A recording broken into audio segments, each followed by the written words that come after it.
Hey, a lot of work put into this moment. A lot of work. Remember one thing today. You're not alone. You got 10 dudes around you that are going to lay it on the line for you. Do the same for them. Dominate on 3, 1, 2, 3. Let's go. I'm crossing in the space. You know that I don't play. I will take you on a date. Yeah, I'm the 40 Ready to go. I know this from the heart, cause you know that I'm a star. And it's all came from the heart. You were here when it was hard. I told the world. Hey, gotta love this, man. Get to go out there and play some football, man. Have some fun, play for each other. Or each other for the man next to you. Hey, 60 minutes, play for one another. Hey, man, it's a hell of an opportunity.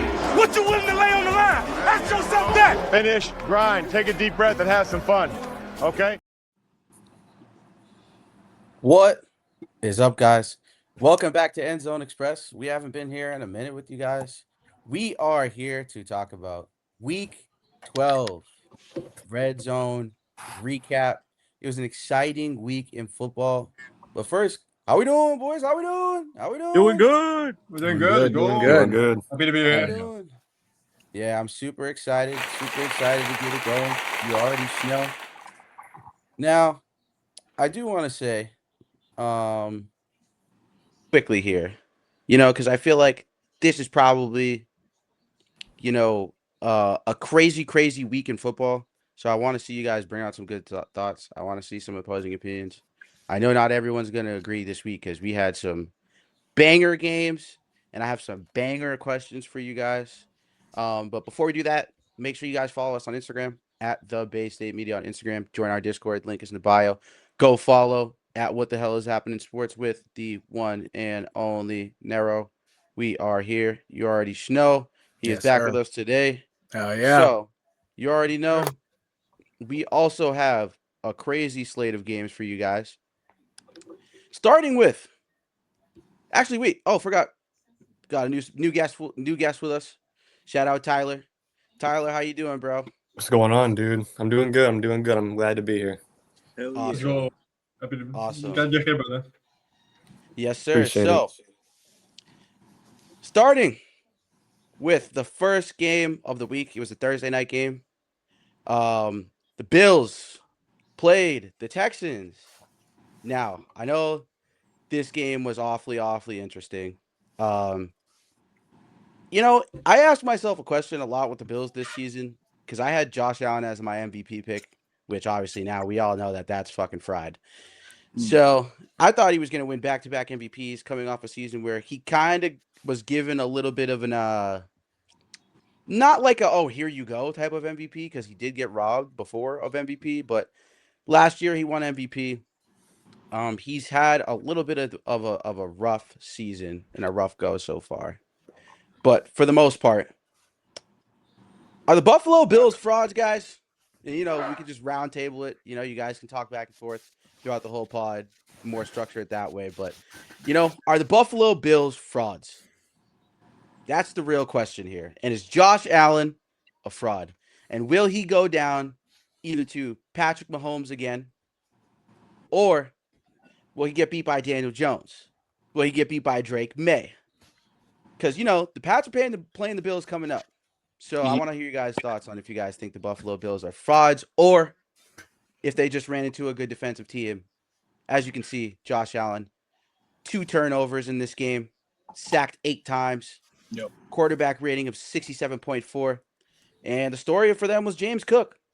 17 of 116 with a touchdown on the ground and 3 for 13 in the pass game. So how do you guys feel about the Buffalo Bills? I think what you're seeing is a mix of a couple things. I think they just underperformed. I don't necessarily think they're frauds. But I will say I expect this loss, especially to whom it came from, I expect this to kind of be the set a fire under their ass. Like, I think this gets them going. It's either this, it's now or never, really, because then the Chiefs, whoever, like that, those wild card spots are really starting to solidify themselves. And a couple of teams that are still on the outside looking in, it's really getting now or never, because If you're the Chiefs, sorry, Amari, you're not taking the division anymore. Same with same with the Bills. You're not taking the division anymore. You need to start looking at these wild card spots. And the teams that have 2-3 wins more than you at this point, it should become worrisome. And that's why I say I think it's gonna light a fire under their ass because the Bills have the capability to sneak in yet. So do the Chiefs, etc. But if it's gonna happen, it has to happen now. But something with the Bills that I've also been saying for the past year or two now is I think you're really starting to see how evident it is they don't have a wide receiver one. Like Shakir is great, Palmer's okay. Keon Coleman, I think he's even out of the rotation at this point, but you don't have a superstar wide receiver, and I think that's just so important to have next to your reigning MVP. Absolutely, I agree. I think what really sets this team back now is Keon Coleman for the last couple games being healthy scratches. He hasn't gotten, he really hasn't done much since week 1. I know he has a couple touchdowns since week 1 and whatnot, but the yardage wise and the impact is just not there. And that's held the team back. There's no, besides Khalil Shakir, even though he's a slot, there's no game changer at receiver. There's no real threat that an opposing defense right now is going to try to key in on. And you saw what Houston did, especially this past Thursday, where you saw all these blitzes and you saw all these guys winning from the offensive line. But if you don't have a guy to throw to, Josh Allen's just going to run back there helplessly just to try to see if he can get it going with his legs, try to find somebody open. And if you can't get nobody open, that's going to lead to a lot of bad things happening, especially with the sacks. So I wouldn't really call them frauds. I know they just picked up Brandon Cooks today, so hopefully that right there on the outside can kind of at least do a little something. But Brandon Cooks ain't the same Brandon Cooks no more either. So old ass nigga. Yeah, exactly. Like he's one old ass nigga for real. So it's like there's right now, like I wouldn't really call them frauds, but the division is out of place. You know what I'm saying? They're not going to take this division unless they somehow rally to win 3. What was it? I think they're 1-2 or 1-3, whatever they are. I don't really give a fuck about the Bills anyway, but regardless, they gotta get some more wins in. If they can try to beat the Patriots in a few weeks, that helps them out a little bit. But if the Patriots beat them again, maybe right then they might be considered frauds. But right now, I think it's too early to say if they're frauds or not. But they just got to play better. I agree. Honestly, I have the feeling that one team is going to beat them out of the playoffs at this point. I just think some of the other teams that are in wild card spots right now are going to be a lot stronger than the Bills are because of, obviously, like you guys mentioned, the whole wide receiver one thing. And the defense of the Bills hasn't been that strong this year either. They haven't been the worst, but they haven't been great either. So I could see one of Amari's teams actually getting the playoff spot instead of the Bills at this point. With the Texans, I feel like they could get in the playoffs at this point. If CJ Stroud gets healthy, they have the receivers. Their defense is great. I think the Texans might actually get in the playoffs, especially they're showing against the Bills, kind of showing me something. Even though they have Davis Mills right now and CJ hasn't been playing, Davis Mills has been putting in some good effort here, even though, stats didn't really show that he had an amazing game, but it was more of, stepping up when they need him to. So, and I'm glad I have a Davis Mills rookie card that's signed. Ha ha ha. But at the same time, I think another team that we'll mention later will probably beat him out of the playoffs at this point. Absolutely. Yeah. Tyler, you have any thoughts on the Bills? You think the Buffalo Bills are frauds? I pretty much agree with what NERO said. I'm just not a big fan of that wide receiver core, for being honest. But I don't think that they're frauds. No, I think they'll win a playoff game, but I don't see them going past the divisional round. Yeah, I think, I'm going to go out on a limb here, man. This team sucks. Yeah. They suck. I'm not going to mince any words here. The Buffalo Bills, this is the first time I feel like Sean McDermott needs to get fired. Yep. It's at that point. I just don't think that he can get the job done. You've lost to Patrick Mahomes every single year. If you were and I don't want to hear, it's on this person and that person and X, Y, and Z. Sean McDermott's at the helm of this whole thing. Yep. And I just can't as someone as a Chiefs fan, we bust y'all ass every year. We are not scared of you. So if we even see you in the first round or the NFC Championship game again, you already know how that history goes. Right. And we'll get to this game later, so I don't want to expound on my team too much right now, but I think that it doesn't even matter to me. Sean McDermott has to fucking go. And it's at the point where I'm telling myself as a Chiefs fan, if Sean McDermott goes, the Bills might regress depending on who they sign as their coach, who they want to hire as their coach. I think it's a very, very clear sign that Sean McDermott needs to go. And Keon Coleman is not it. I said this when he was coming out of college. I was never high on Keon Coleman. I didn't think he had wide receiver 1 potential. I thought at best he could be an elite wide receiver 2, kind of like Jordan Addison over in Minnesota. Or what's another good example? Fucking Jameson Williams over on the Lions. Like that type of player where like if there's a big play needed, all right, cool, I can depend on you, but you're not a guy who's going to get 10 targets a game, 15 targets a game. It's just it. And you look at the situations around the league with a lot of these receivers, and I just think you put him in a limited role. Who's to say? I don't know if he's a free agent coming up. I actually don't think he is. I think he's still on his rookie contract. He has like either one more year left or 2. But what would it hurt if the Patriots took a stab at him? Just because he'd be in a limited role, you know what I mean? Diggs is obviously the clear-cut wide receiver 1. But Mac Hollins, he's looking like the Mac Hollins of the last 2 years that we saw in Buffalo.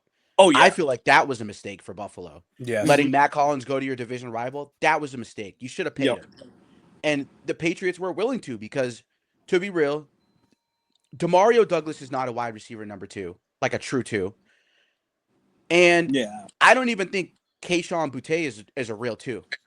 Like, I think that he's thrived in his role so far, being put in the right place because, again, like I told you guys, coaching matters a lot. Like I tell people all the time, Josh McDaniels is, in my personal opinion, the greatest offensive coordinator to ever live. Some might disagree, but I've seen this man win multiple Super Bowls. I've seen this man year in, year out have different receivers and go to Super Bowls and win Super Bowls. I've seen this guy, the whole Raiders thing, I obviously you can't ignore it really, but I scratched that shit. That shit don't even matter to me what he did in then I think it was Oakland at the time. No, it was Las Vegas. I lied. I'm sorry. But Vegas, like I just think that Keon Coleman can't be the guy that we want to sit here and we want to say is a wide receiver number 1 to take you to the next level. And Khalil Shakir is not even. It helps that Josh Allen's your quarterback. That's really what I'm trying to say here. Josh Allen is your quarterback. Khalil Shakir looks like a wide receiver number 1 right now because Josh Allen is the Buffalo Bills quarterback. And I don't think, and James Cook is honestly the most important player on. I love Josh Allen, but James Cook he opens up the door for everybody else. Because you have to worry about him in the pass, and you have to worry about him obviously between the tackles, outside, tosses, everything. He can run, he can do anything. So like I think this team is fraudulent. You're seeing what happened with a lot of other teams this week when it's come to strong running back play. But I can't get on the Bills train. It doesn't work for me. But I will say this also. I mean, there's 2 outcomes that's going to happen, right? If they make the playoffs, right? They make the playoffs and they lose, whether it's especially in the wild card. If they lose in the wild card, McDermott's out of there. If they miss the playoffs, he's out of there. I don't see him coaching this team next year. And if they're going to go a route in hiring a coach, it's going to be an offensive-minded coach because now you've had 7-8 years of Sean McDermott, a defensive mind. They're going to go with the offensive-minded coach. I'm going to be honest. If I'm the Bills right now, and you're going to laugh, but don't be surprised if John Gruden gets an interview.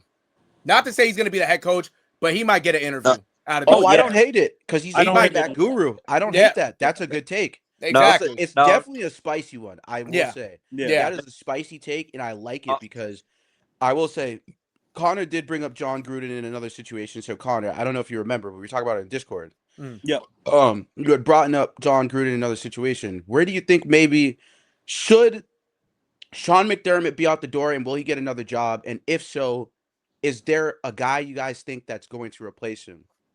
Obviously, like I said, keep it open table. You guys are doing a great job.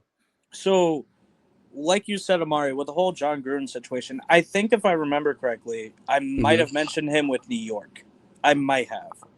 It might have been the Giants, but Yes, indeed. The Giants, that was exactly what it is. so I do love that take of the Bills, but honestly, he might want to mentor a young guy like Dart. So honestly, I feel like if John Gruden goes anywhere, he might go to somewhere like New York because of the spotlight and also having young guys like Scadaboo, him, having a wide receiver one like Neighbors, and having Wandell as two. I think they have the better pieces for John Gruden to go to because as we've seen with Buffalo, they don't really have all the pieces to be solidified as a playoff team. The Giants, yeah, their record doesn't show them being a playoff team soon, but as soon as they have everybody healthy of what they have right now, they could make a playoff push next year with the right coach. Now with McDermott, that's an interesting scenario because he's a defensive-minded coach, and if we look at other openings like that maybe are coming down the pike, maybe he goes to a team like Miami. I don't know. Like Miami needs a defensive guy that has at least some rapport in the NFL. Other than, I mean, yeah, you had the coach over there in Miami who has, I forget if he was offensive coordinator if I remember correctly. So I think they might take a defensive guy like McDermott to Miami. But another thing, there's maybe Atlanta, because I don't think Atlanta is going to keep their coach for that long either. So I feel Arthur Smith, right? Yeah, I think it's Arthur Smith. I think that guy's No, it's Raheem Morris. Oh, Raheem Morris. Okay. Oh, yeah, that's not working out. That's right. I feel like probably he either stays in the division and goes to Miami or maybe goes to Atlanta. That's what the teams I'm thinking of right now. There's probably other ones out there that you could mention that are probably better, but those are two that come to mind at least of right now. No, I want to say something as well. Going off of Amari's take and NERO's take, off both questions. I still don't think they're frauds. Was it safe to say they're not frauds, but McDermott should still be out the door? I think he should be out the door. Yeah. But I don't think they're frauds. I think with a better coach, and I know when you fire a coach and you see what's out there, it's not like there's some amazing coach who's going to take you 4 wins higher than your previous season just off rip. Like it's a process. But I don't think they're frauds, but McDermott does need to go. That's definite in my opinion. Actually, one more team with McDermott. I just thought about Tennessee, actually. I you know what? I was thinking that as well. Yeah. Because that's not a bad take. They fired their head coach. They have an interim right now. We don't know if he's going to be there after offseason. I wouldn't be surprised if McDermott ships over to Tennessee. I will say, they did have their best game of the season last week. They did. Yeah. And they played the Seahawks, which we'll get into that game. But I do agree with you guys. I think Gruden's a great option for a lot of teams, and it's unfortunate that Gruden he's like blacklisted. Like it's weird, the whole situation. If you guys remember the John Gruden situation, it's a really weird situation. I didn't think he should be blacklisted from like the NFL from that whole situation. It's obviously an odd situation that the NFL, they're very like the NBA. Once you're done, you're done. Right. Like that. Yeah. But Gruden has been such a good coach. Like I had, just pulled up on the screen here. You look at his track record and you can see it here. His coaching results over the year. I mean, he's won a Super Bowl before. Yeah. It was 2001. But, he's had an 11-5 season, 12-4, 10-6, 12-4, 9-7, 9-7, 8-8. Like, and some of these teams I'm naming off here had no business. Like Tampa Bay in 2007, 2008, honestly had no business going 9-7. If Gruden wasn't their coach, they probably don't even go 9-7. Right. And he took a 10-year hiatus, came back to a shitty Oakland team, and there's win improvement. You look at it, there's win improvement, and he didn't even, that whole thing that happened, he was 3-2 after they forced him to resign after week 5. He went from a 4-win season to a 7-win season to an 8-win season in 3 straight years from 2018 to 2020. This is very recent. Yeah. This is not like this guy hasn't, he's out to pasture, put to pasture. He's too old. Like, he's still 62 years old. He's got about, if you really think about it, he's got about 8 solid years of coaching left. Yeah. Andy Reid's about 67. Bill Belichick was about 70 when he left, right? 68, 69. Something like You know that. what I mean? So, I just think that it's a beautiful idea you guys brought up of just bringing him in general, because that's a guy that I think he's shown that he belongs in the NFL. Yeah. And, he's so into the college game too. And he's been historically a great drafter as well. Yeah. As a coach. So remember, for those that don't know, that are going to be watching this, coaches have a say in every single pick. They're more their job is pretty much to be the assistant to the player of personnel. Right. Pretty much. You have to oversee, you got to be a locker room guy. You got to control the locker room. And there's a bunch of things in this situation where I feel like, he definitely can turn a team around, like the New York Giants, and he loves Jackson Dart. Even though that was a little awkward clip on the little Jackson Dart like QB thing, which is kind of funny. He's like, "What's your snap count?" And all he did was clap. And I thought that was funny because we've seen, Jackson Dart played at Ole Miss, played against great competition. Yep. I really liked Jackson Dart, even though I thought personally Cam Ward and Shedeur Sanders were the two most talented due to what they were given in terms of, especially with Cam Ward having okay receivers and Shedeur Sanders having no offensive line. I thought Jackson Dart was the third best just because he had a better team than the two. And I feel like Shedeur and Cam Ward did more with less than Jackson Dart playing at Ole Miss. Yeah. So, and you're seeing now, those three are playing pretty well. I mean, we'll get to the whole Shedeur Sanders thing, which I can't fucking wait. But Ben, my good man. That is me. The New York Jets played the Baltimore Ravens this week. The Jets, it's the Jets, dude. Not much to say about them. Everyone was shitting on Justin Fields saying, "Oh, this offense is going to look different with Tyrod Taylor," and they put up 10 points. So, looking at these stats here, it was odd to me that everyone thought Tyrod Taylor was going to be this amazing guy for them and take them. Oh, he's going to win us games. I'm sorry. You couldn't even beat an injured Ravens team. Yeah. It's hard to win games in this league, especially as a quarterback. It's hard to win games in this league. And then when you trade away your two best defensive players, it gets even harder. I don't know what Woody Johnson is doing. He might not leave till he croaks. Yeah. I'm just being honest. He doesn't look like he's going to sell that team or do anything anytime soon.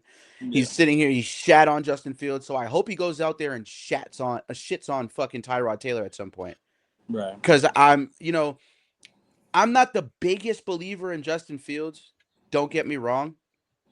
I've defended this guy. I've said multiple times, I don't think he's the issue. I think that he hasn't been the issue everywhere he's gone. And there hasn't been a team to build around a guy who was, if I'm not mistaken, a first-round draft pick. So when you get a first-round draft pick as a quarterback, your job is obligated to build around them. And Justin Fields has always had the talent. The question was, can he read the field? Can he make certain throws? And I don't think throwing the ball is the problem. I don't think he's been in a position to trust what he sees.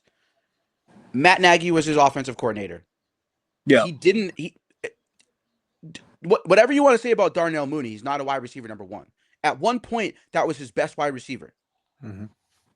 Then you take him to the Arthur Smith-led fucking Steelers. Holy fucking shit, that offense was terrible. Arthur Smith is one of the worst offensive coordinators in the whole. I don't think he's good. After seeing the Steelers stint so far, I don't think he's good at all. Right. So then he goes from that situation to now this Jet situation, and they trade everybody away, and Garrett Wilson's hurt. And your best receiver is fucking John Mechie III, who he was never even going to be a wide receiver number one in Houston. Right. So the takeaway for this game for me is not the Jets. Takeaway for this game for me is obviously the Baltimore Ravens. But to go through the Jets stats a little bit, Tyrod Taylor, 222 yards, 17 for 28, touchdown and interception, 3 sacks, 82.7 rating. It's like okay. It's okay. An okay performance. Breece Hall, underwhelming performance, 16 for 44. And obviously you see the rushing yards there. No one else did a single fucking thing. Right. And then, the receiving yards, Breece Hall had the most.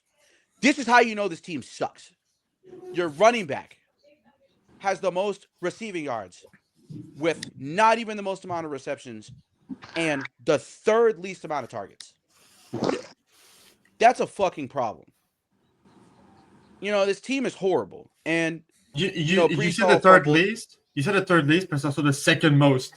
Yeah, which is like that right there. That says it all. Says it all. Like, and the defense, Sherwood does what Sherwood does every game. Mm-hmm. He does what he does. 13 tackles, 3 solo, making a difference. It's just, you look at these numbers though, it's just average. I mean, average. And, it's sad, we're looking at this Jets team, but to move on to the Ravens, the Baltimore Ravens, they are on a heater. If I'm not mistaken, Ben, is it 6 straight or 5? I think it is 6. 6 straight heaters. 5 or 6. I can check real quick. I might be 5. I will say, I have an interesting take for you guys after I actually pose the question for you guys. But Lamar Jackson played a worse game than Tyrod Taylor. It is 5, by the way. Mm-hmm. 13 for 23, 153 yards, no touchdowns, didn't turn the ball over, had 1 sack. But that completion percentage is fucking ugly. Yep. That's ugly. Yep. That's real ugly. And Derrick Henry, obviously, the story of this game for them, put up 14 points for him. Well, 13 technically. 12. I'm sorry, 12. If you really want to think about it that way, 12 points in reality. Put up 12 points for him. 21 for 64. He didn't even have that great of a game. 64 yards. He didn't even have that great of a game. It's the 2 touchdowns. Is really what it was. And the receiving court, no touchdowns from the receiving court today. When Mark Andrews has 3 targets, that's a fucking issue. Yeah. When Isaiah Likely has 3 targets, that's a fucking issue.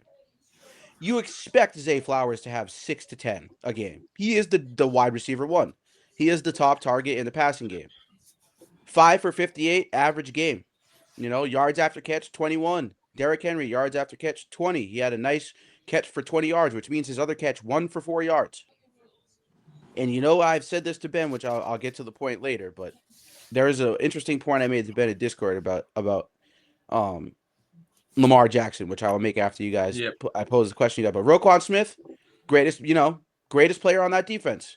He's the one that consistently shows up week in, week out.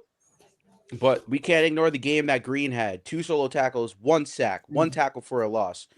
And, I think that, he made a real difference on defense. He was probably the most notable player besides Jones, who had 4 tackles, 2 solo, 1.5 sacks, 1 tackle for a loss, and a pass deflection. So, this defense is kind of coming to life, in my personal opinion. Yeah. They've been on a heater, and, even with the injuries, I also believe Kyle Hamilton got injured, if I'm not mistaken. Yeah. Yes, but he was at practice today. He was at practice, but that's something to monitor. Yeah, Just due to the fact that Ben. Yes.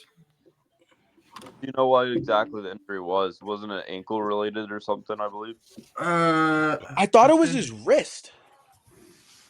Or am I thinking of someone else? I thought it was his wrist. His leg got tangled. It's an ankle. Okay. Yeah, that's going to be something to monitor. But with that being said, he didn't practice yesterday on Monday, but he fully practiced on Tuesday, which is today.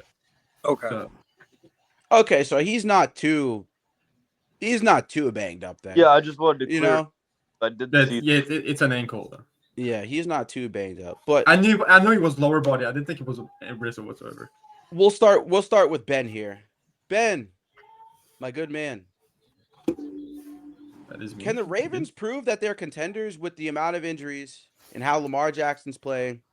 Can this team prove that they're contenders? And can this team really prove that they belong in the playoffs and they belong to win a game? I'm not even being biased at all. I think they do get in the playoff because you have the Bengals twice, Steelers twice, Pats and Packers. Pats and Packers are going to be tough. obviously the games against the Steelers is going to be very difficult. It's always is against the Division Steelers. game. Division game, they're always tough. Yep. Now the Bengals, it's like 50-50. Yes, they have Burrow back for the first game of the two, which is this week for Thanksgiving. But you don't know how he's going to play out because of his turf toe injury that he's coming back from. It's like, Yep. but how is he going to act on the field? It's like he's been fully practicing for like 3 full practice in a row, I think. Mhm. Thursday, Friday, today. And even yesterday probably as well on Monday. So it's gonna be something to like look out on Thursday. I think it's at I think the game's at 1 p.m. Mhm. If I'm not mistaken. No, it's at 8. It's the Thursday night. I think it's gonna be interesting to like how he plays, how he moves in the pocket and stuff, like how if his toe really like bothers him at all. Mhm. That's why I'm like 50-50 about it. But we know our defense is like very aggressive and stuff, I think we can come out of this and prove that we're contenders. I know it's just the Bengals. That would make us 7-5. That would be 6 wins in a row after the bye. Right. If we do beat the Bengals, I think we can go on a run. Not like in the playoff, but like for the rest of the season and prove that we're contenders to make the championship, the conference championship, I'll say. Bay-State team. Can the Ravens prove they're contenders? How do you guys feel? With how that schedule that Ben mentioned of the Ravens, I say no. I do not think they're going to be in the playoffs, especially the Steelers and how that defense is. I doubt they do much. Also, that defense, they let the Jets only score 10 points, but let's be real. You're going to play against the Packers who have a good defense. The Pats who are have a good defense. Like I said, the two teams are going to be difficult. I do agree with that. Defense can be mediocre like we saw in fucking Cincinnati last week. But yeah. I will say, I do not think the Ravens are going to have enough this year to make the playoffs. And it's mostly because those injuries, I don't know if they're going to really, be good for them. I mean, Hamilton, I know that he just got back, even though it was a very limited injury, it seemed like, but he already hurt his ankle. If he re-aggravates it again, he's done. I don't think it's the first time either. Yeah, exactly. Hamilton had, if I remember correctly, he had multiple injuries within his career as a multiple. Yeah. So it's just I just don't see where that team could get through this schedule, mind you, the playoffs. I honestly, no, I don't think the Ravens, and I think John Harbaugh's out the door, and there's going to be a lot of retooling for this Ravens team. I say no. I say they're not contenders. I don't think they're making the playoffs. It's going to be another team that's outside looking in there are going to make it. I don't see it. Yeah, no, I think honestly, looking at this team right now, something's telling me that the Bengals might upset these guys too, some way, shape, or form. Exactly. And the only reason, and I say that also because it's not really the Bengals defense we're worried about, because the Ravens should put up points, but just how this team is, especially offensively, you saw what the Bengals did against the Patriots this past weekend, and that's the worst defense in the NFL. And exactly. You look at this Ravens offense, right? When you think of what the Patriots have compared to this Ravens offense, you got to worry about Derrick Henry. You got to worry about Lamar. Even when he's not healthy right now with his arm and him scrambling a little bit, you have to worry about that.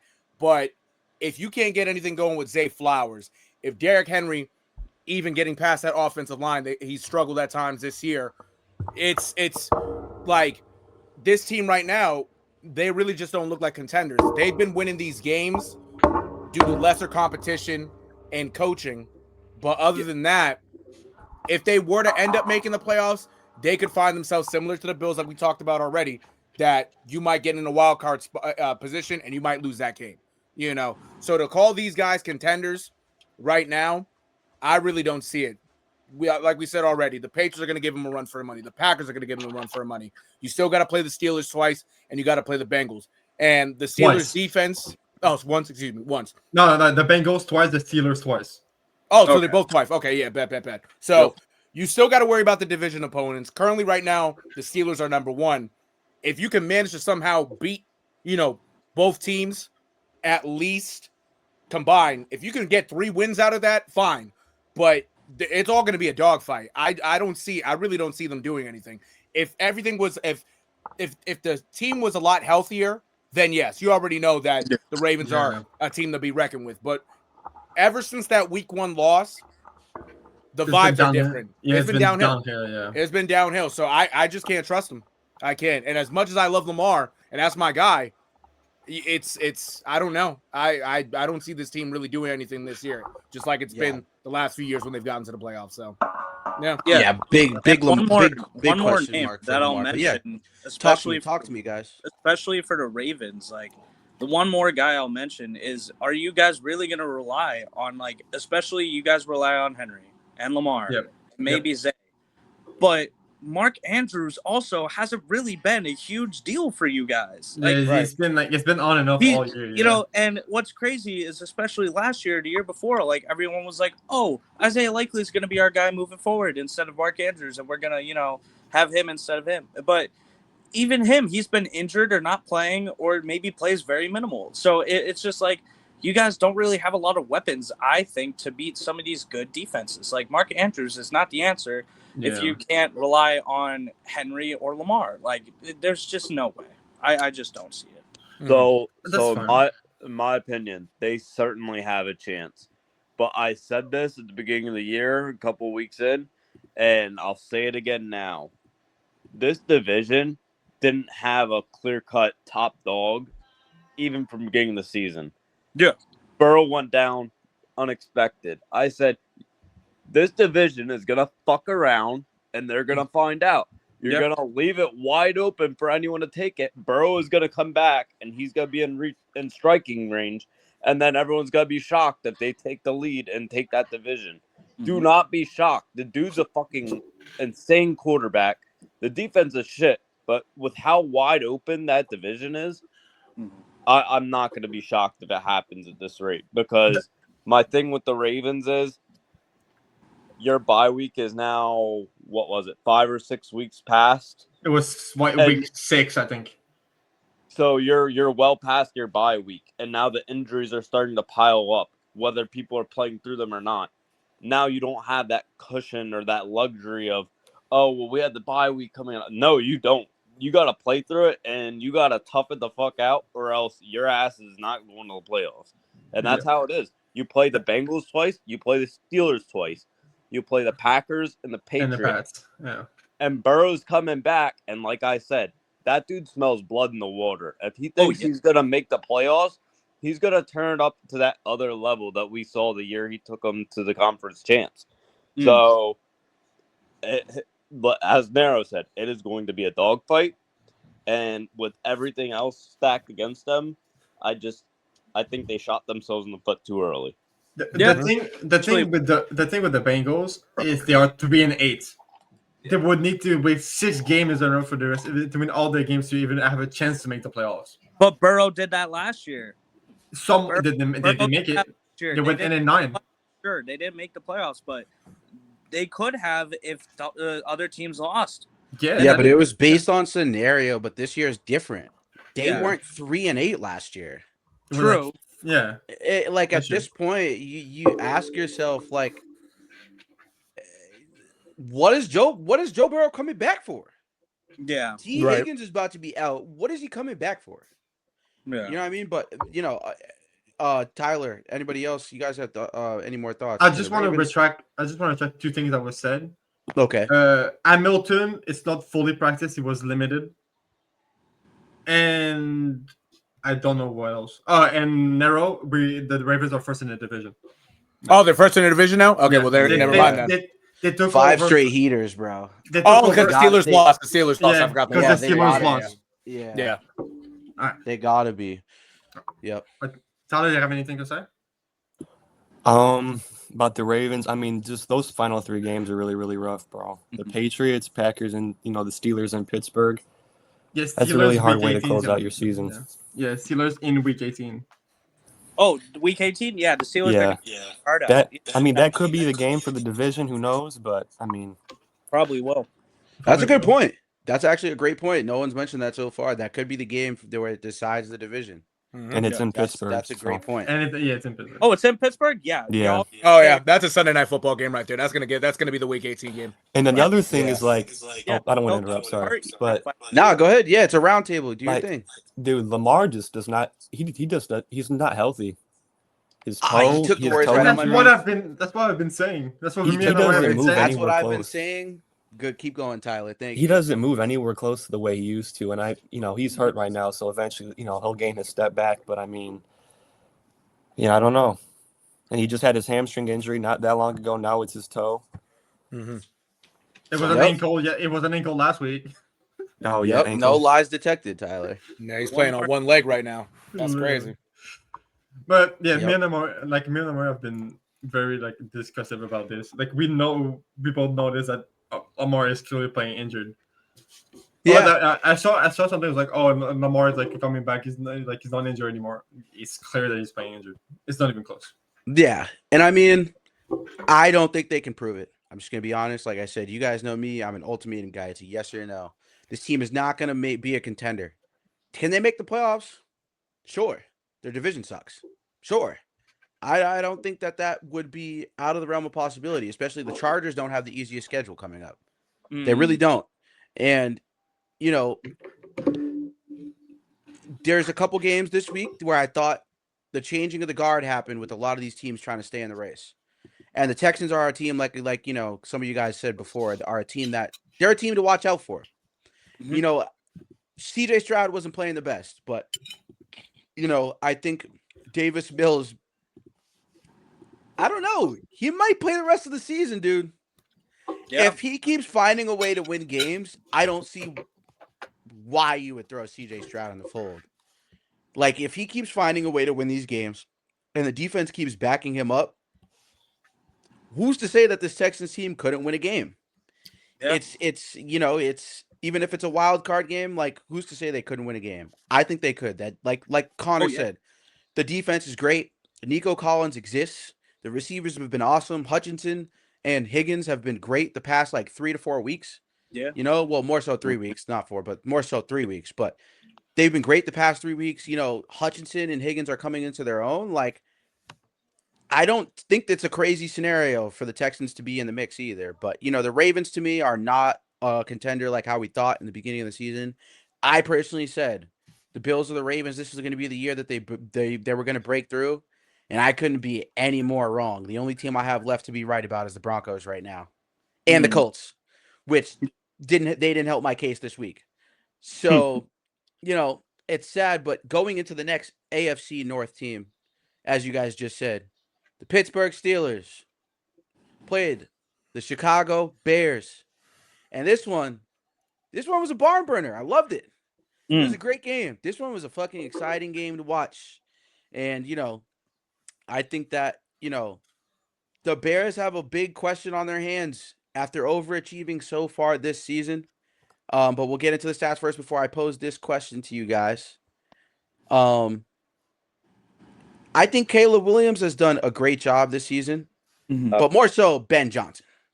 Ben Johnson has been the story of this Bears team. No doubt. And, Ben Johnson is the guy that they were looking for to unlock Caleb Williams, because obviously last year that wasn't the case. But, hey, I'm not going to excuse the fact that Mason Rudolph, despite the interception, had a decent game. Yeah. He really did. He had a decent game, 24 for 31, 77.4% completion percentage. I don't think that can be ignored. He played well and stepped in as much as he possibly could for one of the best quarterbacks of all time. In my opinion, the most talented in terms of overall skill at QB, Aaron Rodgers. Yeah. 24 for 31, 171 yards, 77.4 completion percentage, 1 touchdown, 1 interception, 2 sacks, 86.9 quarterback rating. Which, remember, quarterback rating is different from QBR for those watching. Kenneth Gainwell, 10 for 92. He showed out. I dropped him in my other league. Sad fucking mistake this week, unfortunately. But, Jordan Mason balled out, which is fine. I mean, I have Cooks and and Gibbs, I'm pretty sure, in that league, or Cook and Taylor. So doesn't really matter. But Jalen Warren also on the ground, 18 for 68 and a touchdown, two-headed monster. Jalen Warren and Kenneth Gainwell, they really came into their own this game. I thought that they did a great job. And oddly enough, man, DK Metcalf, 2 for 12 on the rush and a touchdown, which that play design was fucking beautiful. I loved it. I thought it was great. For those that didn't watch that, that was a beautiful play design. If you go back and look, I wonder, I could probably play that for you guys in a second. Calvin Austin, obviously the ball was spread around here. There was really no clear-cut best wide receiver. The ball, I think this is the best job they did spreading the ball in terms of just getting everyone touches. Mason Rudolph was taking what he was seeing all game. And you just look at these numbers, obviously nothing to shout out too crazy, but Pat Freiermuth with the only receiving touchdown of the day. Mason Rudolph did get a strip sack fumble and lost it, unfortunately. So that was, obviously he didn't play that well, but TJ Watt, forced fumble, beast. He came back alive this game, honestly. A sack, five tackles total, 2 solo, tackle for a loss. And yeah, TJ Watt is starting to wake up a little bit. I can't believe I ever said TJ Watt was better than Myles Garrett. We're seeing that that's not the fucking case. So I was completely wrong about that. TJ Watt is just shy of a record, isn't he? Yeah, but he's not Myles Garrett. Myles Garrett might be the first thing to get 30 sacks in a season, bro. Yeah, he's close to breaking fucking LT, isn't he? Yeah. It's Michael Strahan. Michael Strahan. Oh, my bad. Actually, you know what's hilarious? Yeah. I believe TJ Watt's tied, so it's actually both. He's on the pace of breaking TJ Watt and Michael Strahan because TJ Watt tied it a couple years ago. Yeah. Oh, okay. Yeah, you're right. Yeah. Yep. Yeah. That's exactly. So right. that right then he was better, but yeah, Myles Garrett got it now. I don't know if Myles Garrett gets 30. There's no conversation. Like, I love Aaron Donald, and I personally think Aaron Donald's the greatest defensive player to ever live. I don't think that we've ever seen a guy that can move all around the line like that and be as dominant, get triple teamed, and still be dominant. I think he's the greatest. But if Myles Garrett gets 30 sacks, there's like no discussion at that point. Zero discussion. So, obviously, kickoff returns, that no one cares about that. Punting and all that, whatever. Like, no one really cares. Although, I will say, Waitman has been an excellent punter for them this season. He has been great. If you guys are nerds, stat nerds like myself and care about punting or whatever the case may be, he has been a great punter this year. I do look at punter stats. I know. I'm a nerd. But the Bears, this was the story of the game, obviously. The team that won. Caleb Williams. Sheesh, my boy. Showing why you a number 1 overall pick. 19 for 35, 239, and 3 tutties. Kyle Monongai, 12 for 48, and a touchdown. Dominant game from him. DeAndre Swift, terrible game. Second most in carries, 15 yards.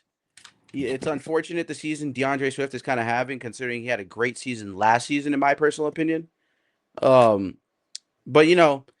the ball was spread around. Burden, 46 yards. Loveland, 49. Adunze, 53.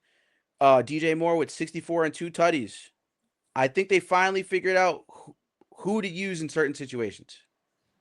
I think that they were force-feeding the ball a lot this year to DJ Moore and even to Rome Odunze. And I think spreading the ball to Colston Loveland, who, I will let Tyler go first because this is his team. Colston Loveland was practically invisible in some games, which I never understood because the guy's a beast. He was a beast in college, and the fact that he was invisible sometimes and was getting 3 targets or less at certain points was concerning to me. And, this game he gets 5 targets and catches 4 and makes the most of it with a touchdown. Yeah. And you see what happens when you put a tight end in the mix that can actually big body, yards after catch. He had 15 yards after catch total. So 15 out of those 49 yards was him running up the field with the ball. And, you look at Colston Loveland and this game he had, and actually, especially the last 3 weeks, he's been great. So I think that Colston Loveland, getting involved was the key to unlocking this offense for real, for the most part. And, you got a couple fumbles here, which you want to see cleaned up. That Caleb Williams play was egregious. I actually, as somebody who, quarterbacks, you got to nitpick them enough to a point. But that Caleb Williams play was terrible, dude. Yeah. If I'm not mistaken, it was where is it? Was it in the second quarter? I think so. Yes, it was this play here. As you can see, shotgun from their own 10-yard line, and he fumbles. This is the TJ Watt strip sack recovered in the end zone. He was trying to throw the ball while going halfway down to the ground. Yeah. Did not understand why the fuck he thought that was okay at all in this moment. But this was like a play where I sat and say, he's a second-year quarterback. There's still a lot for him to learn. But that play right there was pretty concerning for the most part. And, I didn't really like, obviously, where that play went. I wonder if I can find it here quickly. Potentially. Yep. Nope. Oh, is this it? Yep. Right here. I mean, strip sack, and he's trying to throw the ball. This is just egregious. What are you doing, dude? What are you doing? Like, that to me right there was the only blemish I thought he had on the day. Obviously, he had a great day from the pocket. He really spread the ball around. But the biggest question about this team is, are the Bears NFC Championship contenders? And is Ben Johnson for real? Because to me, I have my own answer for this, but obviously I want to hear Tyler. You can start and give us the keys to the city here for Chicago. Are the Bears NFC contenders, my boy? As much as it pains me to say it, no, not this season, not yet. I think we're still a year, maybe even a year or two away. The real test of our schedule is coming now. So, we'll see how we perform these last 6 weeks. There's definitely a world where we only win one of these next 6 games. It's that hard of a schedule. I think we'll probably go 10-7, and I think we'll make the playoffs. And I think we'll probably lose in the wild card, but that's a successful season compared to what we went through last season. We lost 10 in a row. So from 5 wins, if we could get to even 9 and have a positive record, I would be happy with that. I'm happy with this season. But contenders, no, I don't think so. I might, I don't know. They might be selling my boys short. I'll tell you guys my take after, but rest of the panel here. That is a good point, though. Their schedule is not easy whatsoever. But are the Bears NFC Championship contenders? Rest of the panel. How do we feel? I gotta agree with Tyler. I don't think so yet. I think they're about a year away, maybe even 2. I agree with that whole take, because what doesn't sell me right now, truthfully, is Caleb Williams' play. More not right now, but as going forward, because you look at the schedule and you look who's coming up, especially in 3 days. That right there, like Tyler said, is the first test, really, to these next 6 games. The Eagles right now, even though they just lost, that's a team right there where they won the Super Bowl last year. The defensive front right now, including you still have the Jalen Phillipses, the Nolan Smiths, et cetera, Jalen Carter, Jordan Davis. That front right there, if they can give this Bears offensive line a run for their money, that's gonna be a gauntlet of a game. That's gonna be a dogfight. Caleb Williams also, when you looked at it last year, there was a lot of times that he held the ball too long. He was running in the sack. He's doing a better job of that this year, but also you don't know what Caleb Williams are gonna get week to week, because even looking at those stats, and you saw the play in the end zone with TJ Watt, sometimes he's making these boneheaded mistakes. You got to try to shy away from that. You're going up against a defense this Friday who obviously just blew a 21-0 lead and lost that game. So that team's going to come and try to whoop some ass. That's one.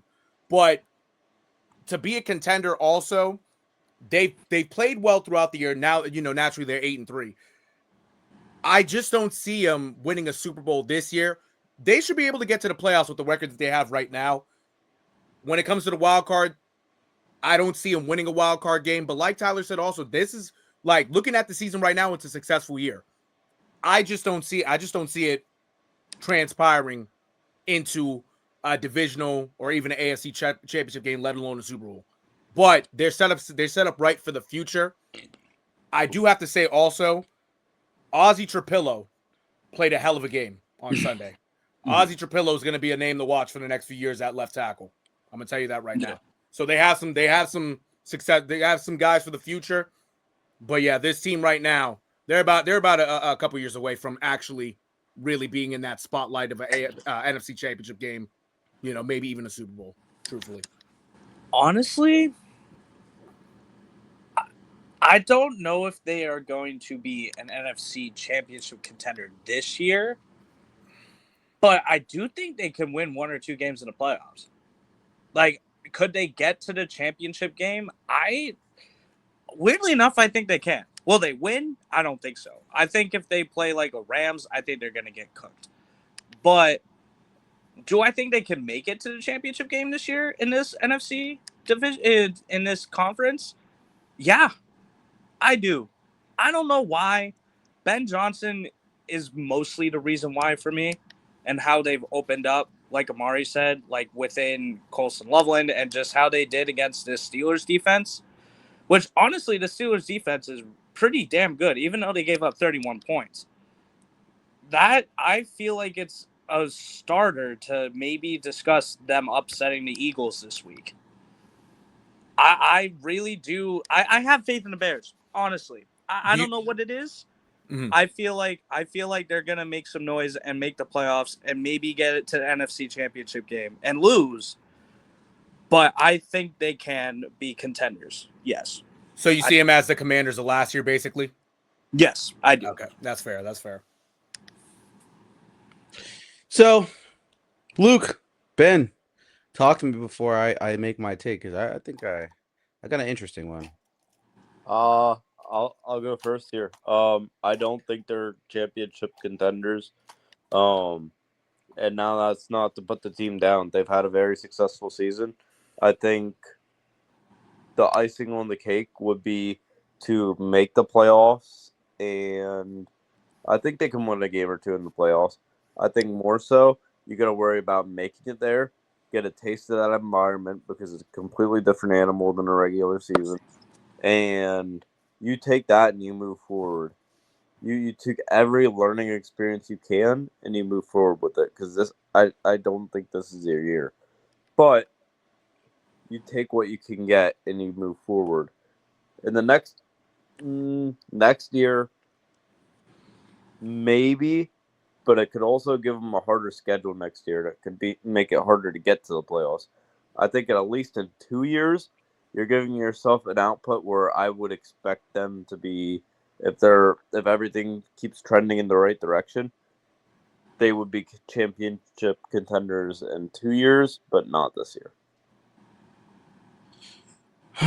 That's my. Oh, I love it. I love it. I love it, guys. Ben, what do you think? What do you think, Ben?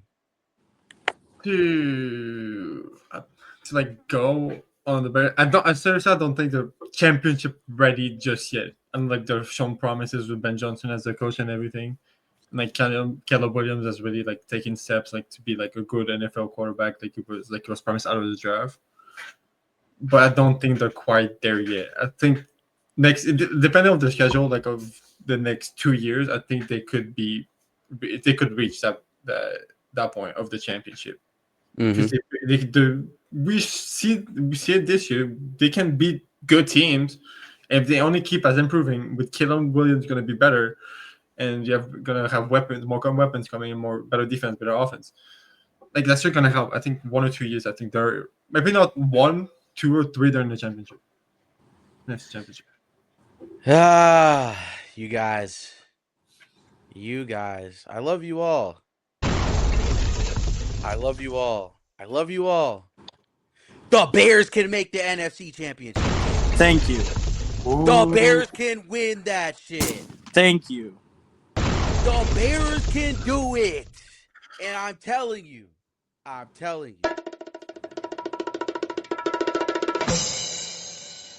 The Bears potentially could go to the Super Bowl. Now, hear me out. Oh my. Okay. All right. Hear me out. Okay. Mm-hmm. I understand this schedule is crazy. But if there's one thing we have seen about the Bears this season, When their backs are against the wall, what have we seen the Bears do? Win. They've won games. When you win, yeah. When their backs are against the wall, they come alive. And yes, there have been some hiccups. And, you know, I said at the beginning of the season, everybody looked at me crazy for saying the Bears could make the playoffs and the Bears can win a playoff game. Everyone called me nuts. But I do this. I watch. This Bears team is dangerous. And especially this week where they're figuring out now to spread the ball going into these upcoming weeks, like you guys said. It sounds crazy. To me, it's not that crazy. But this, I love Caleb Williams and Ben Johnson together. Ben Johnson is so creative. And the way that he operates the offense in general, I know the defense is a little bit of a question mark. I know, but bear with me. I don't believe in the Detroit Lions as long as Jared Goff is their quarterback. I don't believe in the Green Bay Packers as long as Romeo Doubs and Jaden Reed and Christian Watson are Jordan Love's receivers. I don't believe in that pass defense. It's a defense that doesn't create turnovers. The Buccaneers are banged up. I don't believe in the Buccaneers to even go that far. Yeah. And I don't believe in Sam Darnold. Sam Darnold could very well choke a game away if he plays Caleb Williams and the Bears. He could choke that shit away. He already choked. We gotta forget. We gotta remember who the Bears might potentially go up against, and no one saw the Bears being in this position. I don't think anybody in the NFL did, even at that point. But this team is a team that this week now the offense has looked. I get it at points, concerning sometimes, but now they figured out how to spread the ball and get everybody involved in the right place. And Ben Johnson was going to figure that out at some point. And Ben Johnson is the key to this team clicking right now. And like I told you guys, coaching matters extremely. Yeah. It matters a ton. And a lot of people are going to laugh at this take, but I do believe the Bears can go to the Super Bowl. It might be premature because Caleb Williams is a second-year quarterback and Ben Johnson, the first-year head coach. I get it. I get the next 6 games are tough. But this is a team I could see go all the way. No. Caleb Williams to me did a lot of running around at USC. And he's used to that. And I think he's trying to get that out of his body. And he's still trying to unlearn that because last year he did a lot of running around too, like he was at USC. This year you can see he's had a lot of time to throw. And he gets happy feet because he doesn't expect the play to develop so early. I think now the past 2-3 weeks, Caleb Williams is starting to trust what he sees more and trust in his ability. I think that was a big question mark for him last year. This season, the improvement so far and what Ben Johnson's been able to do with him, I just think that this team could go all the way. I really do. I think this team can go all the way. And yes, I am getting a little bit of big for my britches on my take of them making the playoffs because they will make the playoffs. And like Tyler said, they very well could end up 10-7. They could. But like you said, it's a gigantic improvement from last year. And even if they find themselves 10-7, playing that first round, Ben Johnson has been in the playoffs already. Yep. Ben Johnson knows what's required. This is not an inexperienced guy. Nope. And yes, the defense has been a little bit concerning at times. I get it. But Ben Johnson and Caleb Williams is a 1-2 punch that it's one of the best quarterback coach punches in the league this year. Mm-hmm. That's the God honest truth. Yeah. And I don't trust Sam Darnold. He just choked away a game against a team they needed to prove that they needed to beat. And Los Angeles, yes, I get it. To be real, I'll get to Los Angeles later, but if the Bears see the Rams in the NFC Championship game, then obviously I don't see them beating Los Angeles. I'll make that clear too. I don't see them beating the Los Angeles Rams. Yeah. But we're in agreement there. Yeah. In an off chance, if somehow they make that game close and somehow they get it together, more so than they already have, I don't know. Anything can happen at this point. I think that this Bears team is legit. Yeah. I think they can contend for an NFC Championship. The Buccaneers are a choke artist. And like I said about Sam Darnold and Jared Goff, We don't know what they look like. And Jaden Daniels is not playing for the rest of the season for the Commanders, a 3-8 Commanders team that's not even sniffing anything. And the Eagles look a little vulnerable at times. Even though I think that the Eagles are obviously the Super Bowl champions, I give them respect. But they're a little vulnerable, especially after losing the Cowboys. They might have some question marks right now. But, yeah, I do think the Bears, they could. They have a chance to go all the way. And, you know, obviously I'm expounding on my take a little bit from, you know, the offseason pods that we've done. And I thought that they'd make it. But another team I can't wait to, because you guys know the slogan and you guys already know what it is. And you guys know what to say. What is it, guys?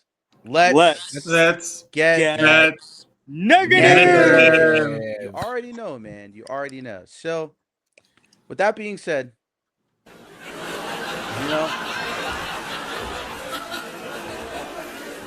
the Pats played the Bengals.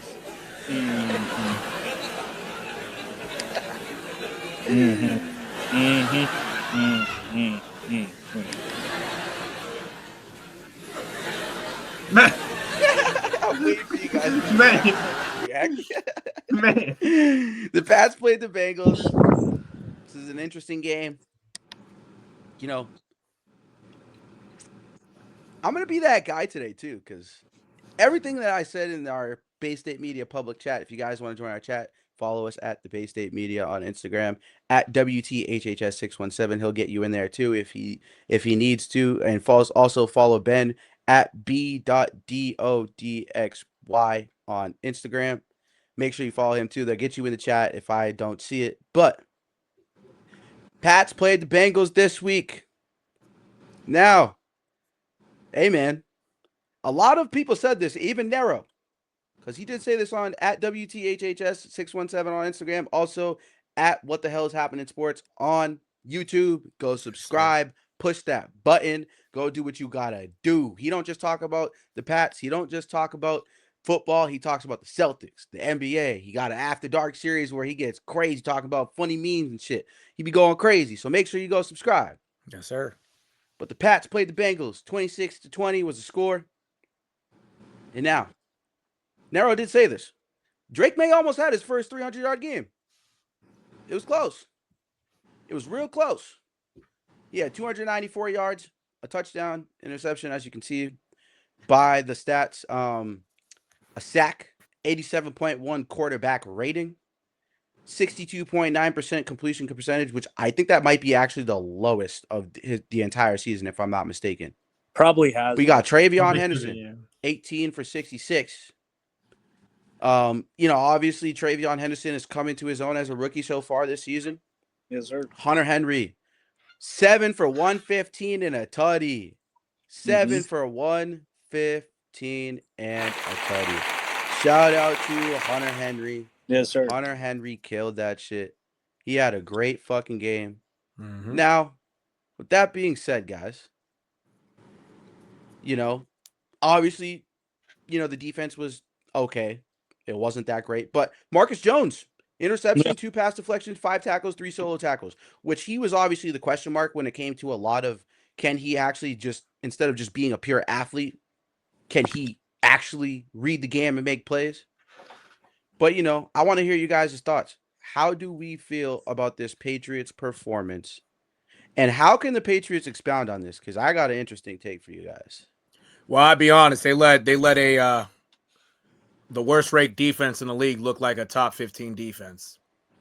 So I'm gonna tell you that right now. That it was a lot of good things, but a lot of tough things to watch. You let freaking Chase Brown run for 100 yards. You know, I know there's no Milton Williams in this situation right now. He's hurt, so that takes away some shit. I know some guys got hurt too. I know we'll get into that also, but it's on the offensive end, I should say. But it's like, you know, they made this defense look like a top 15 defense when this defense has no business of being a top 15 defense. I know Drake Maye for like his first 8 throws, Drake Maye, you know, was pretty inconsistent. I mean, one of those out of the first 8 throws, one of them ended up going back to be a pick 6 from a guy, from a bust of a player like Geno Stone. You know what I'm saying? So you let that happen. Yeah, good thing Marcus Jones got it back for you. You know what I'm saying? Because if Marcus Jones didn't do that, this game, right, it might not be a 26-20 game. Right. It really might not. This really was really a trap game, and the Patriots somehow got out of it. You know what I'm saying? I'm not gonna say I'm happy they won. I'm not really too pleased on the performance because a lot of, especially at the goal line, now you really see the weakness of this team. And they've gotten away with a lot of shit. They have. Up until this game at the goal line, they got away with a lot of shit. Yeah. But you mean to tell me you can't have no push on 2 goal line drives, I should say, in this game, that you have no push to get in at the 1 yard line? That's not great. It's not great at all. And on top of that, Will Campbell, he's hurt for a few weeks with a knee injury. Jared Wilson's hurt for a few weeks with an ankle sprain. Like, now this offensive line is going to be tested on that left side because your top 2 guys, let alone rookies who have been starting the whole year, aren't playing. You know what I'm saying? So now that's what you have to look forward to now. But overall, like this game, like it was a dogfight, and really it shouldn't have been. They let that Bengals defense look like a top defense when there's no business of them being a top defense, especially without Trey Hendrickson out there. No more Logan Wilson. And you mean to tell me these guys put up a fight? Nah. I'm happy they won. The performance, it is what it is, but they got to do a lot better. Because now going into Monday night, thank you, exactly. Because now going into Monday night, nigga, you're playing the Giants, and look at that, and look at that defensive front. Yeah. Fuck the back end of the defense. That defensive front clears this whole Bengals defense. Come on, guys. But hey, Monday night should be smooth. 26-20. Hey, 9 straight wins, but overall, I'm not too pleased. I'm happy they won, but I ain't too pleased. No bullshit. So absolutely, and that's coming straight from a Pats fan. Chat. Yeah. And another Pats fan in the building. Yeah. Yes, sir. Mr. That CP is the boss. That is my ass. How you doing, bro? By the way, how do you feel about this game, bro? This is a Henderson jersey, motherfuckers. So anyway, is he with us, chat? I'm here. Is he with us? He might not be. No, he is. He's talking. He's talking. He is. Oh, okay. I'm sorry. I got the Henderson jersey on deck. You heard me. But anyway, so by the way, before you go, Connor, from our screen, it's pitch black, so they can't even see that. They can't even see the Henderson jersey. And to be truthfully honest with you, I can't even hear you, which is I can. I don't know. Yeah, why. we can though. Me and Ben can. Yeah, I hear him. That's fine. Okay. So basically, this all right. I'm gonna get a little negative with my Pats or the Pats here because, like Nero said, that fucking drive where we had 2 opportunities in red zone because of that fucking flag, bro, that shit really did piss me off because you have Stevenson who can at least power through. At least we thought for a yard, some fucking Marshawn Lynch shit. But no, we couldn't do it. So honestly, I won't lie. I feel like we're gonna edge onto some losses here pretty soon. I mean, this Giants game, I could see us losing at this point, especially how we did against this Bengals defense. I could see a couple losses coming down the way because we have the Giants coming up, we have the Bills coming up, and the Bills are going to try to win at least one. They're not trying to get swept. And then we have some other divisional games, probably the Dolphins or Jets coming up, like we usually do. Isn't the game against Miami in Miami too? No, it's home. It's home. Oh, it's home. Okay. But we have seen towards the end of years, even with Brady, we have some even though we clinched the division or whatever, we have some losses towards the end of the year, and it bumps our seed down a little bit. I could see that being the case here. I really can, especially how we played against Cincinnati. I can see it happening. Our offensive line is a little messed up now because I don't know if Moses is healthy after he got hurt a little bit last week. I don't know, but Moses got hurt during the game. We had a bunch of injuries. We also had Hawkins get injured during the game too. This was definitely a trap game, like Nero said, because we had a bunch of injuries that started piling up during the whole game. It's just we let Flacco, an old ass Flacco, do that against our defense. who knows what the fuck other teams that we have coming up could do against us. Yeah, sure. Our defense has been good towards the beginning of the year. Like, we had some good games against, like, some of these other, like, somewhat playoff teams or not playoff teams. But, you know, I love the Pats, and I do think we still make the playoffs, but I think we're going to have a little bit of a rough end to the season here, to be quite honest. I remember, like I said, like, what, 13, 14 wins predicting? Yeah, I think that might go down to, like, at least 11 or 12 at this point. I think, I can't wait. I can't wait to get to my take. But rest of the panel, how are we feeling? I mean, if we go over, I haven't looked like deeply in like the Pats schedule for the rest of the year. I'll pull it up right here for you. Yeah, thank you very much. But obviously, this game being close with one of the best, not one of the best, one of the worst defenses in the league, if not the worst, is definitely concerning. So, so if you make them look like a top 15, top half defense in the league, that's really terrible. The Giants, the Bills, the Ravens, the Jets, and the Dolphins. And remember, there's a lot of division games right there. I see that. Like I said, yeah. There's a lot of division games. Is that like 3? Yeah, it's 3. Yeah, three out of the 2. And then again, 4 of them are conference games. Yeah. So, and the Ravens are not going to be any pushovers at home. Exactly. In the cold. So no games is easy here, like at all. Because all division games, Ravens don't be easy at all. Yeah. Right. Like, I wouldn't be surprised if we lose 3 out of these next 5 games or whatever. I can see it. I can for see sure. I do too. I can see it as well. And that's what it is. It's like you look at this Bengals game, right? This Bengals Patriots game.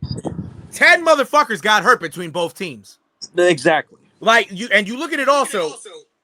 One of the teams we don't give a fuck about, but then the other 5 we give a fuck about. Our team, right? And 3 of them are and 2 of them are the most supposed players on the offensive line. So you look at this offensive line now. It's I'm not going to call it decimated because now you have Doug Marrone as your coach, but now that left side is probably going to get exposed, right? You still don't have Milton Williams. Harold Landry hasn't looked the same since he injured his ankle, whatever, in the Saints game weeks ago, and it's right now. I mean, if we can go 2-3 in these next 5 games, fine, because you're still in a good position for the playoffs. Yeah. But now, all of this, this team is fairly healthy. This team, niggas should have shut the fuck up and just played football. Why are we talking about a team being healthy? We know they are. Now you start bringing that into existence. Now guys get hurt. Yeah. Somehow, some way, you lose 2 guys. You lose 3 guys. No, excuse me. You lose 4 guys in the game because you even lost Kyrus Tonga. So, Tonga, you feel me? And Schooler, I know he's a special teamer, but he's still smooth. But he's not playing on offense or defense, Right. And if he does get in the game on defense, it's a blowout. So we ain't worried about Schooler as much, but you got 4 guys that left the game. You know what I'm saying? And 3 of them are really impactful. It's like, I don't know, man. I don't know. I mean, let's see what happens in this Giants game, but this Giants game's a lot tougher now than what it should have been. Yeah. Yeah, so. All right, Mr. Scott, go ahead. Yeah, go ahead. Luke, Tyler, how do you feel? I don't have too much else to add. I mean, it's really unfortunate that the injuries are starting to pile up for the Patriots at this time of the year. Yep, that's a good point. That's a good point. Now, the next question I will pose, and I'll start it off. Can the Patriots beat an NFC caliber contender? Because I'm going to go out on a limb after this game, and I'll tell you right now, straight up. Pats don't move me anymore. They don't move me anymore. We just beat the Colts as a Chiefs fan. You don't move me no more. You guys aren't good as you guys think you are. I'm just keeping it a stack. That's fair. If we want to look at the amount of teams you guys have played this year that are actual real teams that could either go to a championship game or maybe even a Super Bowl, Right. or win a divisional game, you guys lost to the Raiders, which, I'm going to keep consistent. I said I let that one go. First game of the new season, Yeah. Against a veteran quarterback, veteran coach. Their old coach, new coaching their old staff, coach. new, Yeah. second year QB, new team. Like, okay, you lost by 6 points, 7 points. That's cool. Barely squeaked by the Dolphins already once. 1-score game by a touchdown. Steelers lost. Had no business losing that game, honestly. Yeah.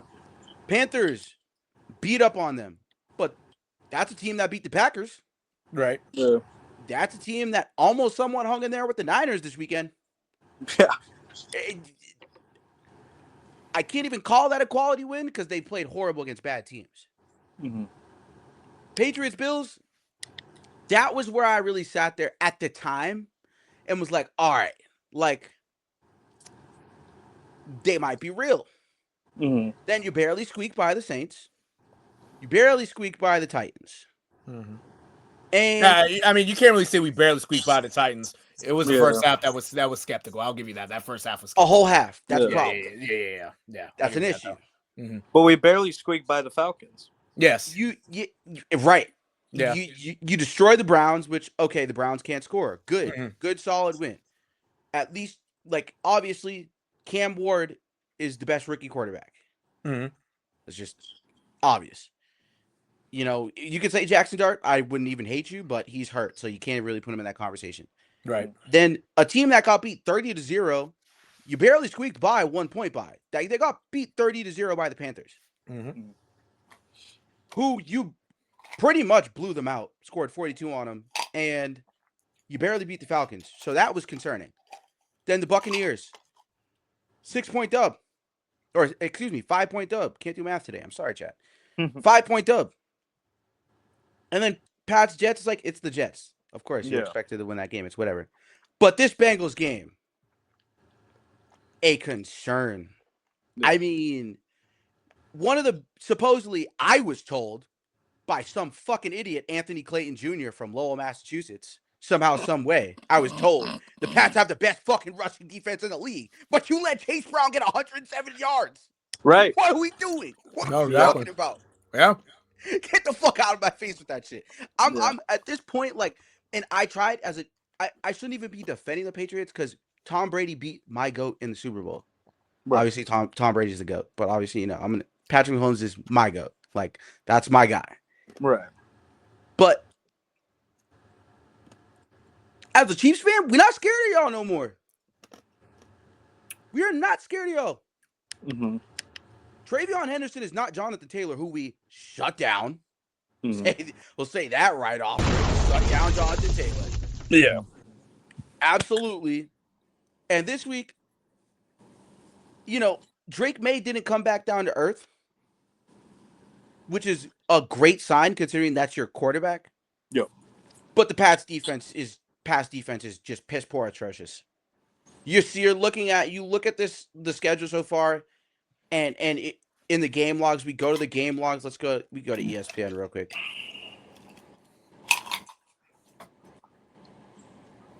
And even then, I mean, you look at what the Pats are giving up as a team. It's concerning. It is very, very concerning.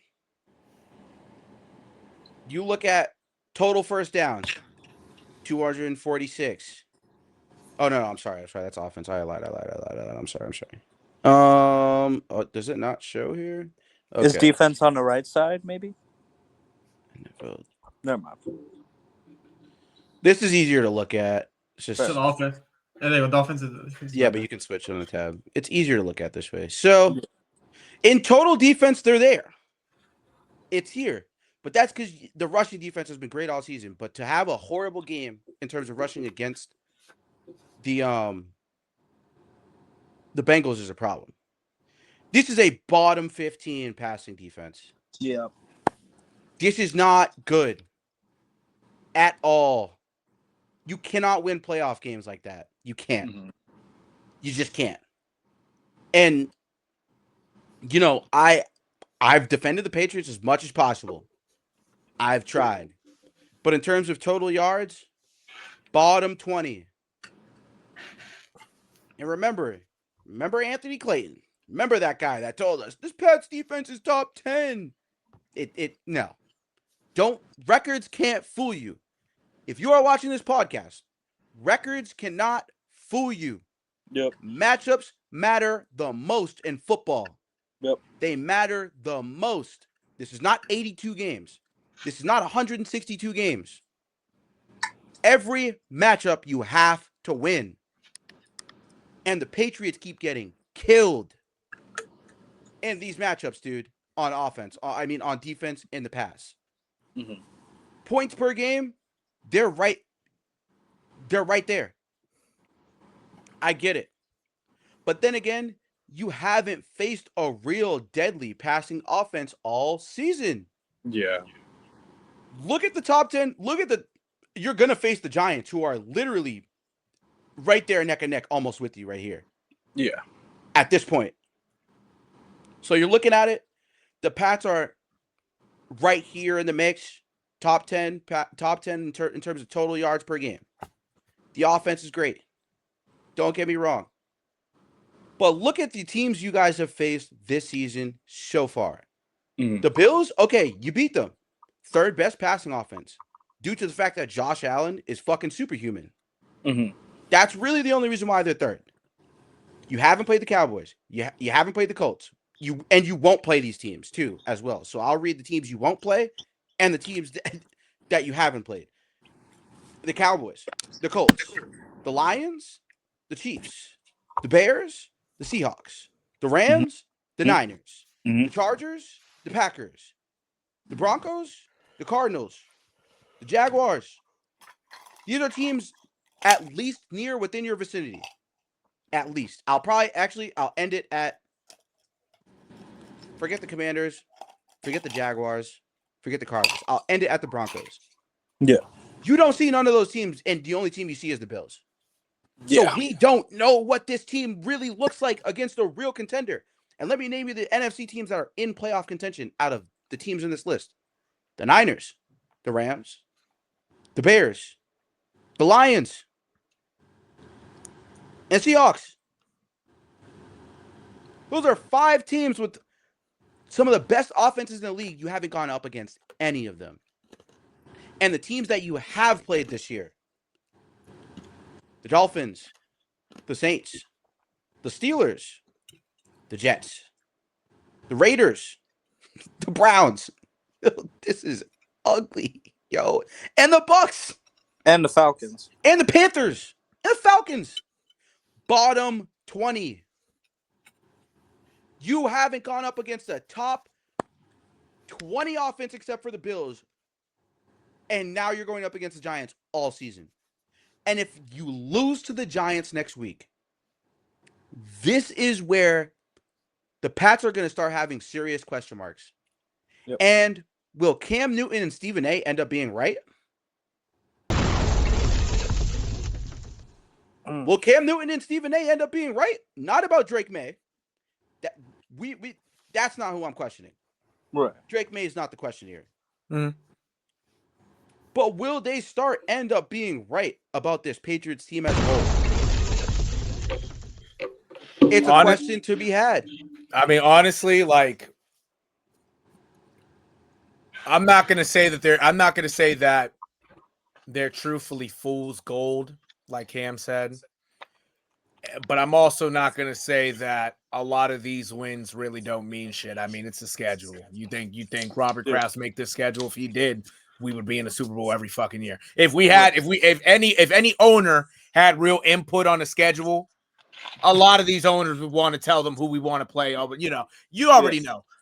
But in this case right now, I mean, like, we haven't played anybody besides the Bills and the Bucks. We haven't played a real we haven't played the Lions. We haven't played the Rams. We haven't, and it's not our fault. But looking at this team now and how it's built, I don't know if we'll be able to hang with the Rams. The Rams are the best team in the NFL at the moment. It's offensively and especially defensively. Talk to him. That's going to be. Can they? If you play them, can they stay in the game? Yeah, but will the outcome be positive? I doubt it. Yeah. You look at the Seahawks, especially defensively this year.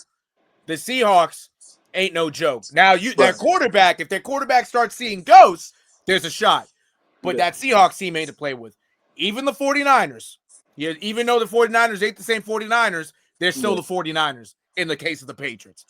We don't know what you'll get. You have to, what am I going to say? On a certain Sunday, you might get lucky with a team like the Packers, but it's still the Packers at the end of the day. You still have that guy, Micah Parsons, on the edge.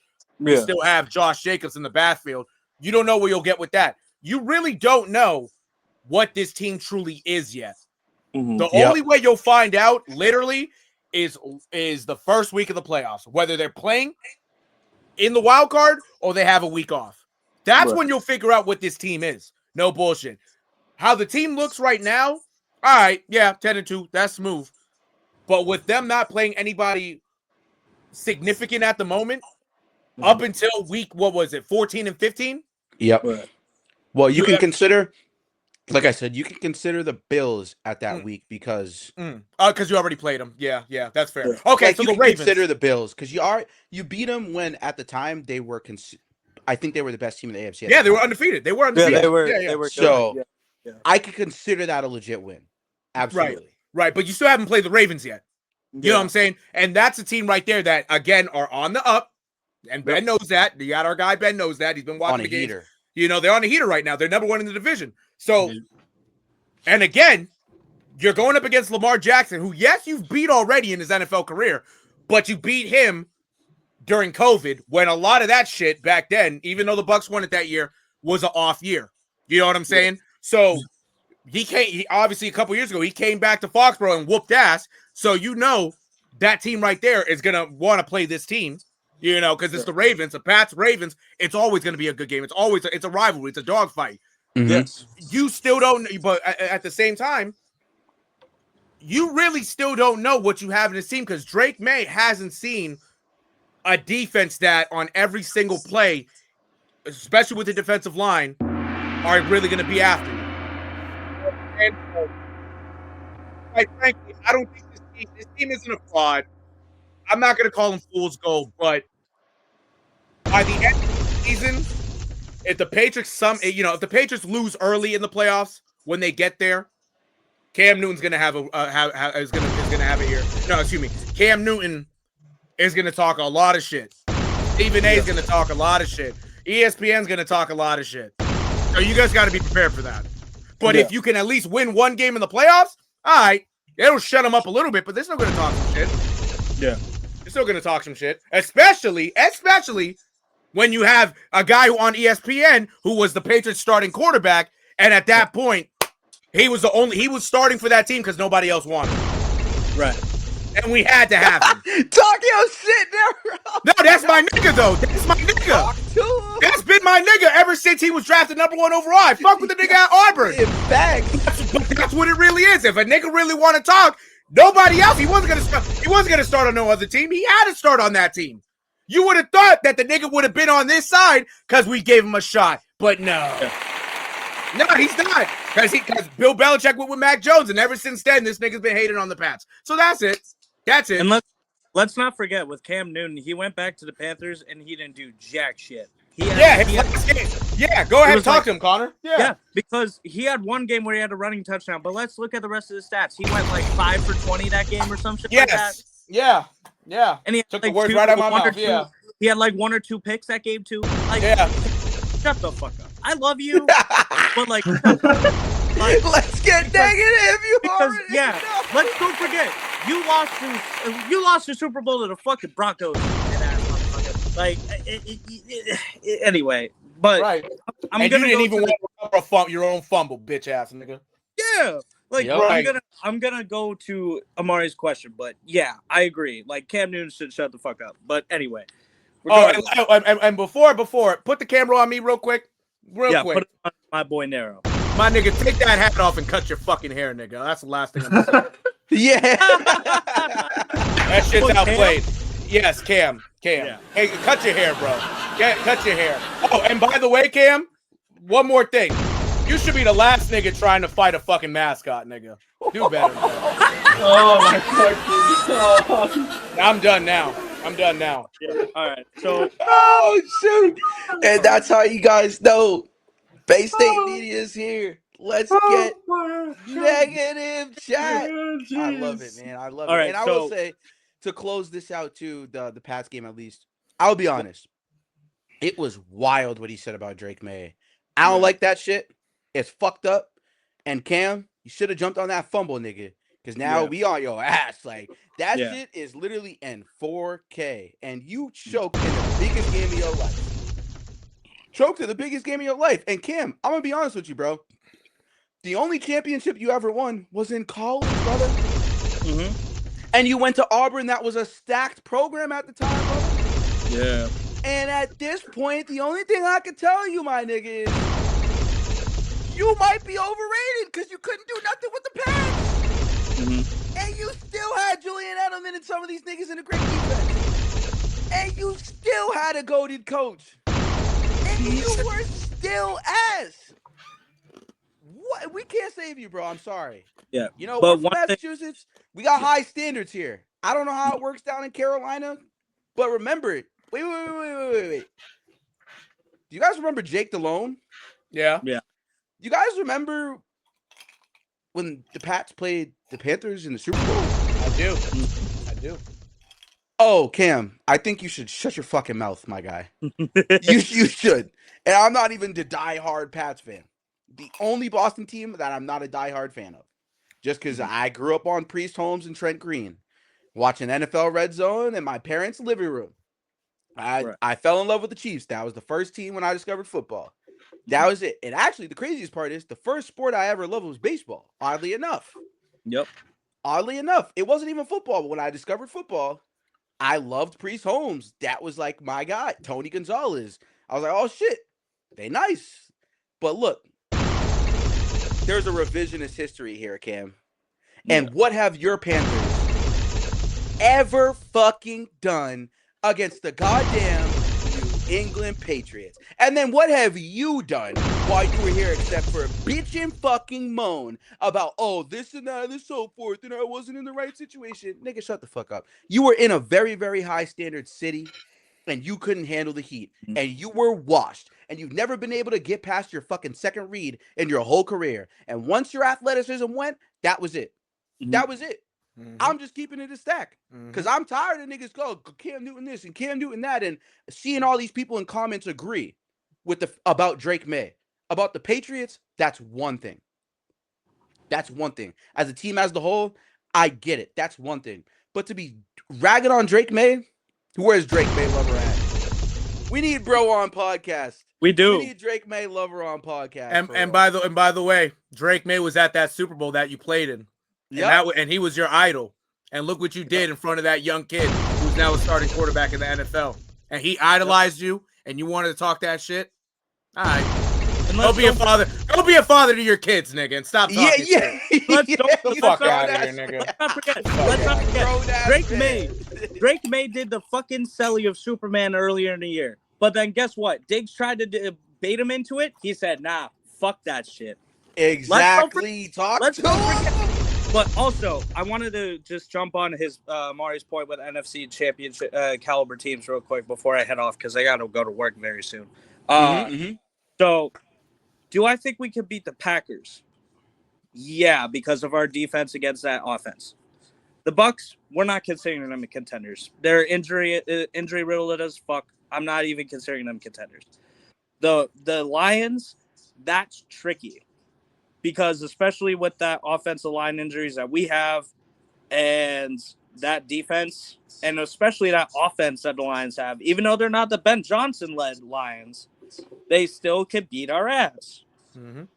The Lions, I can see us losing to them in that situation. The Rams. Now, that's kind of tricky for me because we've seen the Niners, led by Mac Jones, beat them. So Yeah, but the Niners are still at least their schedule has been pretty tough though, and Yeah. they're still a playoff contending team. Oh no, yeah, but my point is that game against a Rams team, if we had to play them, that's iffy because I think that it would be close, but like some of you said, we could still lose that game. I'm sorry, that pass defense is not stopping Puka Nacua and Devontae Adams. That's what I'm saying. That's what I'm saying. I don't think we can win against the Rams in that situation. If we're talking about a Seahawks team, that defense is lethal. Like we can't say it's not fucking lethal.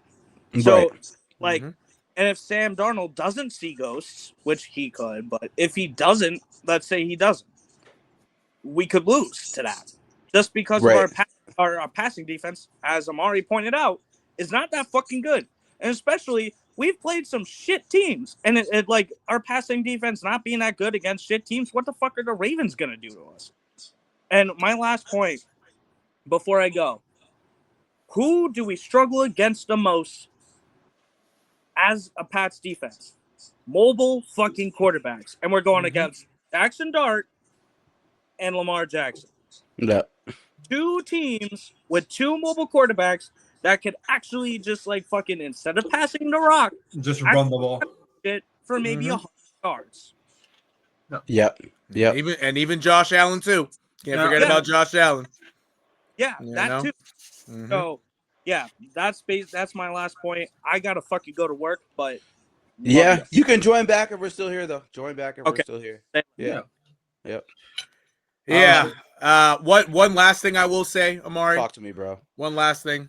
Talk to me, my guy. When it comes to the Patriots in general, against a lot of these teams, especially with the head coach they have right now, they're always going to put up a fight. They're going to put up a fight. If it ends positively, great. If it ends negatively, late. But just know they're going to put up a fight. But with that being said, looking at these teams in the NFC Championship, in a Super Bowl matchup, if it got there, I take my favor on the NFC teams at the moment against a team like the Pats, because the Pats haven't seen nobody up to those caliber in their conference, and on literally in the NFC, because all these NFC teams that they played, they don't move, they don't scare nobody. So yeah, and the Broncos too, like and the Broncos too, exactly. Dude, they're just but their offense isn't good enough. That's why I love that point. That's why I posed the question: can they beat an NFC caliber contender? Because you got teams on both sides of the ball being elite. Right. I just went through the stats to piss through. Like, the Rams, the Seahawks, the Niners. Like, there's just teams in the NFC that are doing on both sides of the ball, getting these wins against quality wins against hard schedules. Right. And the Broncos have showed they're probably the best team in the AFC because they beat the returning champions. They beat the Eagles. They've gone up against some other teams. Yes, I know they've had some losses along the way, but the Broncos are clear-cut the best team. Right. And that's not even having even close to one of the best offenses in the league. Absolutely. Just to revisit the numbers for the Broncos quickly, because they had a bye. You look at their offense, dude, and they're not even top 10. They're middle of the pack right now. Right. Right now, they're about top 15, it looks like. Obviously, I'm not counting it quick, but it looks like top 15 right now. 1, 2, 3, 4, 5, 6, 7, 8, 9, 10, 11, 12, 13, or 14. So, at least and that's quite frankly because of Bo Nix. There's been a 14. lot of Bo Nix hate. 14. They're 14th, and they would be way worse if Bo Nix wasn't their fucking quarterback. I'm just being straight up. Bo Nix is that guy. He's the future. But to move on, because we got some more games to get through here. That was a great segment. Awesome job. Giants against the Lions, 27-34. Giants. Famous Jameis was ultimately the story of this game. Shout out Famous Jameis. With a receiving touchdown, to be honest. Yep. Shout out Famous Jameis. Famous Jameis had an amazing game here today. Today. I'm sorry. Sunday. On Sunday. Famous Jameis 18 for 36. 366 yards and 2 touchdowns with only 1 pick and a sack. Now, we all probably thought this was going to be a blowout. I know we all had the Lions in our predictions, which, chat, I'm sorry. I've been slacking on y'all on the record predictions. We've been doing record predictions every week. You guys will see the results between me, Ben, Nero, and Connor. We have had every single week we've been doing like a game-by-game pick, so you guys get to see who's going to win. There will be a Bay State Media prize for that, so, you know what I mean? Stay tuned for that if you guys are watching, obviously. That's going to be fucking awesome. Go to our Instagram at the Bay State Media and at WTHHS on what the hell, or excuse me, at WTHHS 617 on Instagram. Make sure you go follow both. And Sure. Famous Jameis, other than a guy to be named that's on my fantasy team after, was the story of this game, kept his team in the game, consistently made throws and plays to keep his team in the game. Tyrone Tracy, 20 attempts for 62 yards. Devin Singletary, 14 for 47, ultimately chipped in. And, you know, even Famous Jameis with 4 for 13 on the ground himself. Wan'Dale Robinson. You already know Mr. Wan'Dale. Yeah. That is Ben's guy on his fantasy team. You already know. Ben, what's your tell the chat what your fantasy team name is? Wan'Dale Vision. Yes, sir. That shit creative as Yeah, hell, chat. I love it. I love it. Yep. Wan'Dale Vision had 9 for 156 and a tutty. You know, I'm sure. And the touchdown was like on the trick play. Not a trick play, but like screen play, I guess. Like a double. Like, yeah, you could call it a trick play for sure. That was. It was definitely a still trick play. Winston that threw the ball, but I obviously I can't dig to find the actual play on the screen here like I could for the Caleb Williams because it takes a little bit. There's no timestamps, but I mean, for the most part, it was the first touchdown of the game. Oh, it was the first touchdown. Okay, yeah, we could probably go to it real quick. So, Wan'Dale Vision, Mr. Wan'Dale Robinson, had an excellent game. This Giants team, they're starting to show signs of life, man. They really are. They're starting to show signs of life. And what I like about the Giants, that's exactly that right there.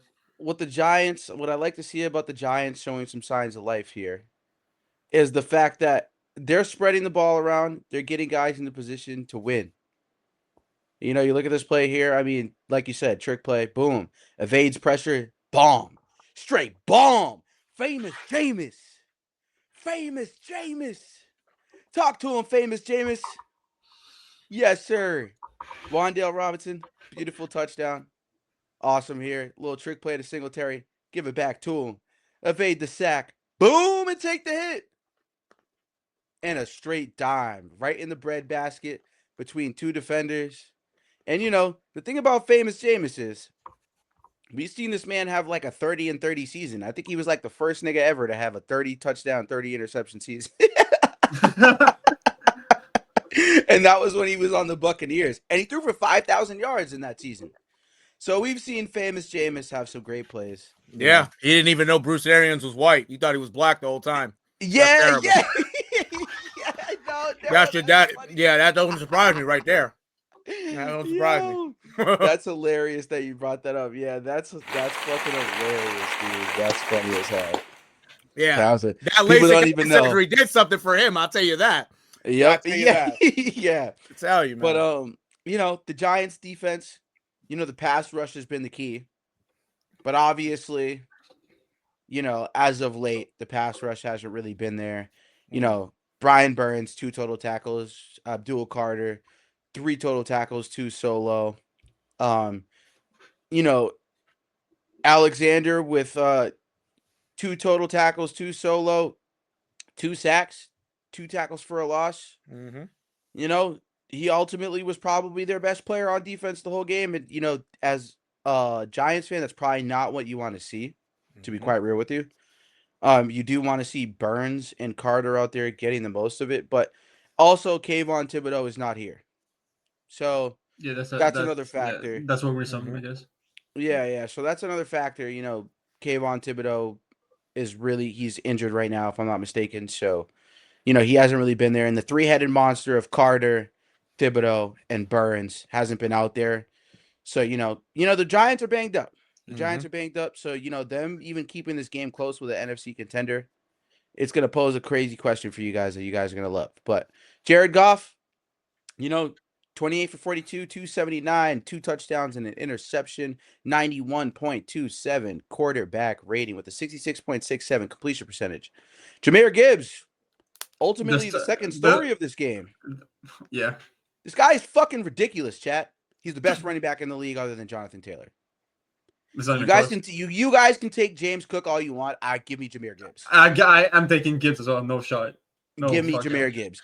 James Cook is great. I understand that Gibbs and Cook are probably neck and neck, but if you were to ask me, give me Jahmyr Gibbs. 15 for 219. First of all, 15. Out of some of the carries we've read already for some of these games, he's had probably the least amount out of some of these guys. 15 for 219, 2 touchdowns. 3 carries over 20 plus yards. That's fucking crazy. I mean, this Lions offense has never been the question. It's been the defense. Amon-Ra St. Brown, the third story of this game. We'll call him a supporting character, whereas the protagonist was obviously probably Jahmyr Gibbs. The antagonist was probably Jameis Winston because he was on a losing team, so we'll call him the antagonist. And the supporting character was Amon-Ra St. Brown, 9 for 141 in a touchdown, and then Jahmyr Gibbs on the ground. I mean, on the receiving end, 11 receptions for 45 receiving yards and a touchdown.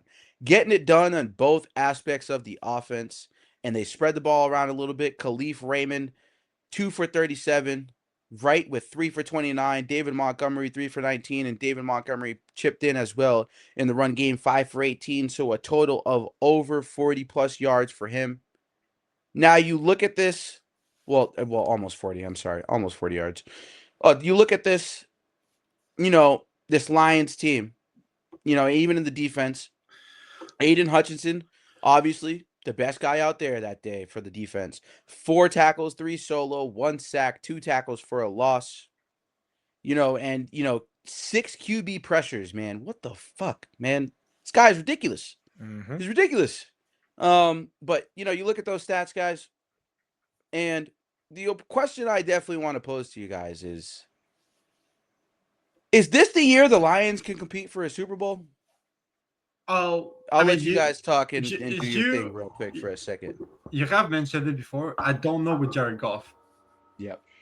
I just don't know how. They can compete. They will probably not. Yeah. Because they had Jared Goff at the QB. But if they can rely on Jahmyr Gibbs and Amon-Ra St. Brown to go on for the rest of the year, sure. But I don't see it. I mean, we've already seen Jared Goff play in the Super Bowl, right? We have. You saw what happened the last time he played in the Super Bowl. Yeah, it was more of a defensive battle, yeah. But you saw what Bill Belichick did to him. Yeah. You feel me? He's already been in the brightest moment. And with that stifling Patriots defense back in 2018, couldn't get nothing going, right? Yeah. Now he's in a different situation years later. A much better teams offensively in terms of who he has. He don't have Todd Gurley. He has Jahmyr Gibbs, who's far healthier. He has David Montgomery as well, the two-headed monster in the backfield. He has Amon-Ra St. Brown. He has guys to win a Super Bowl. Yes, that team can win a Super Bowl, but with him at the helm, I don't think so. Yeah. I don't think so. I mean, you saw what the Eagles did to him last Sunday Night Football. Yeah. You know what I'm saying? Yep. This team currently, think about it, the Lions currently aren't even in the playoffs at the moment. Yep. Even ended today, they wouldn't even be in the playoffs. Yep. Right? So they got to win out to get in.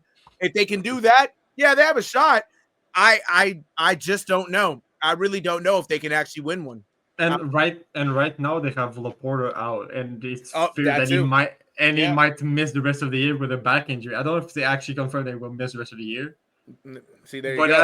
I know he's on IR. I know he's missing games right now, but you don't the Titans broke right. No, literally. And I mean, and even going back to that Eagles game last week, you saw what it was not having Laporta, and made shit a lot harder.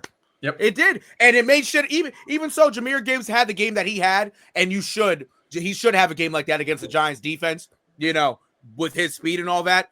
But imagine if Jahmyr Gibbs didn't have that game. Let alone imagine if they didn't have Jahmyr Gibbs playing for that team. They probably could have lost that game.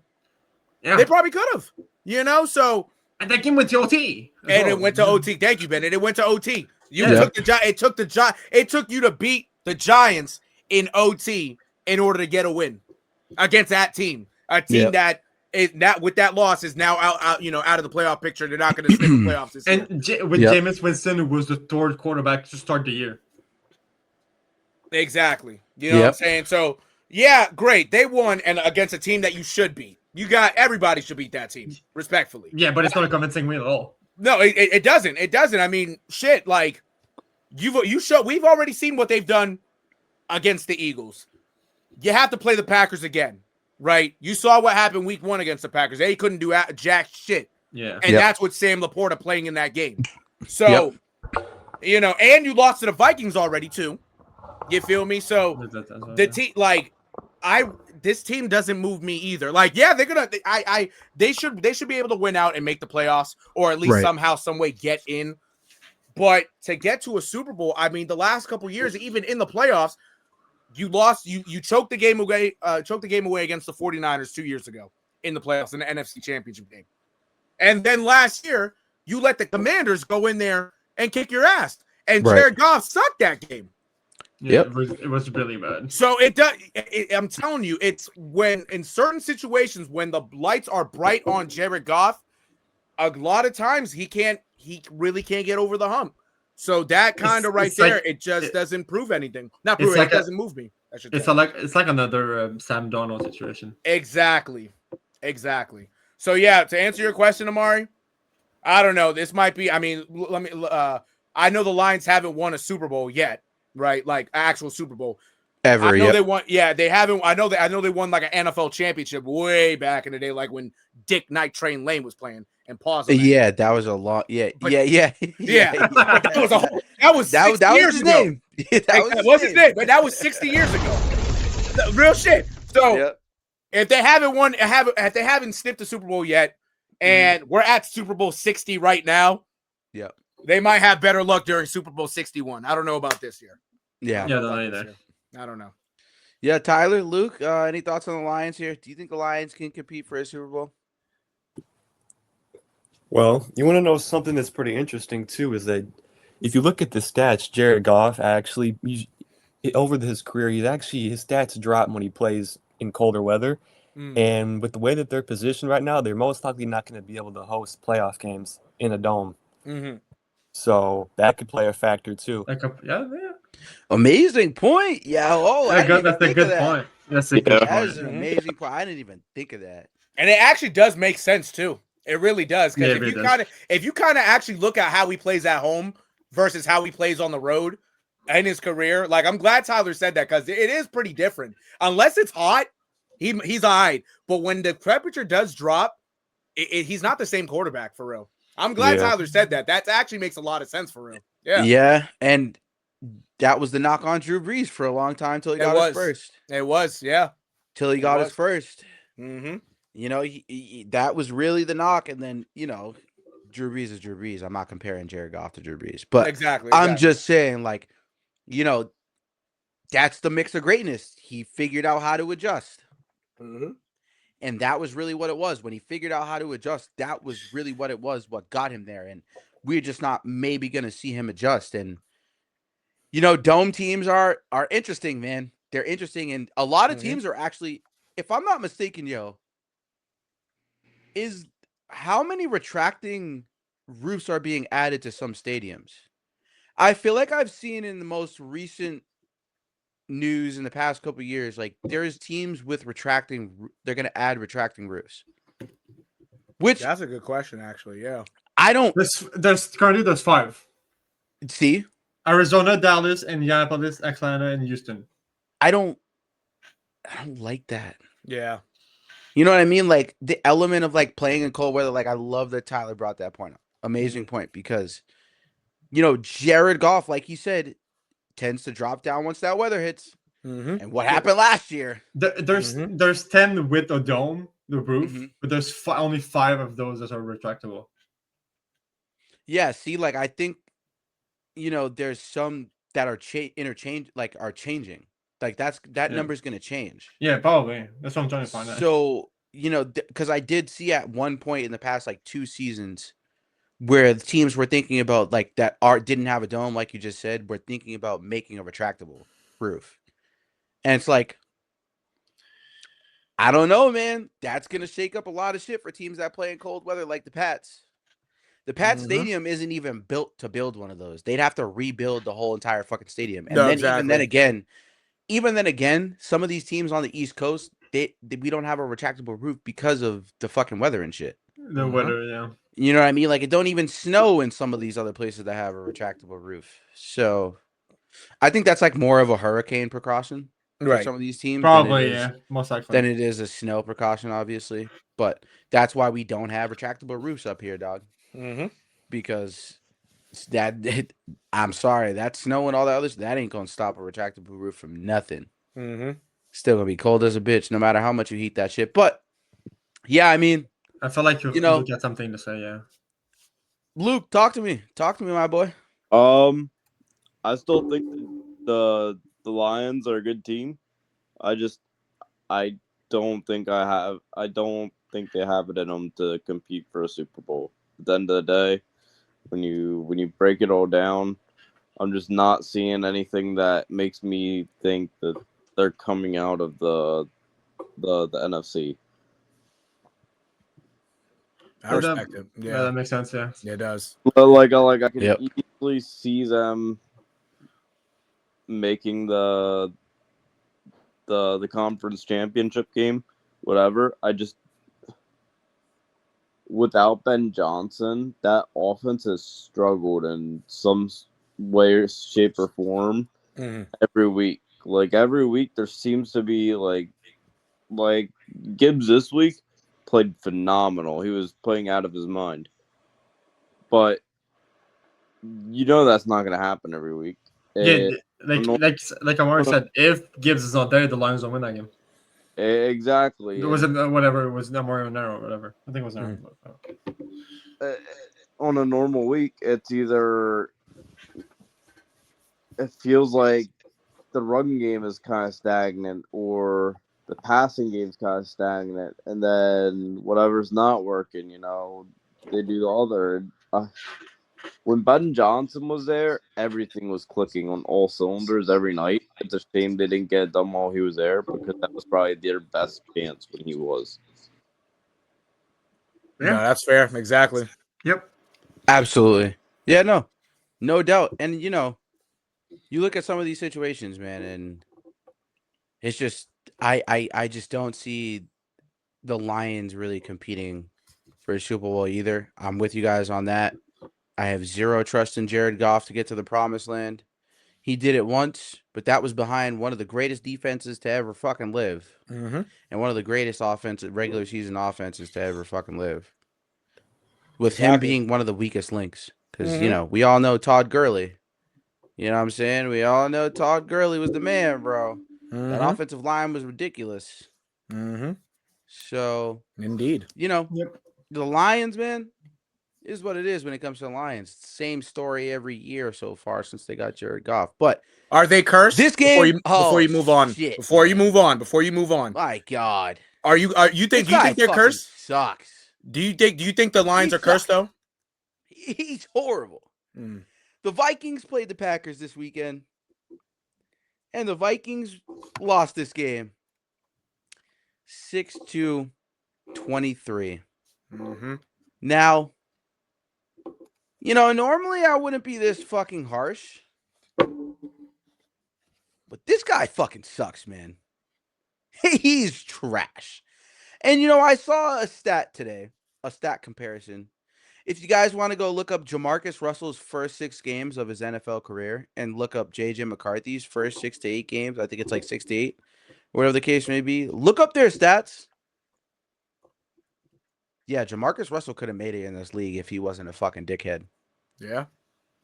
It's that bad. Like when I say it's that bad, it's that bad, chat. It's that bad, chat. JJ McCarthy, man.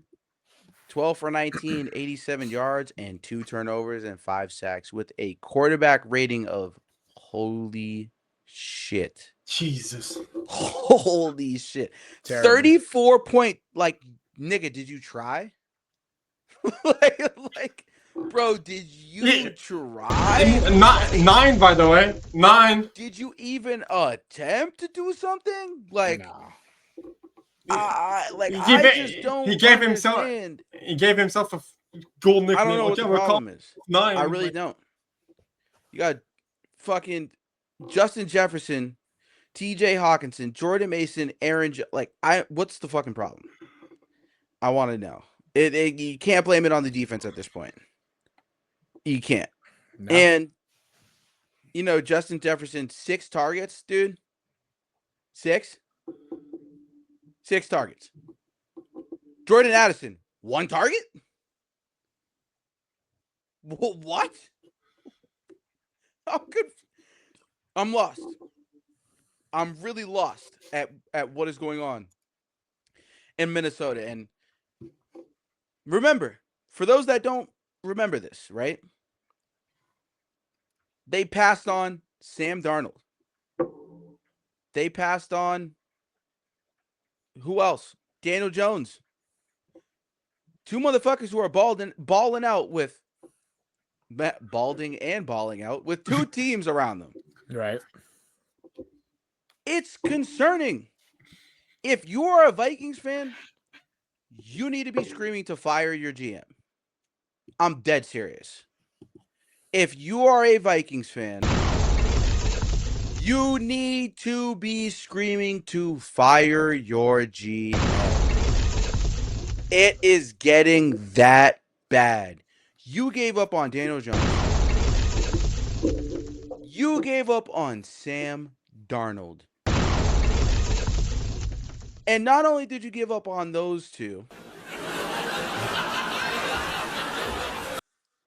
at this point, this is the guy you gave him up for that had a stacked college team around him the whole entire time. Michigan don't win that championship without their defense. So for me, this is depressing that these receiving yards where Aaron Jones is your 3rd leading receiver, like, bro. At 16 yards. 1 target. Adam Thielen, 1 target. How did Adam Thielen have a better season on the Carolina Panthers with a young quarterback who honestly they said he was garbage until we saw this year? And what the fuck? What is going on? I just want to know, like Kevin O'Connell, why you allowed this front office, which at this point, oh yeah, congratulations to that front office. You guys are the dickheads of the fucking day. Mm-hmm. For real. Yeah. This is sad. And I mean, these numbers are horrible. Wow, Metellus, 12 tackles, 3 solo. Congratulations. Good for you, dude. Good for you, buddy. You were the only one who actually fucking made a difference or did anything today. Sunday. Congratulations to you. Cash Mill at the 8 tackle Congratulations. solo. And, on that note, I mean, it's not like the Packers had much of a better game. If Emmanuel Wilson doesn't have the legacy game of his fucking career, we wouldn't even be sitting here having this conversation. To be truthfully fucking honest with you. Mm-hmm. Because what the actual fuck? Jordan Love, bro, I'm sorry. I get it. Niggas suck. And you can see by the receiving stats here. It's not that hard to tell. It's just tough that Jordan Love has to deal with the situation because, mind you, there was plenty of fucking plays where Romeo Doubs had a bunch of drops. We saw that. Not even a bunch. It was really, he caught 2 passes. He had 3 targets. But in the past couple weeks, we've seen Romeo Doubs be absolute fucking dog shit, dude. There's no excuse. Dontavion Wicks, absolute fucking garbage. Christian Watson, you're fucking garbage. And Jaden Reed's coming back. You're on so many people's ban list for betting, which you probably don't give a fuck. But at this point, it's the fact that you're on everyone's ban list, men and women, for betting, that's a problem.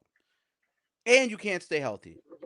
So, honestly, quite frankly, it's sad that they couldn't put up passing numbers against a bottom 20 passing defense in the Vikings. That's the sad part that we're really realizing about this situation. But this was a no better game from the Packers either. And the defense was obviously ultimately the fucking story. Isaiah McDuffie an interception. Williams with an interception. McDuffie in general, 1 quarterback pressure, 9 total tackles, 5 solo, and half a sack. So he was in there in the backfield with a pass deflection interception and, like I said, 1 quarterback pressure. He obviously was the best one. Made a difference. You know, Wyatt, 3 total tackles, 3 solo, 2 sacks, 2 tackles for a loss, 2 quarterback pressures. He obviously was the second. Well, he was probably the most impactful, obviously. And then Isaiah McDuffie was probably the second. So, you know, you look at this defense that they don't create a lot of turnovers. They're one of the worst teams at creating turnovers in the whole entire NFL. But to take away from this game, this is just an interesting question. And I know you guys will obviously have some great thoughts for this, but when will the Packers dominate from start to finish in a game this season? When are we going to see 4 fucking full quarters of this team? Because this is a team I've defended so many fucking times, man. And I can't defend this team anymore. I don't care what the situation is at this point. The offense is not playing up to standard. The defense is not creating turnovers. And this is the team that has to compete with the Lions, the Seahawks, the Rams, the Niners, these other teams that are more seasoned. So, to pose this question to you guys, open table, when will the Packers dominate a game start to finish? Hey, hopefully soon. No, I think next year. I don't think they will this year. I don't think they will this year. To be honest. I agree with Nero 100%. Because I tell you, I'll be honest. If we actually want to talk about actual frauds, this might be the number 1 team. Yeah. This might be the actual number 1 fraud team. And it's sad. It's sad because you look at how Jordan Love has been a quarterback for the last couple years. He's smooth. But it seems as though, besides Josh Jacobs, everybody else, every other else that plays a skill position isn't him. Isn't that person. There's no receiver that scares us. Christian Watson, as a deep threat, he drops a lot of balls. Tucker Kraft is hurt, and Josh Jacobs misses a game. Who's going to do anything? You give the ball to fucking Emmanuel Wilson almost 30 times, he has to score. Yeah. If you give Emmanuel Wilson 30 times and he don't score, you lose the game. Yeah. That team does not if from dominate from start to finish, they can't. You got to hope and pray their defense actually dominates the game in order for them to get a win. Because the offense, take away Josh Jacobs right now, the offense ain't doing shit. And it's sad. Yeah. The Packers have always had a smooth offense, but it just seems this year it's like, it's like you watch them and the teams that they should beat, they end up beating them. And then there's a couple games in there where they should have won, i.e. the Browns and the Panthers. You make them teams look like Super Bowl contenders. What? That's what don't make sense. That's why the NFL sometimes don't make sense. No bullshit. I tell you. And I appreciate Luke agrees with me because, this, you know what? Week 1, 2026, we'll see. We'll see if they dominate a game. Every other game this year, I don't know. They don't move me. If they dominate a game from start to finish this year, then you know who started this shit. You know who started this shit, but I don't even think that's happening. Yeah. No bullshit. Yeah. No bullshit. Any more thoughts, Luke, Tyler, Ben? No, it's just. Oh, go ahead. No, you go ahead. I was just gonna say, yeah, just outside of Josh Jacobs, it seems like consistently nobody's able to get the shit done. Like every night every night you're leaning on Josh Jacobs to get you a touchdown, 2 touchdowns, and then 100+ rushing, receiving. Oh well, whatever happens, the rest of the game happens. Like, no, like you need more than a fucking touchdown or 2 most times, unless their defense is gonna be that stout. And I mean, their defense is solid, but it's not good enough to where you can get away with 2 touchdowns a game. Like, from what I've seen so far this season, they're so inconsistent that I don't see it happening this year. Yeah. I was gonna say, I agree with what Nero said, and I promise it's not the Bears fan in me just trying to be a hater. I really do think that the Packers, if you're talking about a fraudulent team, I think the Packers are up there because if you take into account the amount of hype they had coming into the season, especially after getting, Micah Parsons, they're 7-3-1, which, it's a fine record, but they've had some of their wins have been really sloppy, like, the Cardinals game, the Giants game, and then they had games against the Panthers, which was bad. They had the Browns game, which they choked. I would think if you're calling any team a fraud, I think the Packers have to be up there. Yeah. Exactly. Yeah. Exactly. Yeah. Because how did you lose to the fucking Browns? How the fuck you lose to the Panthers? That They too. almost lost to the Cardinals. And they almost That game was really thank you. I forgot about that. They almost lost to the Cardinals too. It took Micah Parsons to have the game of his life at the end for them to win. Right. That don't make sense, bro. It don't. Like, no bullshit. You might as well put Cam Newton at quarterback if that's the fucking case. You might as well get Cam Newton a job. I'm yapping. But fucking real Cam back in. yeah, exactly. Like, if you want to give an offensive spark, you might as well call Cam Newton back in there. And it ain't going to be pretty. You're just going to see him run 15 times a game. And you already see Josh Jacobs running 20 times a game. You see Emmanuel Wilson. The only form of offense they have at the moment is fucking, a rushing offense. And Malik Willis coming in and throwing a pass every game. Because you notice that if you looked at the stats, last couple games, Malik Willis has gone in there and thrown a pass and completed it. So that's your offense right there. Yeah. It don't make no fucking sense. Them niggas is frauds, bro. They're frauds. No bullshit. Mm-hmm. And I have a question for you guys about the Vikings, since we were just talking about them. Mm-hmm. Yeah, sure. So, if they are done with J.J. McCarthy after this season, which they very well could be, what do you guys think about, since we were talking about him earlier, and the Jets are probably moving on from him, what do you think about Justin Fields being under Kevin O'Connell? Now, that wouldn't take them, obviously. That wouldn't make them back to being a playoff team or anything, but I think it would be an interesting fit. It would be the first time he has an offensive coach. He's had Eberflus, he's had Mike Tomlin, he's had Aaron Glenn now. I think it would be interesting. I don't hate it. I don't hate it either, actually. I don't mind it. I don't hate it. And the only reason why I tell you I don't hate it is because of the options in this upcoming season for UFAs. Yeah. If you guys look here, you got Daniel Jones, Aaron Rodgers, Russell Wilson, Marcus Mariota, Zach Wilson, Tyrod Taylor. There's not a lot of Kenny number ones Pickett, there. Jimmy Garoppolo, Mitchell Trubisky, Case Keenum, Trey Lance, and we'll end it there. We don't even need to go farther. Long story short, there's no true number ones there except Jones and Rodgers. The only guy I could say, honestly, Daniel Jones might not even want to go back there. Yeah, he's probably like, you gave up on me once. Fuck that shit. I'm not even gonna deal with it. Aaron Rodgers is about to be 42 years old this season. So by next season, he'll probably be 43. So you're not even going to take a flyer for that price tag, which market value annually a year is going to jump up to 16 if they make the playoffs and win a playoff game. His AAV will jump up. Russell Wilson is 36 years old, about to turn 37, will be 38 by next season. Yeah. Horrible. Get him the fuck Don't out do of it. here. AAV is going to drop down to $5 million. That's cool. And if you want, and that's why I think you pose a good point, because it's like if they sign Mariota or they sign Russell Wilson and then sign Justin Fields, at least one of them can teach him as a veteran in a situation where he probably, like you said, Kevin O'Connell, that's a great question.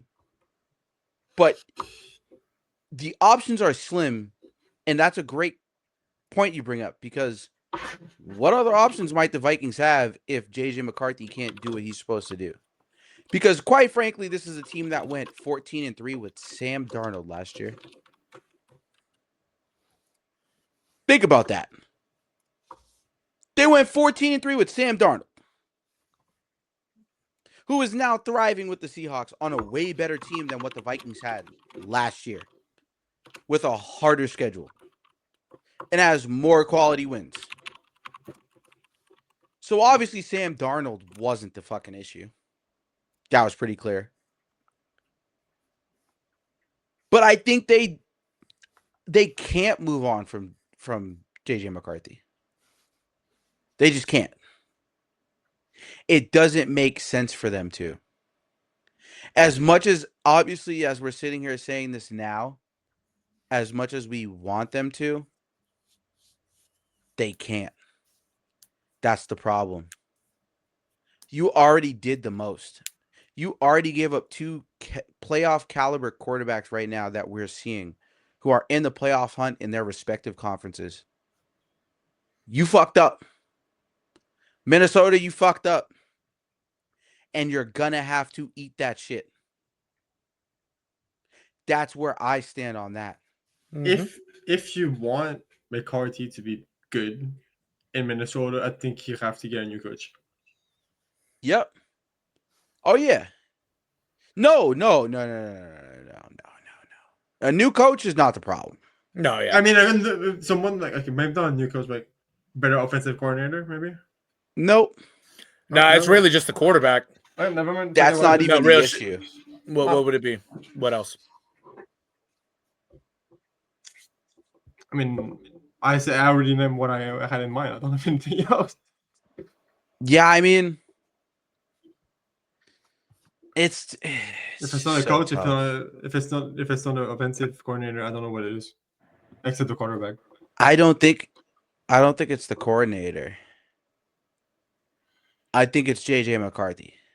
Yeah, exactly. You're relying on a guy who showed what? At this point, hasn't shown much. Realistically, other than a couple good quarters, hasn't shown much. And this is a guy that you drafted and let go of two quarterbacks who are now currently in the playoff hunt. It's a concerning question to ask. Probably McCarthy's best. And I love that Tyler brought this question up, because it is a great question that I haven't explored. Other than from what I know so far, this is not a JJ. I mean, this is not a Kevin O'Connell problem. Straight up. You know what I think they can do? What? Trade JJ McCarthy for Anthony Richardson. You might as well. You might as well try to give it a shot. If you can't give it a shot with him, is that wrong to think about? Would that could a move like that somewhat be benefited for both parties? If you are Anthony Richardson and you get beat out by Daniel Jones, you should be asking yourself, what the fuck did I do wrong? No, exactly. I think they're putting themselves in a dire situation to another dire situation. We've seen Anthony Richardson already quit on his team. He said, "Oh, I got tired. I had to be taken out of the game." Nigga, you can't do that. No, You're in the NFL. You can't do that shit. No, right. I'm sorry. I don't care who you are or what position. You can't sit up there and say in a press conference, "I told my coach I was tired. I can't play anymore." Nigga, what is wrong with you? Like, that's going from a guy who they like this guy. Justin Jefferson has defended him in press conferences. They've said they believed in him multiple times. And again, he's a first-year quarterback. I know it seems premature for a lot of people, and I am going against the grain of my usual thought process, but at the same time, it's concerning. If Sam Darnold went 14-3 with almost the same roster, what is going on to the point where JJ McCarthy can't? No, right. And I look at this situation and I take it with not a grain of salt, but I feel more inclined to trust Kevin O'Connell than I do to trust JJ McCarthy. And trading Anthony Richardson from one quarterback problem to another is different. You can fix the play and the reads and all that, but you can't fix the heart and all that other stuff. You can't fix that. Mm-hmm. And Anthony Richardson has already showed he might not have the heart to play in this league. Mm-hmm. He might not have the heart. And to sit there and look at what this team is doing without him at the helm.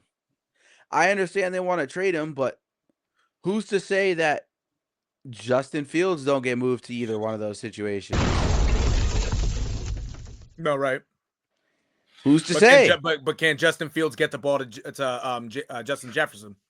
You think, like in terms of passing wise, being more mobile and maybe having a stronger arm than JJ McCarthy? Yeah. Mm-hmm. And Kevin O'Connell, like he said, being a QB guru and an offensive guru, like, do you take your chance with a guy who's proven already that he's had a 3,000-yard and a 1,000-yard rushing season with less minimal talent? He's never had a guy like Justin Jefferson in his life. No, for sure. He probably hasn't even had a guy like Jordan Addison really in his life. Mm-hmm. Unless, I guess you count George Pickens, because George Pickens played great while Fields was there. Yeah, that's true. Yeah. Yep. I guess George Pickens and Jordan Addison, yes, you can say that, but now obviously we know George Pickens is above Jordan Addison because of the year he's having right now as a wide receiver number 2. Mm-hmm. Honestly, nigga might even be wide receiver number 1. Yeah. The way CD Lamb is playing right now and dropping passes, he might even be WR1. Or, excuse me, WR1. So, I think that's a great question. I might have to do a little bit more research on that, but I don't think they move on from JJ for the sheer fact that pride has come into play too much with the Vikings at this point. Mm-hmm. That's how I feel about that. That's fair. Absolutely. But to get to the next game, I know you guys are doing a great job. Awesome. Killing it right now. Oh, the game we've all probably been waiting for. Hey, man. I was wrong about this week. Somehow this defense showed up this week. Somehow, some way, Jonathan Taylor wasn't able to do jack shit. Somehow, some way, we are still in this fucking hunt, my boys. The Colts played the Chiefs this weekend at Arrowhead Stadium. And the Indianapolis Colts went in there. And they played the Chiefs and scored 20 while the Chiefs put up 23. Now, looking at these stats here.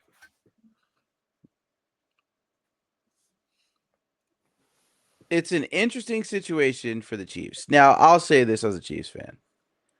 I'll get it cracking because I want to hear some opposing opinions. I'm sure there will be plenty, especially from the Patriots fans. So, Daniel Jones still had in my opinion, he had a great game. 19 for 31, 181, 2 touchdowns, but the 99 quarterback rating, no sacks. Jonathan Taylor, we stopped that boy. Other than the Steelers, we are the only team to hold him under 70 yards this season. 16 attempts on 58 yards. As a Chiefs fan, we got to pat ourselves on the back for that. And the pass game was almost non-existent. Dulien, 1 reception, 48 yards. Tyler Warren, 5 for 45. Michael Pittman, 5 for 27.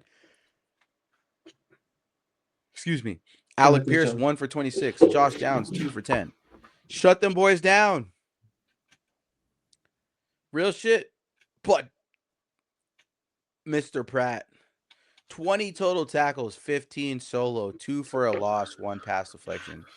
This guy was the player of the game. Honestly, he was the player of the game. Time and time again, I saw him around the ball. Time and time again, I saw him making plays. Time and time again, he was just there. And he was really there, and the presence was felt. And now, you look at a lot of these situations, right? And, the Chiefs, for the most part, right?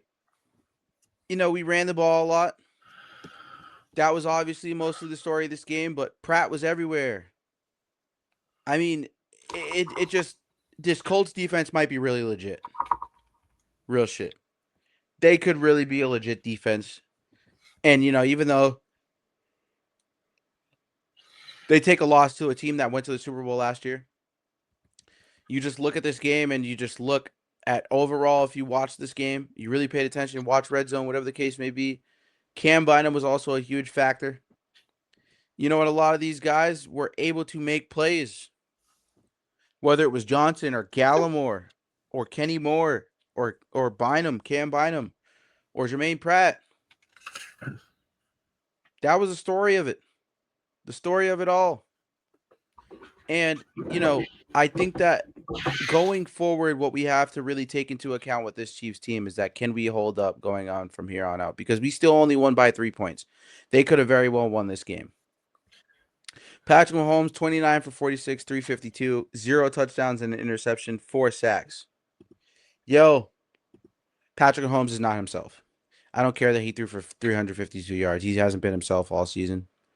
Kareem Hunt was ultimately the real story of this game. 30 rushes for 104 and a touchdown. I can't. Oh, excuse me. I'm sorry. I can't defend Patty Ice no more. I can't. Rashee Rice, resurgence. He's had a resurgence since he came back. 8 for 141. Xavier Worthy, 4 for 59. Kelsey, 4 for 43.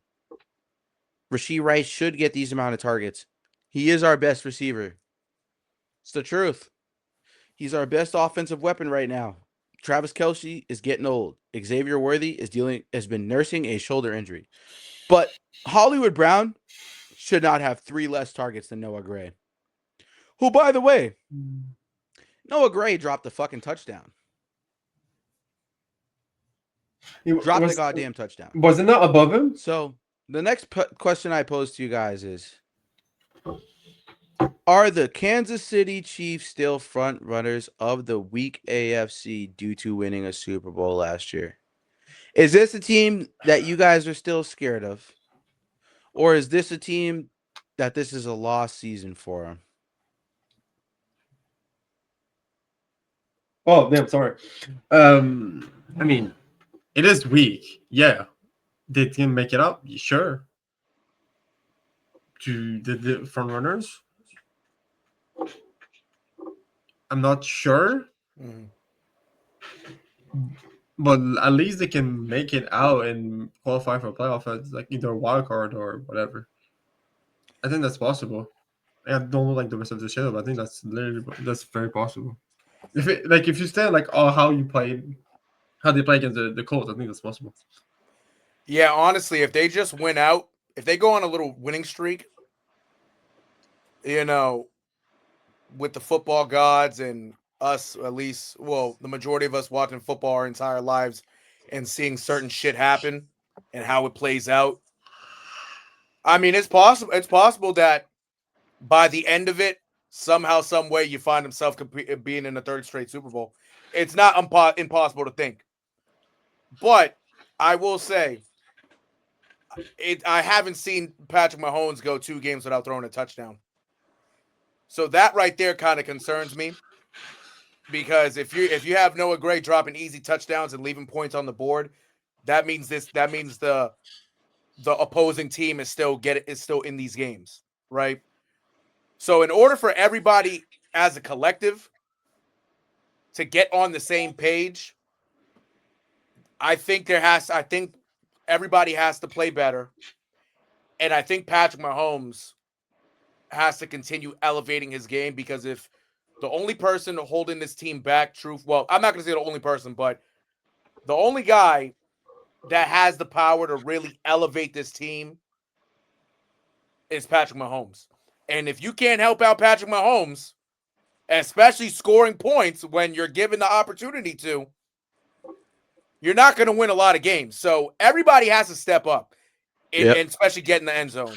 Noah Gray, Hollywood Brown, Juju Smith-Schuster, the lower guys. But when you think about it also, Travis Kelce has to find it within him to not let his age play a factor, and he has to be a guy that can get separation and score. Because if you get him the ball and he scores, they win. When he doesn't score, the majority of the time, they're losing games.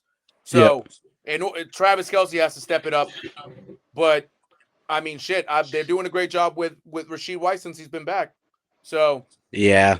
you know what I'm saying? So if Patrick Mahomes can at least get on the board and throw some touchdowns, if they allow him to and catch the ball, then this team has more ways to go. They really do. There's more opportunities to win. But if you ain't helping them out, getting them in the end zone, then what? Then it's gonna be it's hard. It's a lot harder for them to win these games. So, it's weak. I think they still have a shot. I really do. It's just everybody has to help out Pat. If they don't help him out, they ain't going nowhere. Yep. Absolutely. Mahomes can carry this team on his back anywhere. Exactly. Yeah, absolutely. It's just like this team has been weak all year, and why would you think that Mahomes would suddenly take it back up? It's like top. I don't want to say a number, but like top 10 quarterback in the league. Right. He's still a good quarterback. He's known. He has won 3 Super Bowls. Three. Mm-hmm. 3. Yep. Like he can put the team on his back. Sure. Is that happening this year? No. Chiefs are not that powerful enough this year to do that. Yep. And quickly before Luke and Tyler go, I'll even say as a Chiefs fan, I've been saying it all season. You guys been watching? You guys have seen it? We are not good. We barely won this game. It's sad. It's up. We don't know what the fuck is going to happen. We wasted a draft pick on Sky Moore just to end up trading him. Mm-hmm. Or actually probably letting him walk. One or the other.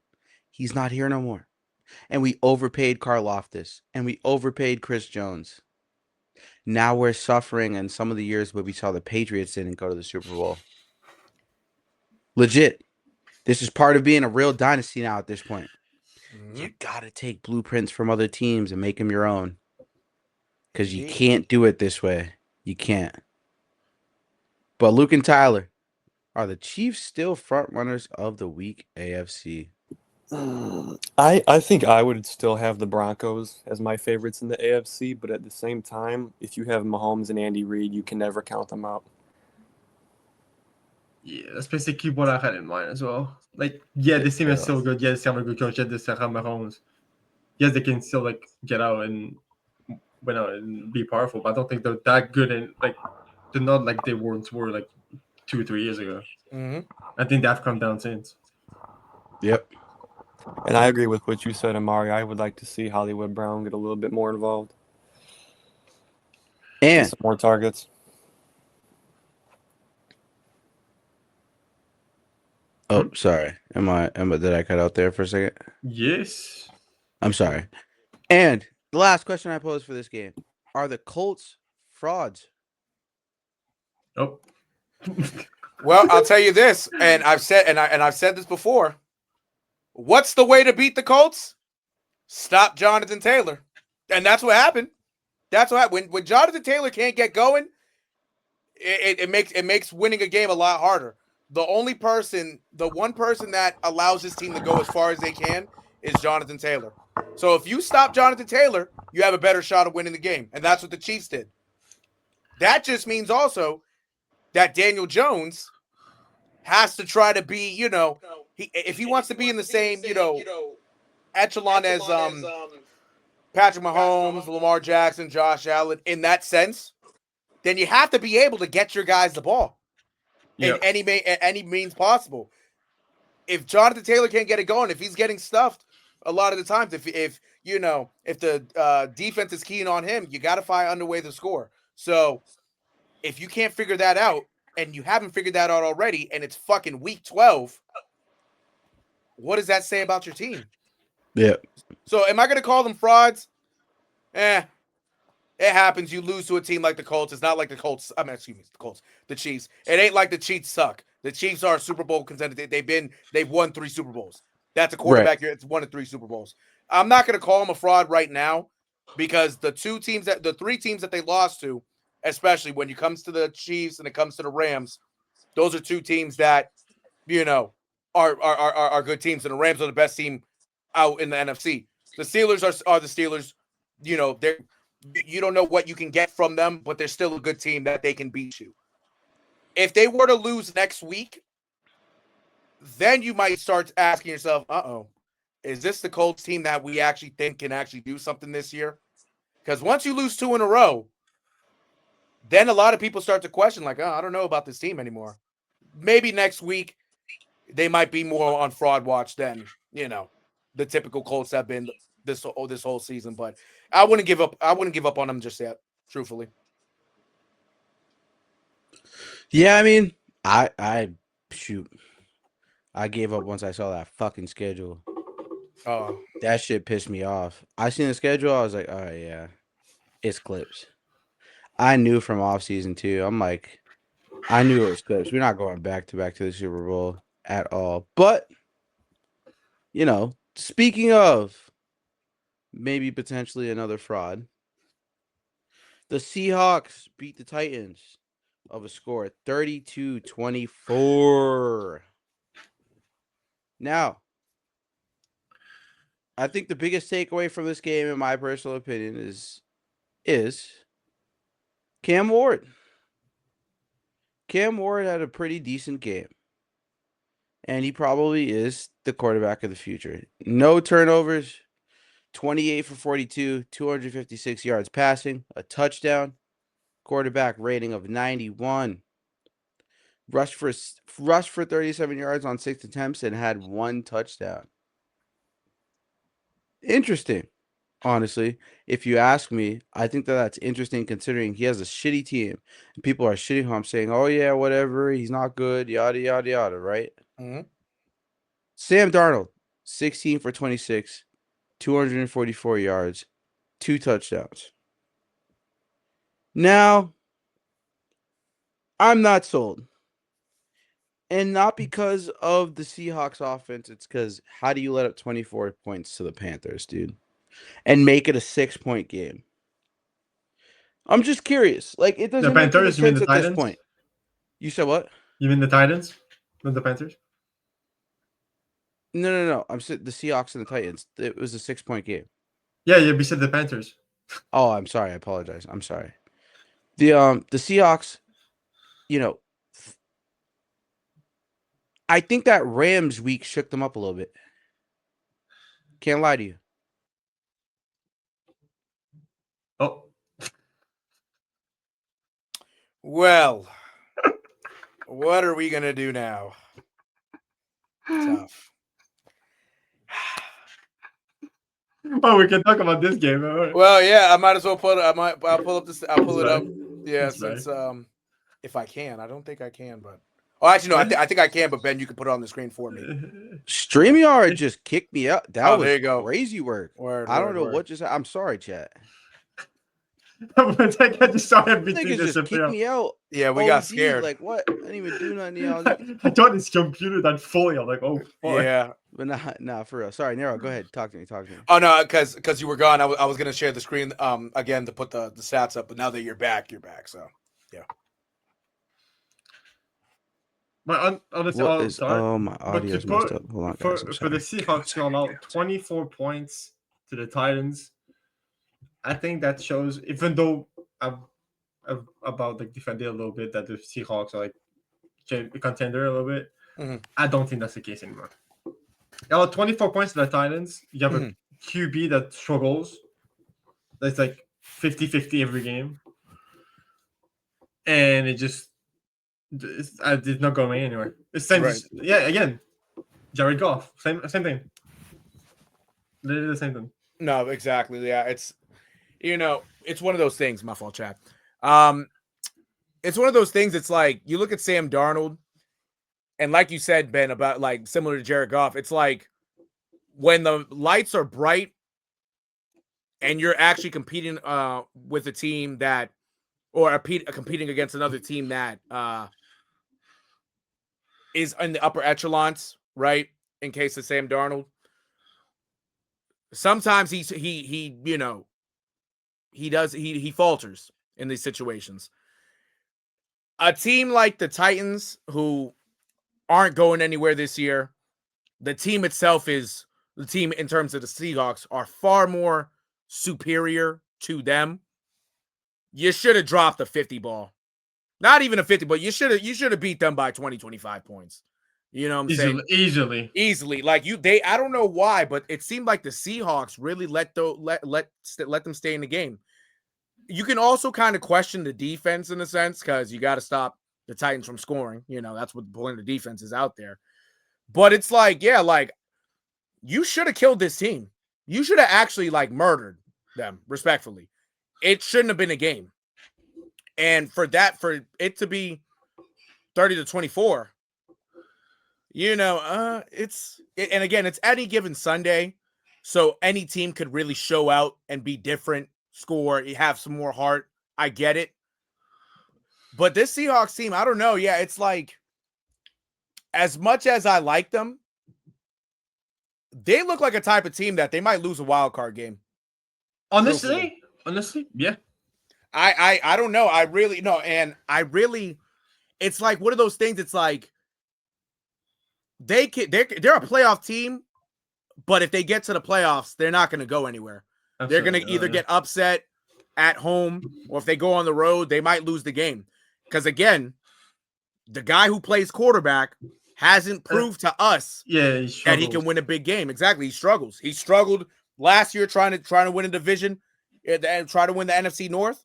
And so far this year, when he's played the Rams, it didn't go well. When he played the Texans defense, they won the game. Yes, the Seahawks won the game, but you let that Texans defense kind of expose you. So it's, I guess, honestly, with Sam Darnold, it just matters the competition level on defense. Because if it's substantial competition that you play against and it plays very well, you start to see the old Sam Darnold that we were used to seeing for the first 4 or 5 years of his career. Truthfully, yeah. I mean, we can move on to a question for this. I'll ask like the Luke and Jonathan. Can Sam Darnold even lead the Seahawks to an NFC Championship at this point? Can they? Can he? Oh, can he? Excuse me.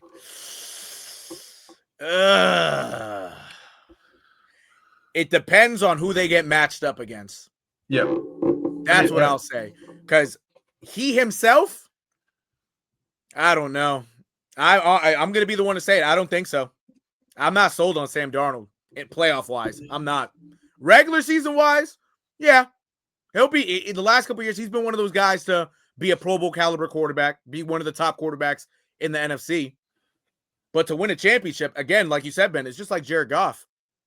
I don't see him taking his team to a Super Bowl. If he can pull off a Jared Goff run, then maybe. But I doubt it. Like to look at right now, I doubt it.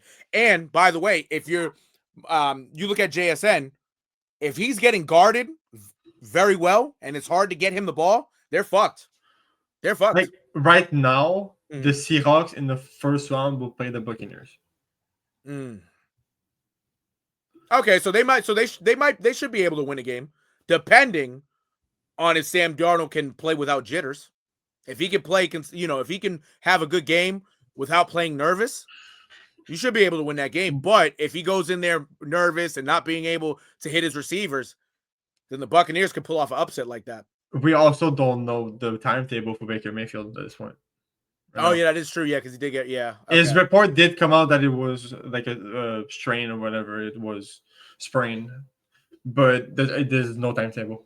So it should be like... Okay, so if Baker Mayfield doesn't play, they have a shot, at least to win that game. To get to an NFC Championship game, yeah, I don't know. Is diagnosed with low-grade sprain in left shoulder. Low-grade sprain in the left shoulder? Yeah. even if he comes back, it might be different. He might not play the Wait, same. he's a righty, right? He is. Oh, it's his left shoulder. He is a left righty. shoulder. He is a righty. So yeah. So honestly, like he'll be weak. His body, like his upper body, will be weak, shoulder wise, all that. Like up here, it's gonna be weak. Do I think he can play through the pain? I think so. So honestly, if Baker Mayfield can play like Baker Mayfield that he's played all year, and he's already beaten the Seahawks, they've already played him and beat him.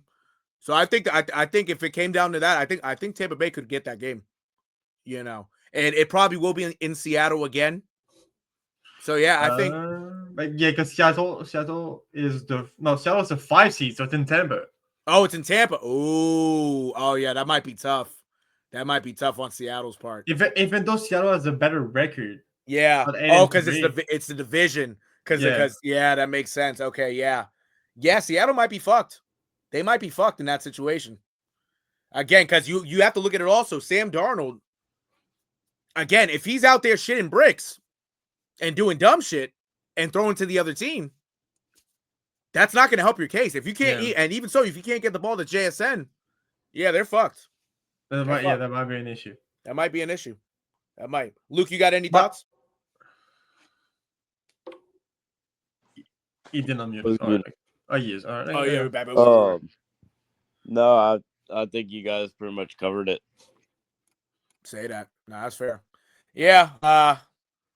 Honestly, I don't know. I haven't been sold. I mean, I'm sold on Sam Darnold in the regular season. I'm not sold on him in the week 18 wild card playoff. Why? I'm not. Truthfully, hasn't done it yet. So. I kind of want to look. I kind of want to see the rest of the Seahawks schedule to see where they could be going. Okay, bet. Because they have the Vikings this week. Then they have the Falcons, the Colts, the Rams again, the Panthers, and the 49ers in the week 18. And the Rams is, I think, it's a Thursday night. Is that 8:15? Oh yeah, no, it is a Thursday night. Yep. I seen that. Yeah, it's a Thursday night. So interesting. Okay. Yeah, honestly, they might. Honestly, I wouldn't be surprised if Seahawks go into the playoffs, kind of on a not a losing streak, but if they lose a few games, you know what I'm saying? They might. I think they might end up they go into the playoff being 1-3 in the last 4. Exactly. Yeah. So kind of on a little bit of a rough stretch. Yeah. They could win against Minnesota, Atlanta, but they could lose against the Colts, the Rams, and the 49ers. Even Carolina. They could lose Carolina. Yeah, that is true. They could lose. Sorry, chat. I apologize. They could lose all 4. To move, we can hear you more. By the way, I just want to continue the topic.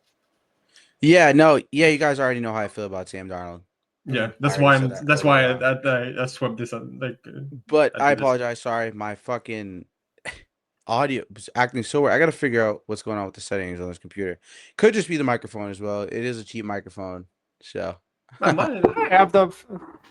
Yeah, but it's cheap. That shit was cheap as well. Yeah, I don't know where you got yours from, but I got mine Amazon, TikTok shop. So. Oh, okay, all right. It's like the same brand, but Yeah. It's like a cheap version of I gotta get an audio box and really upgrade my game. You know what I mean? Yeah, I gotta do the same. But yeah, Sam Darnold, you're a fraud. To continue, let's go on to the Jaguars so we can get the Jaguars and the Jaguars and the Cardinals game. Jags Cardinals. Oh, look who's back. Hey! Jaguars 27, Cardinals 24. This was a fucking banger, honestly. Man, I expected that. Watch this weekend. This was honestly a banger. One of the best games of the entire weekend. A lot of back and forth. Trevor Lawrence, obviously, doing what Trevor Lawrence does, throwing picks. Shout out Mr. Yoel. Shout out Mr. Duval. Your quarterback sucks. 18 completions, 30 attempts, 256, 3 touchdowns, 3 interceptions. He played well when it mattered most, though. Can't lie. Can't talk too much shit. Travis Etienne, 15 for 86, doing what he does the best, 1 run plus 20 yards. Then you had Brenton Strange. In his return, by the way. 5. In his return from injury. Say it again, Ben. Sorry. In his return from injury, that was his first game He back. did. Yes, indeed, he did. Yeah. 5 for 93, 0 touchdowns, but 5 targets. Caught all 5 targets. That's what you want to see. Good 32 hands. yards after catch. He was beasting. Absolutely beasting. Parker Washington, 5 receptions, 71 yards, and a touchdown. Jacoby Myers, 4 for 50 and a touchdown. Travis Etienne, 3 for 30 and a touchdown in the pass game. This Jaguars team was killing it in the pass against the Cardinals defense that they should have probably killed harder than what they did, but it is what it is. Mr. Olokun, 10 total tackles, 5 solo tackles, 1 tackle for a loss. Wingard, 10 total tackles, 8 solo, 1 tackle for a loss, 1 pass deflection. Mr. Jones, 7 total tackles, 4 solo for 2 tackles for a loss, 1 pass deflection, and 1 QB pressure. Now, Mr. Lloyd, 5 tackles, 3 solo, 1.5 sacks, 2 pass deflections, and 5 quarterback pressures. Elite game for Mr. Lloyd. The defense really showed up today for Sunday. Excuse me, I keep saying today because I just keep thinking it's Sunday. But, because we're used to doing it normally. We're used to doing it. But on Sunday, excuse my black ass. On Sunday, yeah, excuse your black. Mr. Lloyd was ultimately the story of the defensive game for the Jaguars. Jacoby Brissett, another elite game from this brother who broke the passing record for most completions in an NFL game last week. Shout out Jacoby Brissett. Last week. Absolutely killed it last week, like Ben just said. 33 for 49, 317 yards, and a touchdown. Again, fantasy. 91.96. Got this from fantasy, so that's fine. Oh, what'd you say? I'm sorry. Again, fantasy, that's what I have, so. Yeah, Ben, how many points did he get? I think it was 83. 83 points. We play in a high-scoring league. We take every stat into account. So Jacoby Brissett was a savior for Mr. Wandale Vision this week. 91 points. Like week 11 got 82.4, and this week got 57.85. He's killing it. And, it'll lead to an interesting question you guys will love. 91.96 quarterback rating for the entire day. Mr. Carter, you trash. But you had 5 for 28. Jacoby Brissett, 3 for 20. Mr. Knight, 10 for 12. Greg Dortch, 2 for -5. The running game, as we know, is non-existent. No James Conner. So we give a little bit of the Cardinals a little bit of a rest here. The receiving core, Mr. Michael Wilson. As Luke said, he had 15 targets this past week. He already said it, in Discord. He was talking to us about his fantasy choices. Mr. Michael Wilson, 10 for 118. Trey McBride, 9 for 79. Greg Dortch, 6 for 53 and a touchdown. Cardinals defense. Forced fumble, Mr. Thompson. 1 forced fumble. But on top of that, Budda Baker interception. Davis Gaither interception. Mr. Williams, 1 interception. The Cardinals defense came to play. Create turnovers. They did what they do best. Budda Baker was ultimately the story of this game for the defense for the Cardinals. 4 total tackles, 4 solo tackles. They were all solo, it looks like. Half a sack, which means he was in there on a sack play, which it was early on in the game, actually. I do remember that play. 1 pass deflection, 1 interception, and a quarterback pressure. Coming from a safety, chat. That's crazy. Yes, sir. That's a crazy game for a safety, but Mr. Thompson also had a great all-around game. 9 total tackles, 6 solo, 1 sack, 1 tackle for a loss, and a pass deflection. Now, with that being said, this is an interesting question that I feel like a lot of people don't really understand, or they might not understand, and we might be a little bit premature on it. But I will say,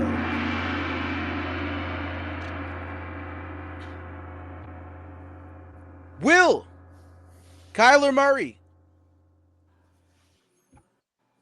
be an Arizona Cardinal by next season? Nope. I have seen this. Oh, I and have you seen. already know what the slogan is, chat. Say it with me. Let's get negative. I have Fuck Kyler Murray. I have seen the question asked, like not as like going around in social media and stuff like Twitter, Instagram, whatever.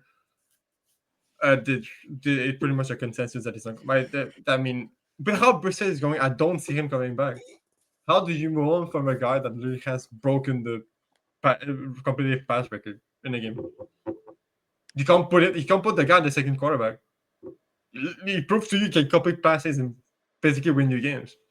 I know he lost that game 2 weeks ago. We completed broke the record.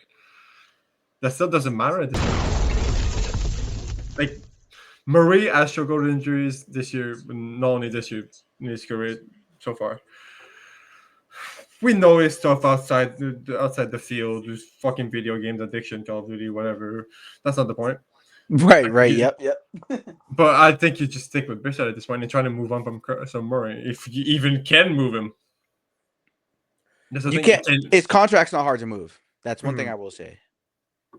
It's a depreciating one. AAV. Right. So I will say this. I don't know if Kyler Murray's ever going to be a starting quarterback again in the NFL. No, you know what? I don't think so. I really don't. I think Kyler Murray's days is over. Truthfully, I don't. From what he hasn't been the same quarterback since 2021. He hasn't. And mind you, his only playoff game where he did a dud. After that game, everything changed. Hasn't been the same nigga. And mind you, he probably should have stuck to baseball. He probably should have went to baseball. Because he still can. He still can. Hey, remember he was a top 10 pick. He was by the who were they back then? The Oakland Athletics. The Athletics, right? You might as well. You know what? They'll give you a shot. Go to baseball. Because quarterback right now ain't your thing. Nigga, get the fuck out of here. No bullshit, nigga. Get the fuck out of here. That little short nigga right there. That nigga right this. Right here. That nigga right here. Who Bleacher Report makes fun of every week because of his height. Come on, man.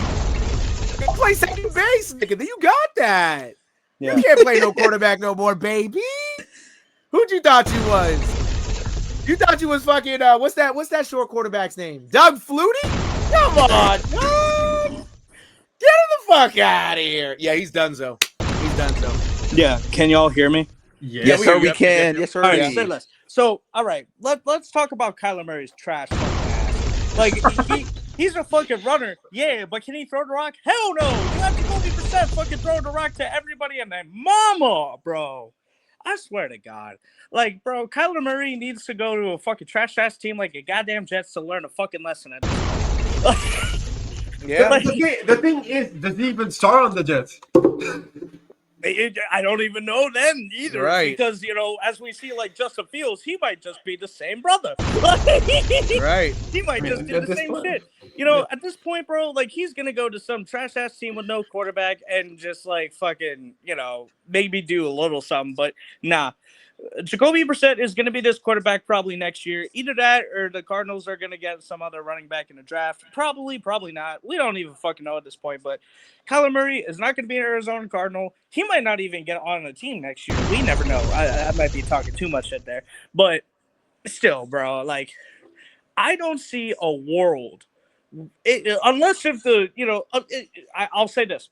If Kyler Murray is a quarterback for the Cardinals next year, or in the offseason, get that GM the fuck out of here. I can't deal with this shit.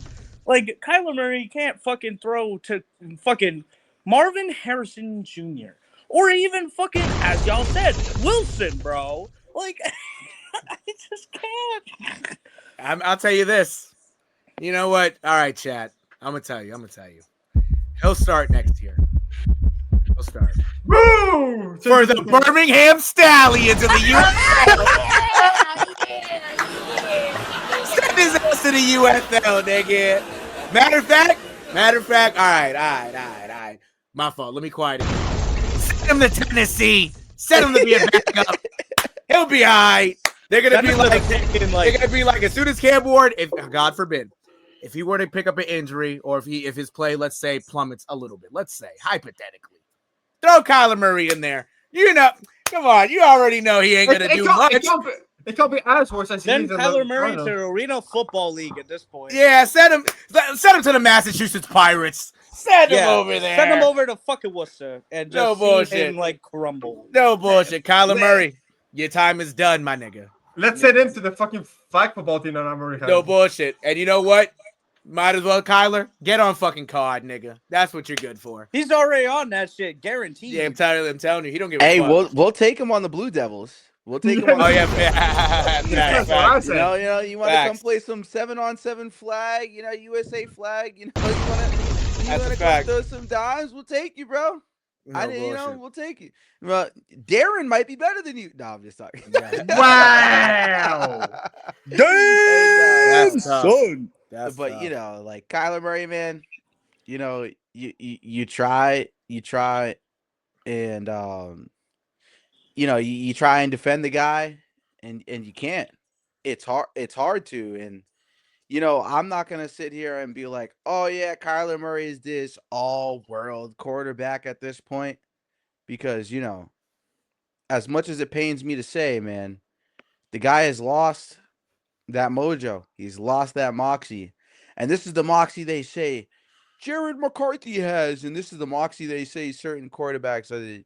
Kyler Murray just doesn't have that moxie. You had to sit there and list your accolades in a press conference in a non-NFL setting from fucking college to high school. You went undefeated in high school in Texas. Congratulations. You might have been more locked in Texas than you were in fucking college and the NFL. Because you didn't win shit in college. Mm-hmm. I can't say you didn't do shit. You did pretty well in college. You did awesome. But in the NFL, you haven't done anything. And when I say anything, I mean nothing. Nothing, chat. Zero. Zilch. Nada. Nothing. To bring up one point, though. Talk to me. I'm sorry. He needs John Gruden. he needs some John Gruden motherfucking like QB fucking training at this point. You need John Gruden, my boy. You need John Gruden. You know who actually might end up giving him a shot, realistically? He might end up in Pittsburgh. He might. He really might, actually. That's fucked. For him, you don't want to end up in Pittsburgh. You might as well end up in Tennessee, but you might end up in Pittsburgh, bro. He might. Bro, he might. Just hearing him in Pittsburgh just gives me Justin Fields 2.0. Exactly. Thank you. That's the whole point. That's the whole point. He might be Justin Fields 2.0 in Pittsburgh. Mike Tomlin, I swear to God, he's like, hold on. You know what? He's a black quarterback who needs a team. All right, let's grab him. Mike Tomlin, as soon as they see each other, yo, what up, bro? Ready to play quarterback? I'm ready to do my best. All right, let's go 4-2, and we're gonna bench it. All right, say less. There you go. No bullshit. Kyler Murray, I love the take. He might not be a starting quarterback. Get ready to learn Chinese. For the Guangdong Tigers. Get ready to learn Chinese, bro. Guangdong Tigers, my boy. Yeah, welcome to Shanghai. Ni hao. Shut up with the soundboard, Shanghai, brother.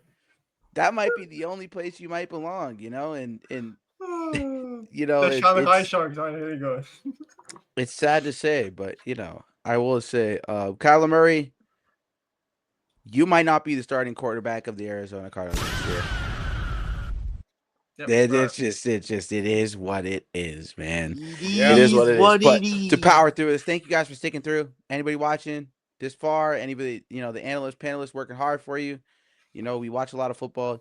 We got a couple more games. I'm sorry, guys. We got a couple more. Let's you guys doing a great job. Well, one point I wanted to make about the Jags, though, I think they're going to be a sneaky playoff team this year. Okay. Yeah. Okay. Yeah. I like it. Yeah. I like it. I do- Yeah, I I like mean, beat the Chiefs, have some quality wins along the Mhm. way. You know, shout out Mr. Duval. Duval. If he's Duval. watching, you know, when he watches, at least at this point, you know, the Jags might be a sneaky playoff team. Connor believes in y'all. He believes in y'all. But you already know. So with that being said, too, we'll move on to the next game here real quick. You guys doing awesome. These clips are going to be fucking lit. I'm going to spend a lot of time clipping tonight because a lot of these segments have been awesome. But Yeah. we had an awesome game this weekend because history was made.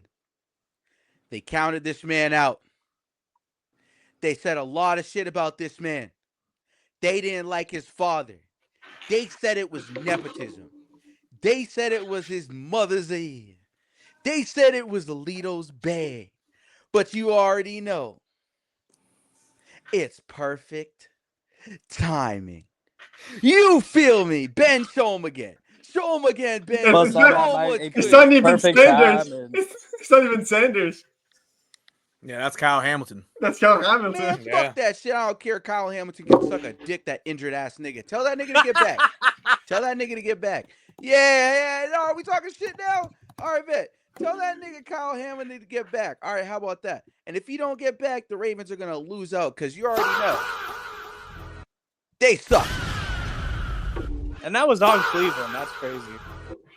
Yeah. And you Oh, guys we were barely losing, beat the bro. Browns. And guess I what? didn't even know this. We were fucking losing. You at know, the I time. kept it light, but now you're holding it up. You're holding the wrist up. Yeah, fuck Kyle Hamilton. I hope you don't play for the rest of the season. Whoa! Yeah, Ben. whoa, And the whoa, Ravens whoa. suck, Ben. Yeah. Whoa.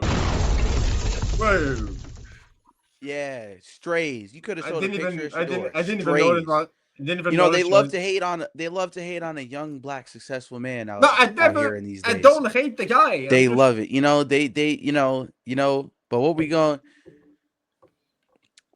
show Shedeur Sanders promising NFL start making Browns history. Shedeur Sanders is the first rookie starting Browns quarterback to lead a team to a win since 1995. Shedeur, we're going to give you your flowers over here, brother. Hell yeah. Shedeur, baby! We don't care what anybody else says. We don't give a fuck of what people say. We are here for you, my boy. Yes, sir.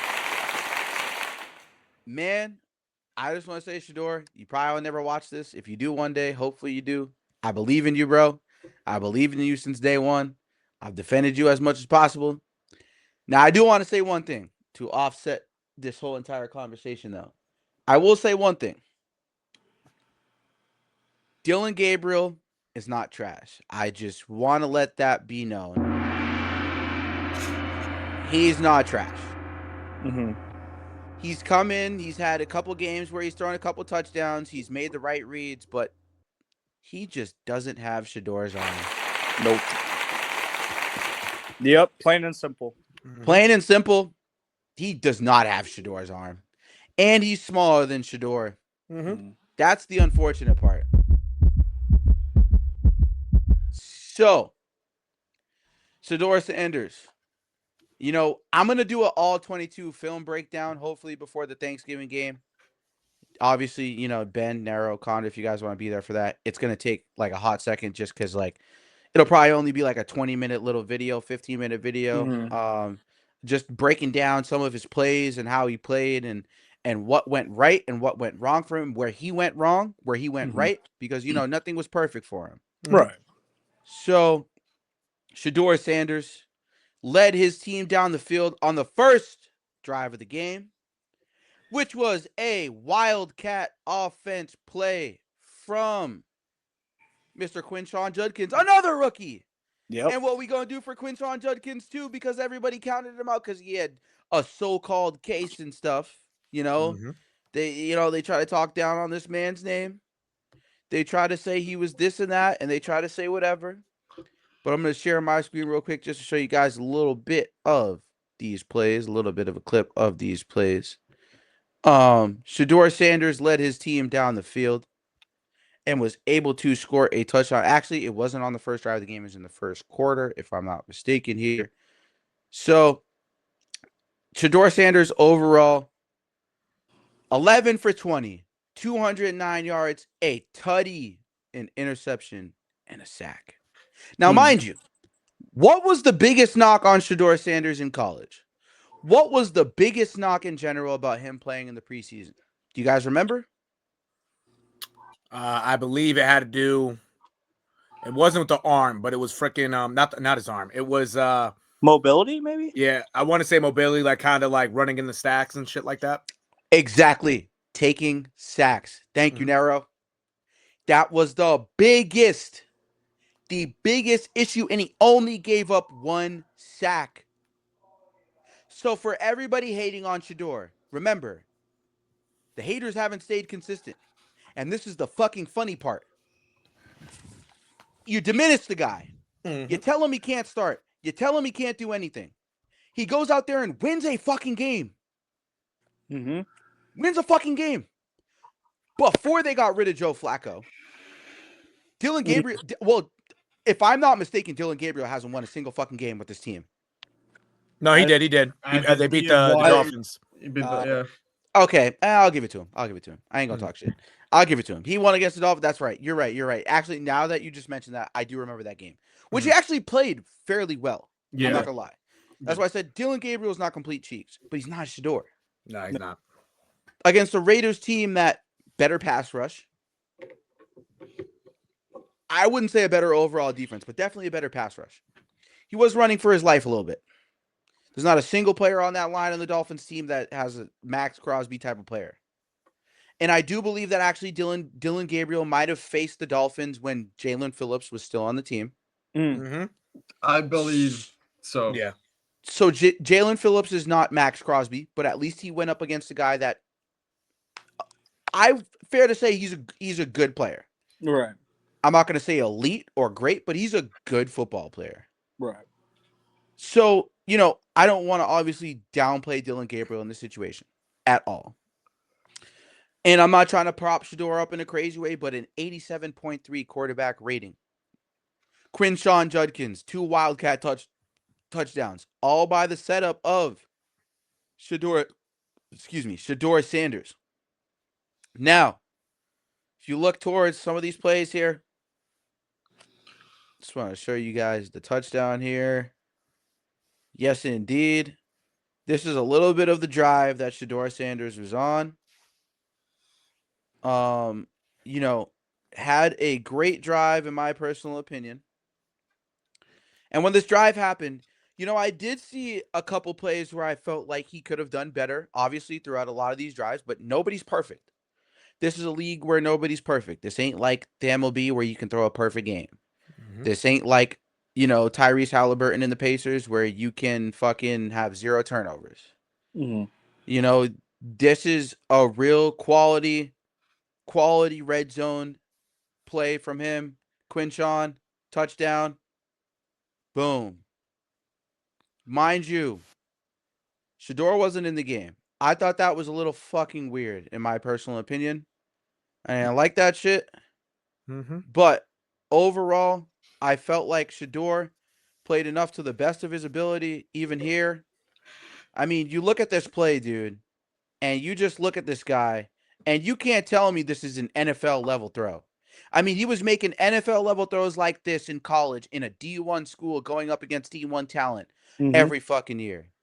Look at this, rolling out quick, just get it out. Harold Fannin Jr. had an excellent game himself. Yep. Nice little fight after the catch here, but still making the right play. Take what the defense gives you, evade, move up a little bit, boom. Get it right to him. Harold Fannin, man, he's been great too. I don't know why they don't get him the ball a lot more. Yeah. To be quite honest with you, he's been pretty good. I think next year he'll be a little bit more into the fold, especially if David and Njoku can't stay healthy.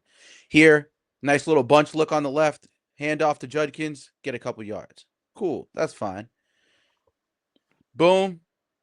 Look at this. Evade immediately. That's fine. I can handle that. Yeah. I can handle that. I would have liked to see him throw it in the dirt, though, instead of up for a chance to play. And look at the... Oh, my... Yeah.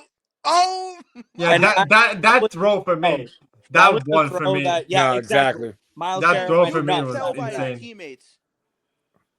That was. This is their guy. Did you want to know who that was? Oh, Miles Garrett. Yeah, Isaiah Miles Garrett Bond. went And nuts. Miles Garrett was celebrating, but Isaiah Bond, another rookie. Mhm. Look at this. This is an NFL level throw, dude. I'm low key. I mean, you can't take nothing away from this throw. This throw is a prime example of what Dylan Gabriel couldn't do all season so far. You just look at this throw and, I mean, chased and two guys in murdered. his ass. Yeah. Dime, breadbasket. If Bond doesn't overrun the route a tiny bit, that's a touchdown. Yeah, I think Ballin got tackled like in his legs. That's why. A little bit, yeah, he got clipped, but he overran the route a little bit. That's why he had to turn over his head as wide receiver. I know how that is. You know what I mean? Yeah. You overrun the route a little bit, you don't really catch it in stride. But a dime right in the breadbasket. He leads to 2 scores. Well, 1 score because the defense the first score, right? So when are we gonna stop hating on this kid, man? Well, not us, but he made history. Yeah. So now in his first start, guys, how did you feel about Shedeur Sanders' first start? And does it matter because it's against the Raiders? Or do you really believe that this guy is the future of the Cleveland Browns? And then I'll tell you before you guys go, he is the future of the Cleveland Browns. He is here. Kevin Stefanski, get ready to learn Chinese, my brother. Mm-hmm. And, you know, Yes, sir. he got named the starter after that game. He's the starter for the Cleveland Browns now. So Yeah, exactly. And I'm gonna give you some little insight, everybody. Mr. Stefanski, do you guys want to know something funny? Kevin Stefanski has the same agent as Dylan Gabriel. Kevin Stefanski wanted Dylan Gabriel drafted in the 3rd round, right? Andrew Berry is the one that had to convince everybody in that fucking draft room to draft Shedeur Sanders in the 5th round. Yep. So I'm going to tell you this. Everybody say thank you to Andrew Berry. That's the only guy with some real nuts in that fucking organization. Yep. That's the guy right there with some nuts. And by the way, Dylan Gabriel has the same agent as Dan Lanning, as Will Venables. So every coach that he's had, the last 3 coaches, he's had the same agent. Let that be known. That without that, he wouldn't have gotten anywhere. That's one thing. Now for Shedeur Sanders, make that not Shedeur Sanders, Kevin Stefanski. Make that the last time you take Shedeur Sanders out on the goal line. I don't want to keep on seeing that Wildcat shit. I don't. That was fucking pitiful. You try to do that to you try to stick it to him. You really did, nigga. You try to stick it to him, nigga. So Kevin Not Stefanski, once, not twice. once, Twice. but twice. Exactly. 2 times. You're not slick, nigga. You're not slick. Jerry Jeudy, make that the last time you catch a pass and you want to start doing dumb shit. Yeah, that was Fumbling the so football. fucking stupid. You fucking dumb ass. Let me not. I'm about He about to go off on that brother. Let me not. But Jerry Jeudy, I see why Steve Smith called you out a couple years ago. Nigga, you's a bitch, and you don't know how to fucking hold on to that ball. You bitch ass nigga. You bitch ass nigga. But Shedeur Sanders. Before I let my guys talk, they told me bust out my AP. Perfect timing. Got them baguettes up on my neck. I stay shining. It's never around my jewelry. Chasing climbing. They got the new made back. I stay grinding, nigga. Talk your shit, Twin. Talk your fucking shit.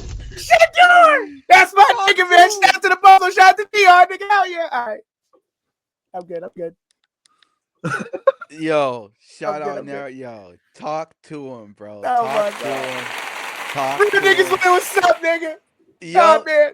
Black already community got the know. dub yesterday, nigga. Hell yeah, guys. Yes, sir. And them haters, you can keep talking, but remember, this is also something to lo and behold, too. I want to let the chat know. I want to let everybody know that's watching here. Mm-hmm. Shedeur Sanders didn't get first rep snaps once. Mm-hmm. All preseason. Mm-hmm. Once. All regular season. Mm-hmm. Up until last Sunday. Mm-hmm. Yep. It took 4 months. 4 months for him to see 4 first team months. reps. And guess what? What did he say? God has a plan for him. Yep. Jesus has a plan for me. This is the moment that they waited for him to have. And they knew he could get it done to give him some confidence against a team that is just not it. Mm-hmm. Paid Geno fucking Smith $80 million. Mm-hmm. Don't know how that's going to fucking work out. Mm-mm. And we look at this situation. Kevin Stefanski definitely deserves to lose his job because Yep. God always had a plan for this kid. Jesus always had a plan for this kid. And chat, whoever else is out there, if this offends you, find God, please. Yeah, find God. Find God. Just recommending it for you. In a world where we stray away from him every day. Please, hating on this kid has nothing to do with your life. And mind you, I never thought Dylan Gabriel was even better than Shedeur when he was in college. You had the number one ranked team in the nation. What happened to Dylan Gabriel in the biggest moment of his college career? With the number one. He choked. Where's Reggie Miller when you need him? Where's Reggie Miller when you need Get him? out of here! Where's Reggie Miller when you need him? No bullshit. Where is he? Yeah. Where's Reg? You know, Smoking that because- Reg. Yep. Smoking because the Reggie. Smoking that It Reg. just never screamed to me Dylan Gabriel was a guy who's an elevator. Shedeur Sanders showed 1 sack, 1 pick. That's fine. We can handle that. What we can't handle from you, Dylan Gabriel, is throwing the ball in the dirt for your completion percentage. Throwing the ball out of bounds because you got no legs enough to get anywhere. Don't even have a strong enough arm to push the ball downfield to make a high-level throw like Shedeur Sanders made. And what we're not going to do is say, oh, it's the Raiders. Because now the haters, everybody, all y'all saying it was the Raiders, right? Right. That's an NFL team, not a college team, right? And I'll tell you for a fact, Max Crosby was chasing his ass all day. And if you saw the fucking post game where they were standing next to each other, Max Crosby likes this kid. Yeah. And the Shedeur's like, why was he trying to chase me around all day? He's like, cue the 6ix9ine meme. That's what I do, nigga. Yeah. Throw that shit. Mm-hmm. You know what I'm saying? You know what I'm saying? Mhm. That's what I do. They didn't know what to do with that beat. You know what I'm saying? That's how Max Crosby, you know? And that's great because Max Crosby is such a, he's such an NFL PA players type of player. Mm-hmm. And to see that a guy like that who has no problems with anybody, everybody loves Max Crosby. Mm-hmm. Everybody loves Myles Garrett. Mhm. For Yeah. other opposing players to root for him says a lot about this kid, his Yeah. preparation, his hard work, how humble he really is. Because if he had an ego and thought so highly of himself, right, it wouldn't be a conversation with these other players in the league. Oh, he's this, he's that, whatever the case may be. This kid is fucking special. Mm-hmm. And I tried to tell you guys, not you guys, but everybody. I tried to tell everybody. Hate on this kid all you want. Say whatever you want about Shedeur Sanders. Shedeur Sanders is one of the greatest kids to come from an NFL or NBA or NHL player right now in terms of pure talent off the rip to probably start a game. Mm-hmm. What are Jordan's kids doing? Absolutely nothing. Mhm. I'll tell you one thing. I'm not gonna say it. I'm not gonna say it. I was gonna say it. I'm glad you wasn't. I was gonna say What was Jordan's kid doing on vacation? Huh? it. Exactly. Took the He words was right eating out of my breakfast mouth. and doing, huh? Took the words right out of my mouth. You know, yeah, I don't know. Hey, he's too worried about hanging out with Scottie Pippen's ex-wife. You know, Yeah. and Jordan, Damn. Jordan's kid, you know what I'm saying? You hang out with your boy that you got beef with. Fuck! This audio is killing me. And the craziest part is, I just added those sounds while we were in here. Oh, of course you fucking did. Of course you did. I didn't even know. I'm telling you, bro. Of course you did. It gets to a point where when are people going to stop hating on this kid and stop calling him egotistical? Because Jackson Dart was going like this, Yeah. and fucking doing everything and yada yada yada. But I'm sure his team's almost damn near in the same position. Yeah. But with Jackson Dart and Cam Scatterboot, it's swag. It's white boy Right. swag. Yeah. God forbid a kid comes from a legend, right? And I think this stems from the same situation with LeBron. Before we move on to the next game, I just want to make this point real quick. I'm gonna make a point after you, actually, but go ahead. Go ahead, absolutely. And they said the same thing about LeBron's son, right? Mm-hmm. But it wasn't because they hated his kid. Mhm. They couldn't accept LeBron's greatness. And mind you, I'm a guy who used to say Michael Jordan was greater than LeBron for the longest time. There are no amount of numbers now that can back that up. Mm-hmm. LeBron James is the greatest basketball player to ever live. Yeah. Argue with your mom. Argue with your dad. Argue with your BM who fucking slaps you in the face because you're not a man. Argue with your fucking grandfather who was in World War II. I don't care who you argue with. Deion Sanders might arguably be the best, one of the best football players, or the best if you wanted to make a case forever. Yeah. To be honestly, one of the greatest athletes to ever live. Mind you, this is the guy. Didn't he play in the same year? If I'm not mistaken, he played in a Super Bowl and a World Series. Yes, he did. Mm-hmm. Yep. He played baseball. And they hating on him because of it. They hating on his kid because of him. Mm-hmm. Yep. That is fucking crazy, bro. And Shedeur threw that big ass bomb like he was taught from his dad with baseball, motherfucker. Yeah. And let's not forget, why does Shedeur wear a number 12, chat? TB12, Cash. Y'all Nah, remember?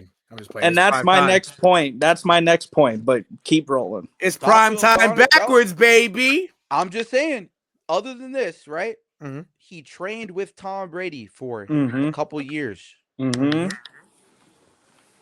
So if you're telling me this kid ain't ready, Tom Brady might be salivating at the mouth after that game. Mm-hmm. He might be, everything he taught this kid came into play enough to a point knowing, and Tom Brady is the greatest football mind to ever grace a fucking football or a football field. Mm-hmm. Unless you want to say Bill Belichick or John Madden or give it to a coach, I can't argue with you because those are Mm-hmm. mind-driven entities in a football organization. Mm-hmm. Mm-hmm. But it boggles my mind that they hate on this kid so much when he's trained with Tom Brady. His dad's one of the greatest athletes to ever live. And this kid's getting shit for his first start where he had 1 week of preparation with the first string starters all season for 4 months, like NERO said. Yeah. 4 months. He didn't play. He probably didn't even know those niggas' names. Probably not. And if he did, that makes him a great teammate and a leader. Yep. Even if he wasn't starting, he probably went out of his way every goddamn week to learn the playbook, sitting there, know what he's looking up against. Mm-hmm. And he went out there and he got them to a win. Yep. And in the process, the defense, did they help? Yes. But what Super Bowl champion have you known for their defense not to be top 10 in the last 15 years? Because we've already been through this before in the group chat on Instagram.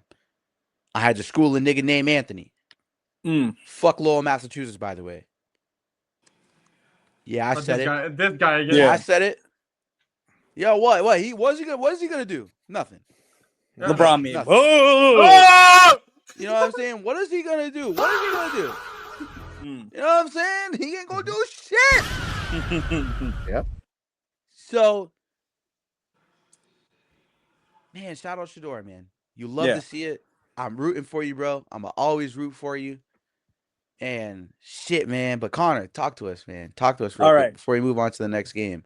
What an amazing pod, by the way. You guys are sticking in here, sticking to the glue here. I'm sorry. I know it's been amazing. So many clips I got for you guys coming out from this podcast. You guys are going to see it. But, yo, you guys are doing an amazing job. We got a couple more games to get through with Connor. Talk to us real quick. Last thought on this game.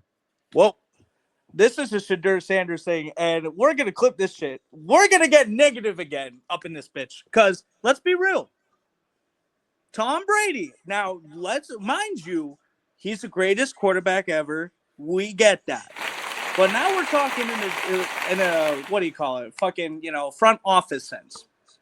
You really said on an interview with someone that you didn't draft him because of his showboating. You didn't draft him because of his showboating, and he stuck it to your ass, cuz. You stuck it to his ass, cuz, like NERO says. But brother of Christ, maybe Brady was salivating at the mouth. Nah, he was butthurt. Mm-hmm. He was butthurt because he just looked at, showboating, instead of the fucking quarterback he is. Like, you got to be shitting me. Like, deadass. Because Shedeur proved to everyone that he's a great quarterback in the making. And he went against a defense of Max Crosby and had one sack on him. Oh, it is up for you, brothers. Holy shit. Like, you have Myles Garrett hyped as fuck on the sideline after that crazy bomb that he made to fucking Isaiah Bond. You think he's not going to be a starter anymore? Shit. After that game, they fucking named him a starter. Kevin Stefanski might as well learn Chinese because you're not making that. Barry's going to be like, nah, I drafted him. You didn't. Get the fuck out of here. Like NERO said. Exactly. Like, brother, maybe, as we're talking about this, Gruden that, maybe he becomes the next Browns coach. Fuck it. Who knows? He has he's coached a defense like the Buccaneers to win the Super Bowl. They have a good defense in Cleveland. Fuck it. They just need some receivers and maybe some tweaks in the line and shit. Shedeur might win a Super Bowl. Maybe. Fuck it. Why not? Because if Shedeur can do this against a decent or even good defense in the Raiders, shit. All the white NFL boys in the front office and managers and fucking whoever are going to shit themselves because they decided not to take Shedeur Sanders.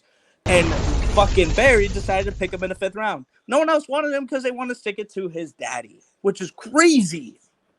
This brother didn't have a lot of, there's some receivers from Colorado that are in the NFL. Sure. But now you have receivers that are kind of like, like the wide receiver core as a whole are kind of similar to Colorado when he's put in that shit. He just needs some better receivers. It'll be fucking gold. So, last thing I got to say that I'm just rewinding back. Brady, what the fuck are you doing, guys? What the fuck are you doing? Yes, sir. Yes, indeed. And with that being said, Chad, Shedeur Sanders, great debut. But to go on maybe to the upset of the week, the Philadelphia Eagles lost to the Dallas Cowboys, 21-24. Now, we're going to go through the stats real quick in a second, but I want to pose this question before we go through the stats because I do have to pee. I'm sorry. Give me 2 seconds. But can the Cowboys win out after beating the 2025 Super Bowl champions this week? It depends on their schedule. Right. It depends on their schedule. Which, Ben, because Amari's out, can you pull up the Cowboys schedule?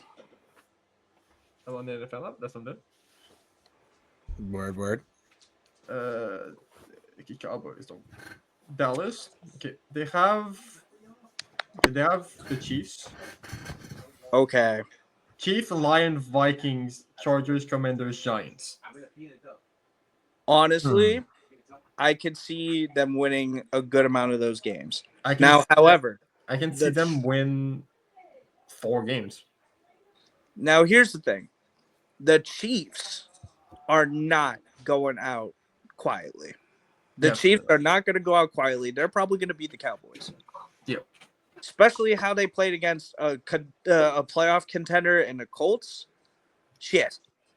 They're going to try to win out and get back in the playoffs. Yep. But anyway, the Cowboys. We know that they can be mediocre. We in years past, we all know they get hyped up and they be mediocre. But honestly, I could see them winning a bunch of games to end the year because the Commanders, they're not shit to me. The Giants, that's going to be a problem defensively, but without Neighbors, I'm sorry. They could, and that's the other thing. The Cowboys' defense has gotten better. Yeah, they have Williams. Over the last 3 weeks, they have, They got Williams, too. And dude, I'm sorry. The Cowboys will make the playoffs. They will make the playoffs. I'm going to be honest. Because their receivers, they got Pickens and Lamb. They're going to go crazy. The NFC's got to worry about the Cowboys now. They do. I don't see a world where the Cowboys don't make the playoffs this year. I don't. Maybe I'm a victim of the whole that I've seen this in years past where there's a meme, right? Where you have the circle of, bullshit that the Cowboys bet through. It's like, oh, the hype is here and then they falter and then we're back to this point. I don't care. I feel like the Cowboys will make the playoffs, make some noise, and win maybe 1 or 2 games, beating some teams that people thought they wouldn't beat them. Right. That's just what it is. The Eagles, here's the thing. They finally threw it to A.J. Brown, but did that do shit? No. So. Well, it did. Well, in the sense of winning the football game. No, but also. But it did matter, yes. But did they win? No. The ball wasn't necessarily spread to Saquon Barkley either. And that's the other thing. Saquon, honestly, has not been the same since last year. Well, actually, he got the ball 17 total times and had less than 100 total yards. Well, how many yards did he have on the rushing is my question. 22. They shut him down. Yep. They shut him down. And that is pure. That even excels my point on the fact that the Cowboys are gonna be legit. You shut down a premier player like Barkley. It's up, bro. It is up for the NFC, bro. The Eagles have been kind of they've almost lost to a fucking Packers team with not having more than 10 points. Jesus. And the Cowboys have been putting up points on everybody. Low key. This was oddly enough, like you said, this was oddly enough one of Jalen Hurts' best passing games all season. Yeah. I can't lie to you. This is the most yards he's thrown for all season. Other than Minnesota. I lied. He threw for 300 against Minnesota. Okay.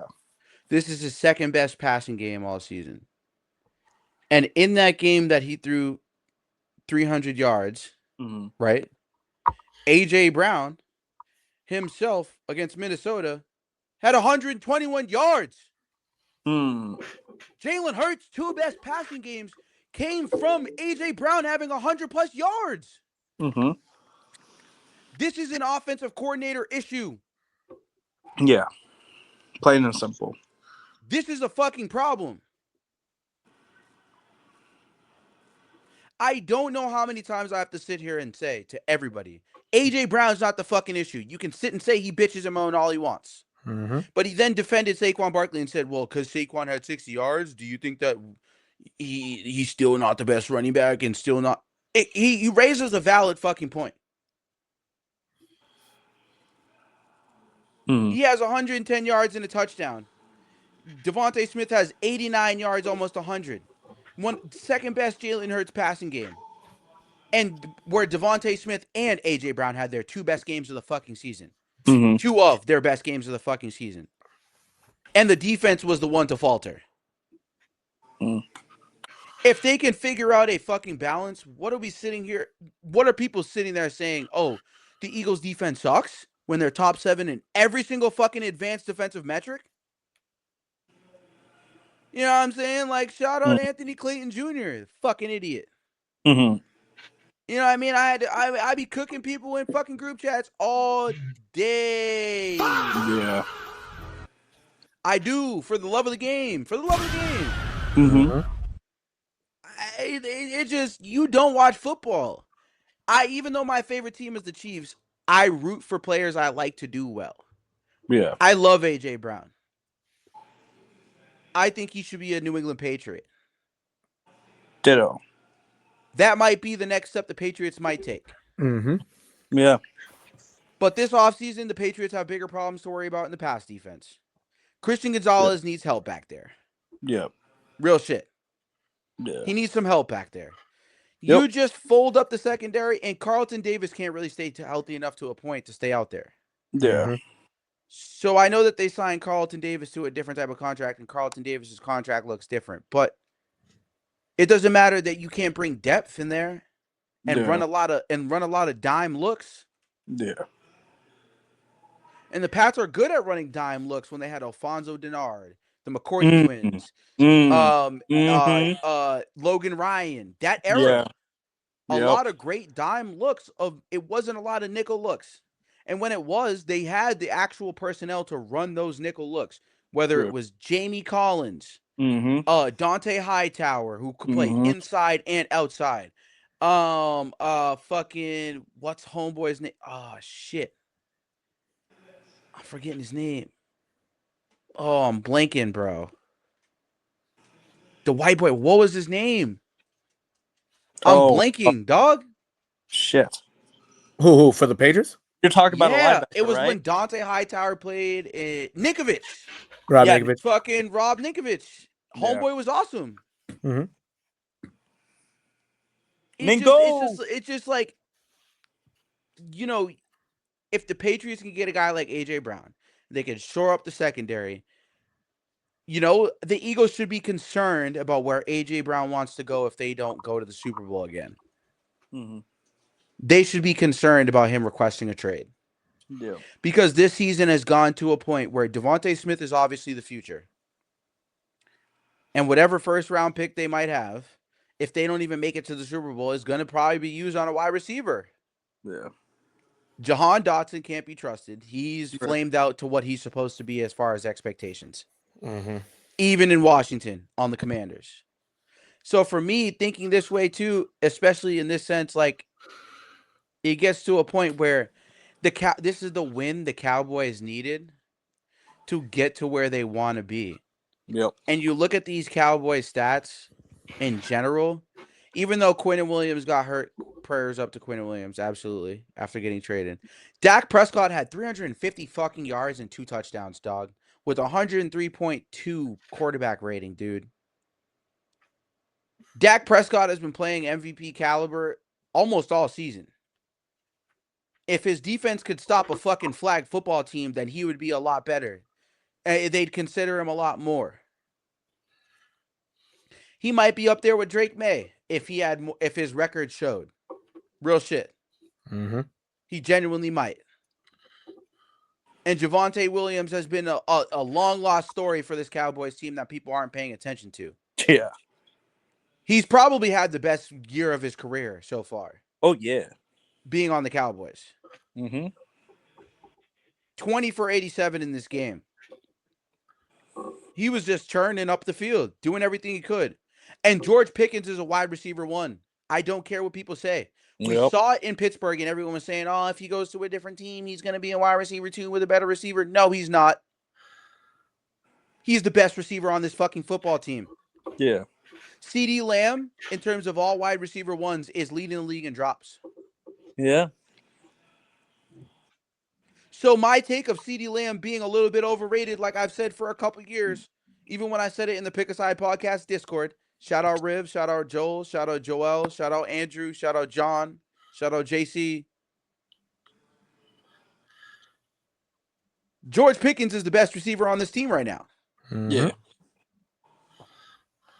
And if he's having a 9 for 146 in a touchdown game with 29 yards after a catch and 43 long of a long ball, that was a fucking dime. This is a team that was down 14-0 and Javonte Williams and George Pickens and Dak Prescott single-handedly got them back in this game because CeeDee Lamb couldn't do fucking jack shit with 11 targets and 4 catches. Mm-hmm. George Pickens caught all 9 of his targets. CeeDee Lamb, I hate to tell you this, bro. You might not be a Dallas Cowboy for much longer. You keep playing like this. You might not. You might not. And Kevontae Turpin is a jack-of-all-trades guy that they don't appreciate too much. But Jake Ferguson, as Ben knows because he has him on fantasy. Jake Ferguson, 5 for 60. A big factor in terms of gaining first downs. Moving the chains. Keeping the ball moving. Jake Ferguson is their glue guy on this offense. Mm-hmm. And, you know, we shit on the Cowboys a lot. I know everybody shits on the Cowboys. It's an awesome trend. It's fun to fuck the Cowboys and shit on the Cowboys constantly, right? But this is the Cowboys team we haven't really seen and trusted up until this point, right? Right. I mean, up until this point, has anyone had this much faith in a Cowboys team? No. Nah. No. Nope. Absolutely not. Uh-oh. Is that me? The echo there? No.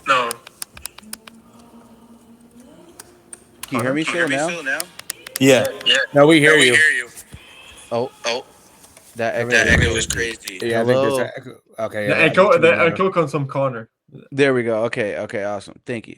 But I muted you, Connor. Don't worry about it. Shit, bro.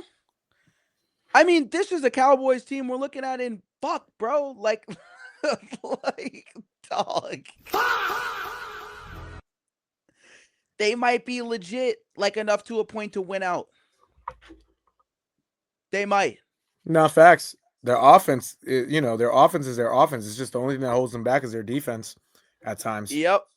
And this game, against where they had their best passing game of the season, Malik Hooker leading the team in tackles. Well, you could say Wilson because he had 5 tackles and all of them were solo with a pass deflection.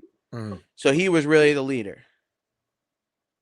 Odigizua, 4 total tackles, 2 solo, 1 sack, 1 tackle for a loss. Filled in when Quinnen Williams went down and got hurt. Mm-hmm. You know, and I think this Cowboys team can win out. I do.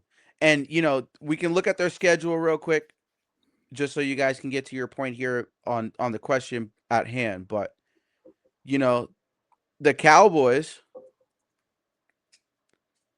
in my personal opinion, this isn't an easy schedule. You know, you got the Chargers, you got the Lions, you got the Chiefs, you got the Vikings. I mean, we say what you said about the Vikings earlier, so I can't really count them. But there's a couple teams in there in the mix. They're there. Mm-hmm. So with that being said, guys, can the Cowboys win out after beating the 2025 Super Bowl champions? What?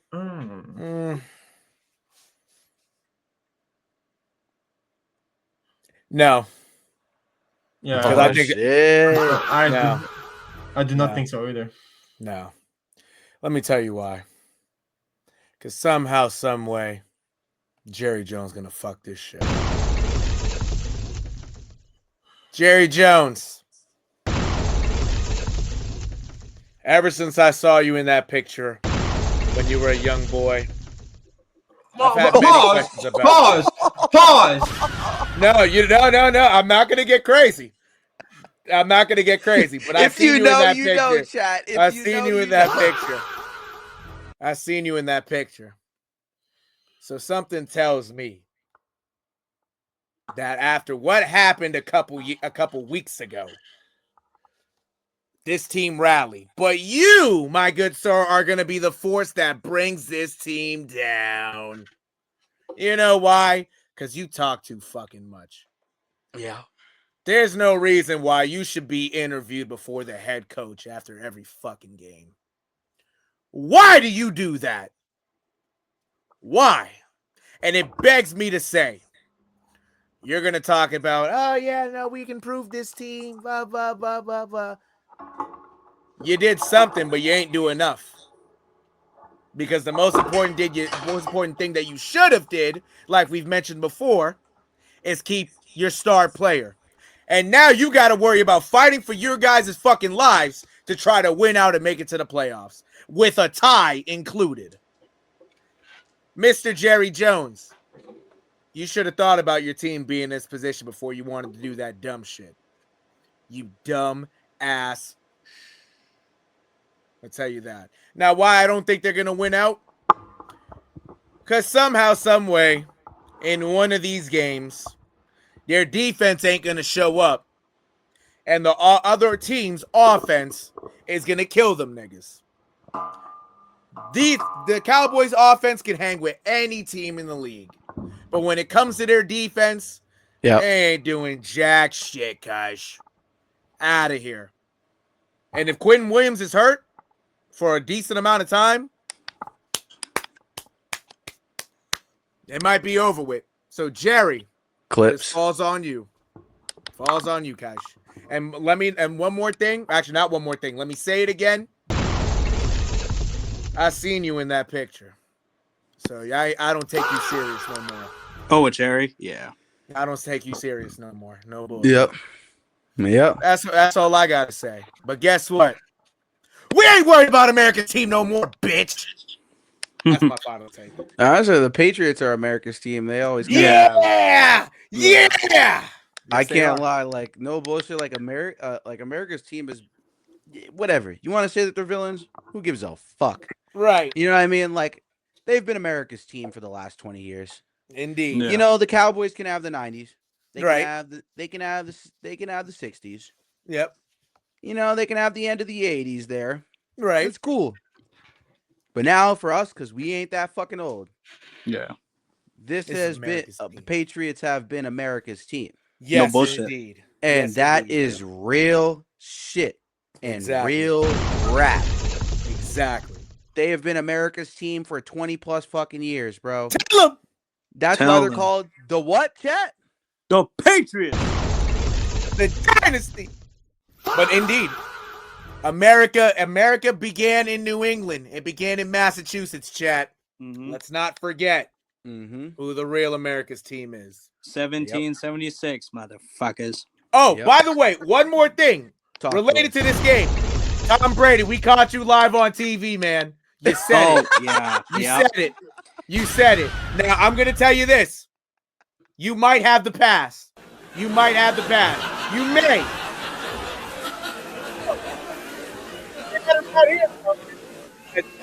I ain't give you the pass, and nobody else did, man. You might be done for, Kaish. Yeah, you know, Brady's gonna be shaking in his boots when that linebacker Noah, you know what? Yeah. He's gonna shake like in how are they gonna boots. say his name on TV? He will retire. No, he will retire. He will retire before he even sets foot in the league. He will retire. You might have to. I don't know if he will retire if he can make it to the league. The league is some different type of money. That is some different. Yeah, it's different. No, I'm talking about Brady retiring from broadcasting. About Brady. Oh no, he's not going. No, they pay him too much, bro. Right. Then It's not like he needs more money. Well, we don't know. I'm not the pocket watching type, but No, exactly. Neither am I. I'm not You know. echoing this time, right? No, you smooth. You smooth. No, Good. you smooth. You're Sweet. good. But yeah, I mean, the Cowboys, I think they can. I think they can. I'm gonna be honest. I If they do can too. go into some of these games and go in and really make a difference in a statement here, they got the Cowboys. I mean, the Chiefs at home. They do have to go on the road the next week and have to play the Lions. Mhm. And then they play the Vikings at home, the Chargers at home, and they go on the road against the Commanders and then on the road against the Giants, which that Giants game is something to watch out for because it's a division game. Mhm. So, right? Yeah, right? Yeah. Am I- Mhm, right? mhm. Okay, yeah. So No, Ben pulled up the schedule earlier. You're right. Yeah, I You're right. did. Yeah. yeah, so division game, that might be a little bit of skepticism. But, to blast through to the end here. Damn guys, 4-hour pod. I love it. This is awesome. This has been the best pod we've ever done. This is fucking lit. Shout out to you guys for sticking it through, sticking it out. We're almost done. Falcons 24, Saints 10.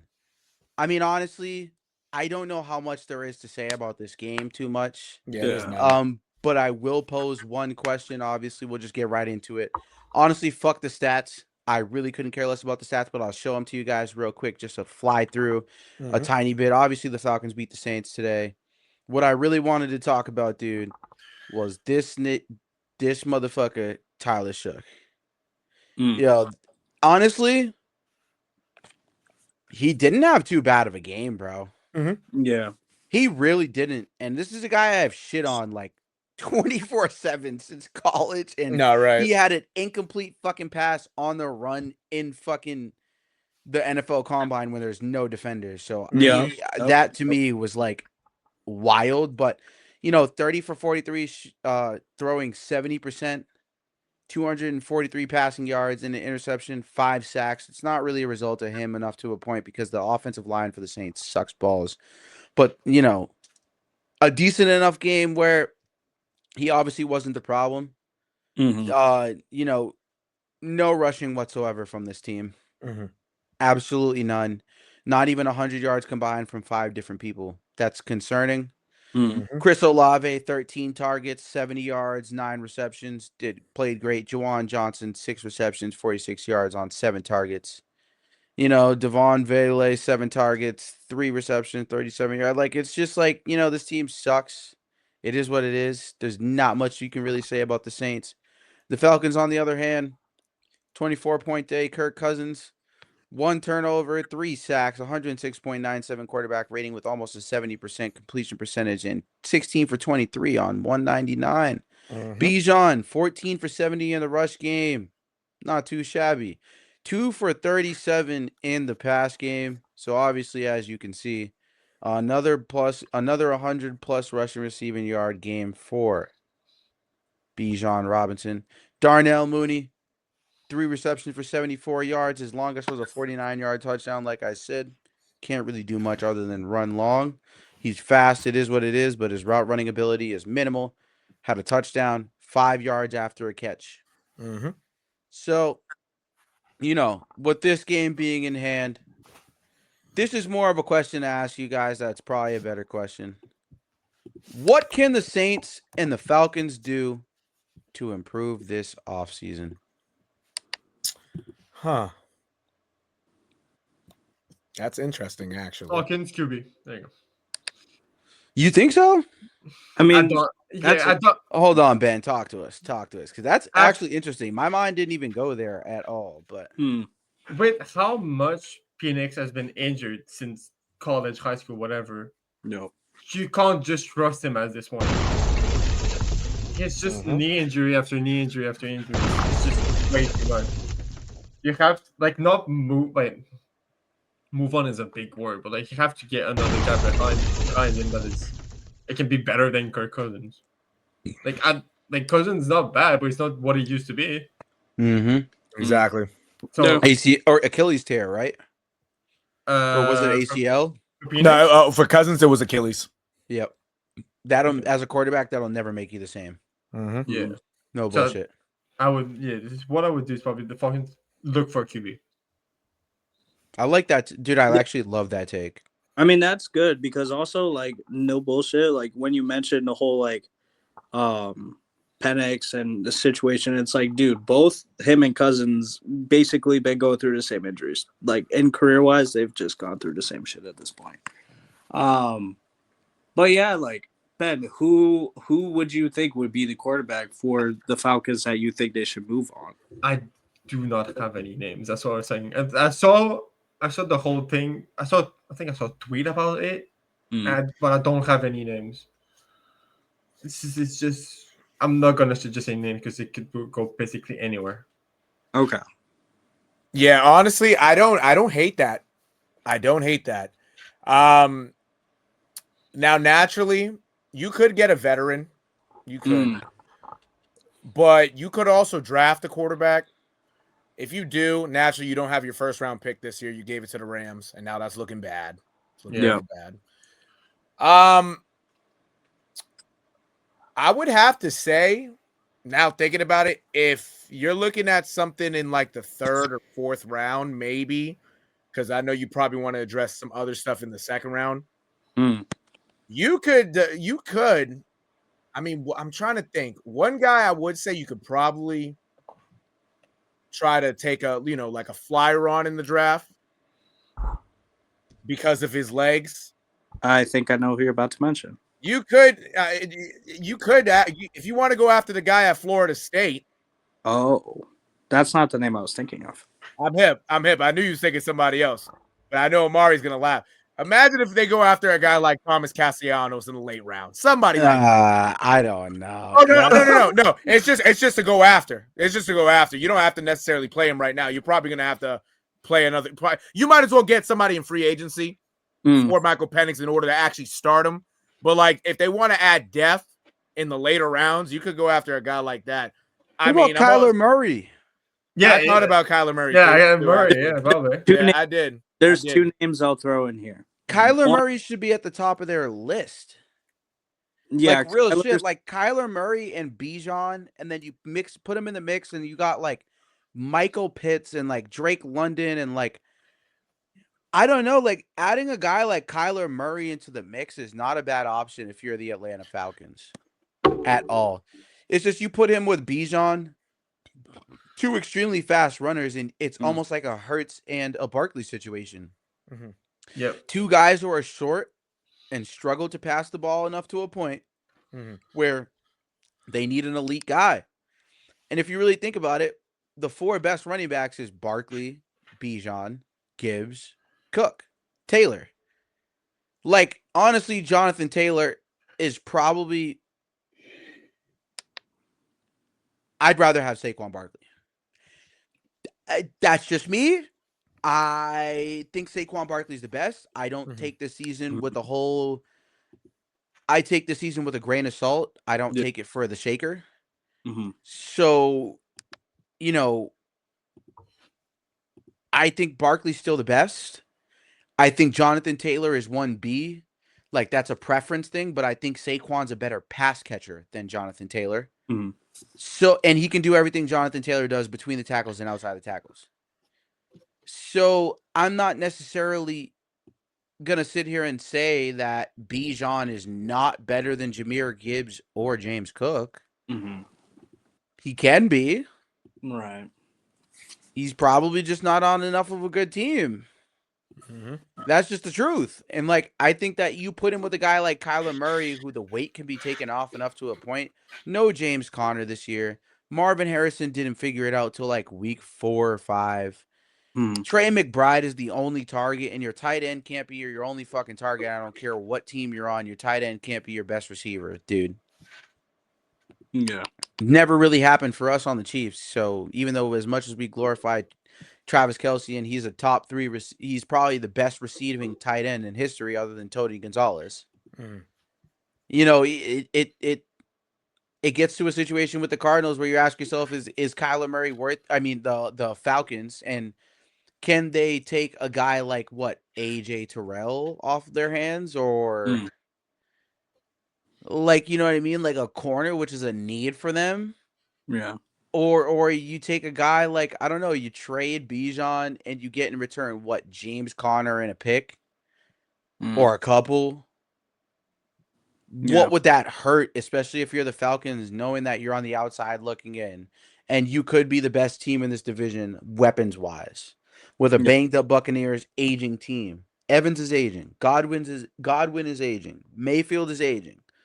You know, Rashad White has been in the league for a little bit. Bucky Irving is young, but he's not going to want to stay there forever if it goes this way. Yeah. So I think Kyler Murray should be their first option. And as far as the Saints, just draft. Tyler Shook's not it. He was never it. Spencer Rattler, not it. Obviously. I think you just tank for a fucking quarterback. And, you know, it's a odd situation enough to a point where you're kind of just obviously like, yeah, you know, this is concerning. But I would say enough to a point. There was a Football Forever post this week about the NFL anti-taking rule that could possibly come into play. There's intrigue about an NFL anti-taking rule that would include a win minimum for teams to hit to retain their first-round pick. An NFL executive said, wow, I love that no tanking. Another NFL owner said they won't do that, but they should. NFC team president, zero chance that ever happens. The league loves parity. NFC head coach, December would be nuts. We'd be starting injured veterans just to scrape out a third win so we don't lose our shot at a franchise QB. Super Bowl winning veteran. You think coaches get fired fast now? Imagine if this became a thing. If a rule like this was ever passed, some of Sunday's Week 18 slate would constantly become must-watch TV for teams outside the playoff picture, scrambling for that final win to retain a top 3 pick. And in this case, teams who lose their first-round pick would get a day 3 comp pick to replace that selection. So, you know, for example, the NFL could implement a 4-win minimum for teams that retain their first-round pick for the upcoming draft. In that case, the following teams would be in jeopardy of losing their pick currently. The 1-10 Titans, the 2-10 Giants, the 2-9 Saints, the 2-9 Jets, the 2-9 Raiders, the 3-8 Browns, the 3-8 Commanders, the 3-8 Bengals, the 3-8 Cardinals. If these teams wouldn't hit the 4-win mark, all of these teams behind them in the draft order would just be bumped up a slot. Right. So the teams who lose their first round pick would get a day 3 comp pick to replace that selection.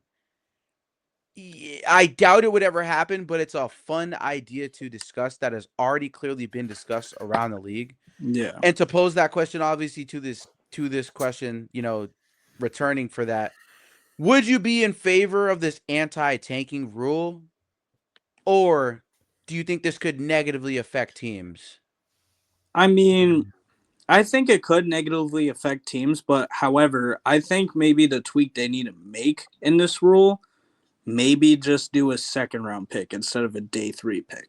Yeah, but day 3 is a bit extreme. Yeah. But however, second-round pick is a bit extreme. You have to put the middle gun. I mean, a day 3 pick isn't going to do shit. You never know. The greatest football player in history was a 7th-round pick, brother. I mean, you got a fair point, though. But, like, at the same time, if this rule were to pass, I feel like this should be a little more harsher than just a day 3 pick. But honestly, I don't think it's going to happen. But I was going to make some other points on some of the other things we were going to mention. So if you guys want to just talk about this rule, go ahead.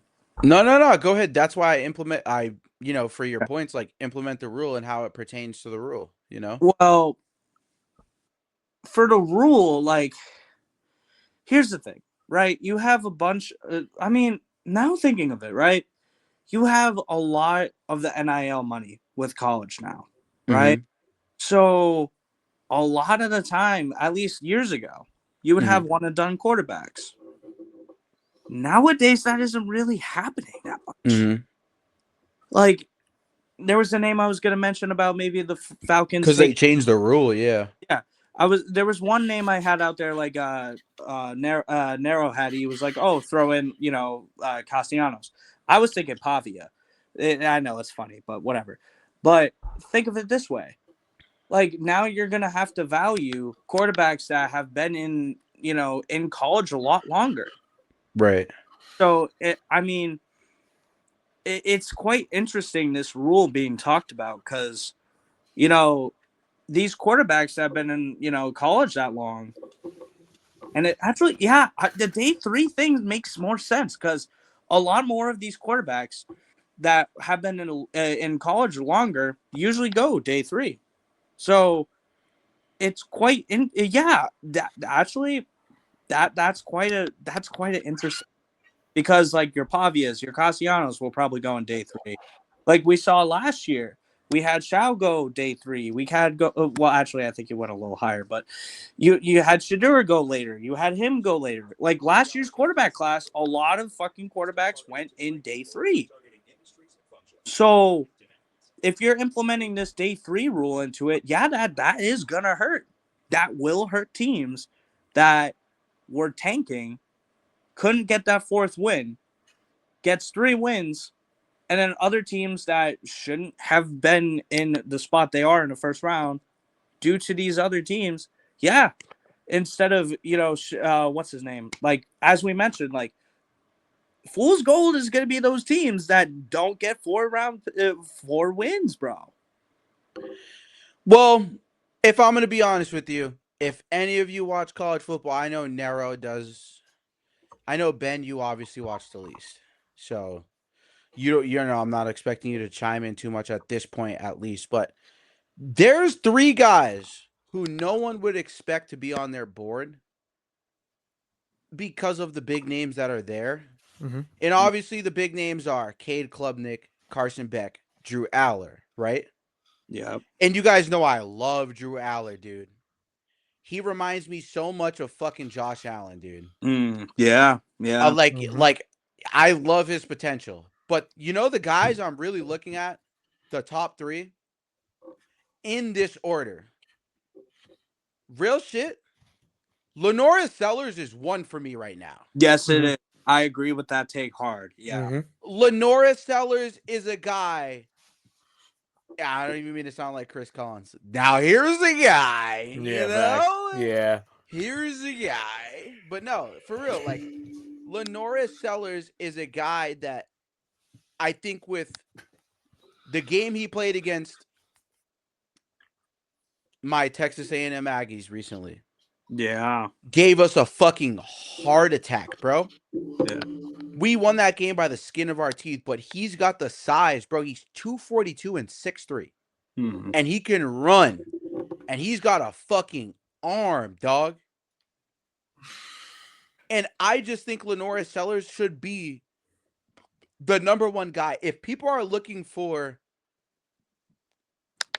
more of a, I don't want to say Lamar Jackson because no one's like Lamar Jackson. Right. But if you're looking for a guy who can really be a dual threat while also being able to be a 3rd threat on the run, and you can put him in play action situations, he's coming from South Carolina, a prestigious football school, a school that has really, really mastered the spread offense. They're not a heavy run team. And I think that Lenora Sellers should be the first quarterback off the board. If you ask me, Fernando Mendoza is second, bro. Absolutely. Mendoza, in the games that he's won and the games that he's played and the moments he's shown up in the D1 college setting and Indiana's schedule, dude, Mendoza is fucking second. I don't see any 6'5", 225. He gives me Joe Burrow. He gives me Joe Burrow vibes, dude. The way he's calm, cool, and collected in the pocket, and his release, and the way he can actually release the ball from his hands. Like, he's just a guy that strikes me as a guy who could actually go ahead and really make some real noise as a prospect. And if he continues the season that he's having, I mean, he was at Cal first, and now that he went to Indiana, he knew he could play against this level of competition. He bet on himself, and it's working for him. That's a good, these are intangibles you look for in the draft. For me, I like Nussmeier. Don't get me wrong. I really do like Nussmeier. But John Mateer and Nussmeier are like on the same plane for me, but I like John Mateer way more. John Mateer his cool and collectiveness in the pocket, his ability to run in the play action, his ability to make throws in the play action, his ability to drive the ball downfield. And like it says here, you know what I mean? Like, I'm not even reading this shit, to be honest with you. This is all going off because I watch college football. You know what I mean? Like, it says, he's an aggressive playmaker who has all sort of funky releases. But he can throw a sidearm, overarm. He can throw, outside the numbers over a defender. I've seen him make all types of throws at 6'1", 224 that Kyler Murray can't make. His arm strength is just automatic. Like it says here, he has an easy arm strength. Boom. And it's isn't hesitant to make far hash throws, which is outside the numbers. For those who don't understand, which outside the number throws is what Tua struggles with, is what Sam Darnold struggles with sometimes, is what some of these other quarterbacks in the NFL struggles with. And Justin Fields, some of these guys, they struggle, but Mateer can make every throw. And we've seen it this season. You know what I mean? He was at Washington State for 3 seasons.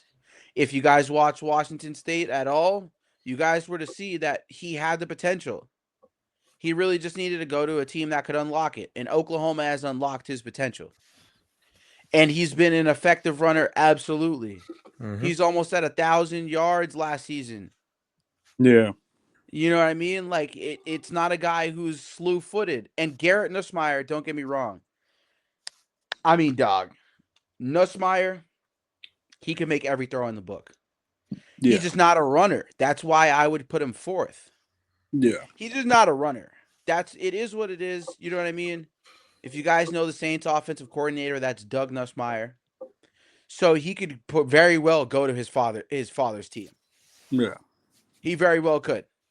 And I think he's talented enough to beat out both Tyler Shook and Spencer Rattler. You put Garrett Nussmeier in there, or Garrett Nussmeier, excuse me. Dude, he's beating out both of them. Yeah. I'm sorry. His father's going to put him there. And if his father keeps his job, Garrett Nussmeier is going to be a New Orleans Saint. Yeah, I can see it's that simple. And it's not to say, and you know what the craziest part about this is? This is a deep quarterback draft, dog. I mean, you got Rocco Becht, Anthony Becht's son, who beat K-State, and Connor, we watched that game in the first 2 weeks, or it was the first week. Rocco Becht went in there at K-State and won that game. At K-State's building. If you guys have been watching some of these other teams, like Taylon Green for Arkansas, he's been awesome. Aiden Childs has been awesome. I like Josh Hoover a lot. He's 6'2", 200, but almost 4,027 touchdowns to 11 interceptions last year at TCU. Great team. Nico Iamaleava is a bust. I don't even want him to get drafted. I don't understand that. I really don't understand the hype around him. I like Avery Johnson a lot. I think his defense has let him down, and turnovers are a problem because teams have figured him out. But Haynes King is also another strong quarterback from Georgia Tech. He played his first 3 seasons at A&M, my Aggies. So I watched him play a lot. And Georgia Tech's been doing good this year. And, they have. Absolutely. And, Miller Moss from Louisville, after he was at USC, this is a deep quarterback draft more than people can think. And I'm not sold on Ty Simpson, so I'm glad they have them in other QBs to watch. I'm not sold on Dante Moore or Caden Salter. We've seen it this year. Or Jalen Daniels from Kansas. So that's where I think the Falcons and the Saints, if they're going to go anywhere in this draft, it's these guys, man. Both teams, it's these guys. So sorry to monologue you guys there for a second, but well, no, that's fair. We gotta get out of here soon. But I will say though, any last thoughts on this? There was a couple names I wanted to just briefly mention for the Falcons. Some quarterbacks like that are in the league. I mean, I could see a situation where like 2 guys, 2 vets, kinda. One being a guy that is on a huge contract, is going to get bought out very soon. Yep. And Deshaun Watson. That's I could see maybe Anthony Richardson. Okay. Those are 2 names. I don't know the one last name. I don't know what his contract situation is, but like we mentioned, maybe Davis Mills. I mean, those are some names that are QBs that are serviceable enough, and they have the weapons in Atlanta. They're just one quarterback away, and just need consistent play. They need a But plug do and you play. think Davis Mills would be an answer to the problem, or is it just a bridge year? If they can't get a big name or a good quarterback in the draft, I think that could be a bridge situation. Okay. And Mills has a contract for next year, I think. He has a contract for next year. It doesn't. Yeah, he does. He has an extension. Oh, Okay, it's correct. so I don't know. Wait, if it's a situation where they need a bridge guy and can trade for a guy that is not gonna the Texans aren't gonna ask for much, that might be a situation where you buy someone cheap. And we'll play on a contract year next year. So okay, that's what I thought. It's just in 2025, so yeah, okay. Yeah, so $7 million. That's what I'd see. Yeah. I mean, but Connor's not wrong though. Yeah. He's not, because it's $7 million. That's cheap. If you can get him, yeah. And you Thank can you. trade Took the words out of my mouth. like what, a 4th round pick for his ass? Oh, man. And like maybe Amari said, maybe you throw a filler, like, you know, maybe a corner or something. Not one that's starting, but someone that's serviceable. Shit. Get it done. Why not? Yeah. Absolutely. I don't blame you. No, yeah. Deshaun still wanna plays in a league, man. He could get a situation in Atlanta. If Anthony Richardson wants a situation that could maybe get him a starting role, Atlanta, come calling. Like, those are some names I think that people aren't thinking enough of right now, especially how those guys haven't played as much. Well, Mills has been playing, but Richardson's been out because of injury. You know, maybe he's going to leave soon because he sees Daniel Jones is going to be at the home for as long as he can at this point with this Indiana team. And then you have Deshaun Watson, which looks like, you know, Sanders is going to be at the home for a while too.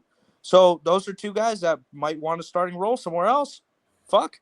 Maybe one of them goes to New Orleans and the other goes to fucking Atlanta. Yeah. Those are two quarterbacks that those teams can't just be like, nah, we don't want them. You guys need somebody. You might as well have them for now till you get like a, you know, another quarterback in the draft or something. Shit. Might as well. Yep. Any final thoughts? No, I think Connor said it best. Last game of the week. Buccaneers versus Rams. Dog. I mean, holy shit. Rams are just goated. Buccaneers suck because very riddled, and that's pretty much it on my.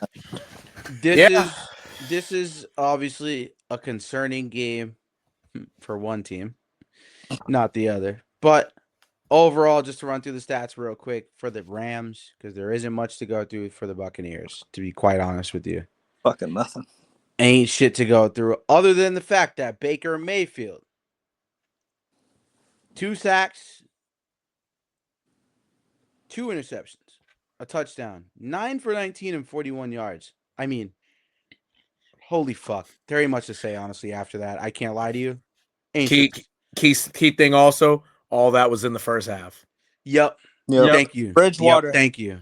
Bridgewater had to come in. Jesus. Yep. Matthew Stafford does what he does. 25 for 35, 71.4% completion percentage, 273 passing yards, three passing touchdowns, only 1 sack, 122.7 quarterback rating, with Kyren Williams pitching in 12 for 46 on the ground, as well as Kyren Williams pitching in a catch for 2 yards on the ground, which is awesome. But, you know, Puka Nacua, 7 for 97, having a typical game on 11 targets. Devontae Adams, 5 for 62, 2 touchdowns, 8 targets. It's very clear Puka Nacua is the drive guy, and Devontae Adams is the red zone guy, which makes total fucking sense. And Sean McVay's a fucking genius. So, like NERO said, this team is going to the fucking Super Bowl. Yep. I don't see it any other way. Right. Yep. This is where Stafford might get his second. Yep. And all those years he was with Calvin Johnson, they talk shit about him. This might come to fruition where all that talk might have to stop. Yep. But also, what I felt like was the story of this game, Kobe Durant. Mm-hmm. Elite game from Kobe Durant. All game. Interception for a pick six, 50 yards. Mm-hmm. On top of that, Cameron Curl, 6 total tackles for 6 solo. Killing it. Cameron Kitchens, 1 pass deflection, 7 total tackles, 5 solo. But Kobe Durant, 2 pass deflections, 1 interception, 2 total tackles, which were solo, and 1 tackle for a fucking loss. Guys, I will pose this question. And I think it's probably maybe an easy one. Actually, no, it might not be. But are the Rams winning the Super Bowl? And are the Buccaneers back down to fucking earth? Yes and yes. There you go. Done. He said yes and yes. Yeah, I don't see anybody stopping the Rams. I don't. This team might be better than the championship team. Actually, it really might. It really might. Offensively. Offensively. And now, if they had Aaron Donald, truthfully, it might be one of the greatest teams ever. If they had him right now, but yeah, you know what I'm saying. But right now, offensively, this might be better than the Cooper Kupp year. It really might. Man, I love the take. I don't see anybody stopping them. And truthfully, Devontae Adams made the best decision of his career going. Oh, absolutely, no doubt. That was the best decision he could have made. He might get one. And I know Aaron Rodgers wanted his ass to go to Pittsburgh with him, but he made the best decisions. He made the best decision to go back home to LA. Yep. That's all I got to say. Yeah, and him and Stafford were boys too in college, bro. Like, bro, he went from having a buddy in Aaron Rodgers winning 1 bowl. Oh wait, actually no, he didn't win a bowl, did he? No, he didn't. No, he hasn't. Nope. No. Yeah. So and Aaron has, but he hasn't. Yeah, he's gonna go to his college boy and be like, "Yo, let's win a chip." He's finna get one with Matt Stafford and Aaron Rodgers, possibly. Shit. Mm-hmm. Adams hasn't won one yet. No, that's what I'm saying. I'm saying he might win one with Stafford before he ever won with Rodgers. Yeah, but his college boy was Derek Carr. Oh. Yeah. I was retarded. My bad. Anyway, shout out Fresno State days, because if you ever watched like the Derek Carr shootout against Baker Mayfield? Yeah. You know, that was like a shootout of a game, if I'm not mistaken. Yeah, but anyway, like he's gonna go to Matt Stafford and just be like, "I want a bowl." Rodgers can give me that. Like simple as that. I tell you, man, this team. I don't see any real weaknesses with this team. No. I'm kind of glad they lost their games early on in the year. I don't see them win. I don't see them losing another game. No, this team might win out, and if they get the bye, which they should get the bye in the playoffs for the divisional, and if you win 3 straight right there, I think the last time they lost was against the 49ers on Thursday Night Football, right? So that is one. Yeah. So they might go like 10, 11 straight wins, including the playoffs. Yep. I don't see them losing another game, really. If they can stay healthy, it's a wrap. Exactly. Panthers, Cards, Lions, Seahawks, Falcons, Cardinals. Mm-hmm. Yeah, I'm not scared of that. And I should say, if I was the Rams, I really don't think I'm scared of anybody. And actually, now really looking at it, there isn't anybody besides the Lions to really be scared about. And in this case, even with the Rams, I really wouldn't even be scared of the Lions. I really think they and I'm going to tell you right now, they might actually put belt to ass to the Lions. They might. They could very well actually ruin the Lions season. I think it's clips. I think it's clips. I don't blame you. That's some revenge for Matt Stafford, bro. That's some revenge right there. Yep. Yeah. Yep. Indeed. Yep. Absolutely. Ben, any final thoughts on this game here? And the posed questions? Again, just Buccaneers. Again, Buccaneers had a complete no-show in this game, pretty much. Baker was doing fine until he got injured for the first time. Kind of came back and didn't work out, and in the second half just didn't come back. Bridgewater didn't do a bad job itself, but obviously losing Baker in the middle of the game obviously hurts. No Right. pun intended to Jalen, whatever. I don't know why I'm saying that. Love hurts. Yep. I don't know how the Buccaneers will go for the rest of the year. Yeah, I don't know. They could miss the playoffs. I'm not gonna lie to you. If you look at the schedule, They might. Yep. He's gonna look at the schedule because they could miss the playoffs. They have Cards, Saints, Falcons, Panthers, Dolphins, Panthers. Yeah. Yeah, but they've been so bad lately. Like, there's a couple of games in there where I'm like, shit. They might shoot themselves in the foot. I think the games that are, for me, scary over there, Cards, with how Bissett has been playing. Yeah. And one of the two Panthers. Yeah, absolutely. I mean, like Panthers could sweep them. They could, but I also see maybe the Bucks get the last playoff spot. That's kind of tough for me because that schedule right there tells me one of two things: they get their mojo back because some of those teams are pretty garbage. Yeah. But also, those, as you said, the Cardinals, shit, that could be clips for them. And then the Panthers could win at least one of them. And maybe the Dolphins come back to life in the last game and just be like, fuck it, we'll just beat them. Just to get them out of the playoffs. It's one of those things that's if they're injured, if they don't get healthy soon, which they really aren't anyway, but if some miraculous injury bug goes away, maybe they clinch the last playoff spot, maybe beat a good team and then lose again. I don't know. This Bucs team, it's towards the beginning of the year, we're all yeah, they're going to be contenders, but then injuries hit them and just with Evans, he's not going to be playing till the end of December or whatever it is. And then you have Godwin too. I mean, Ibuka's been doing his thing, but dude, they might play him to the ground at this point. But, right. You have Irving who's hurt too. I mean, White's going to try, but he's not anything crazy. He's old too. Shit. They need all the help they could get at this point. And I mean, the schedule may show that they might, but to people who have been watching football this year, it's going to be tough. They could miss the playoffs. Right. Yeah.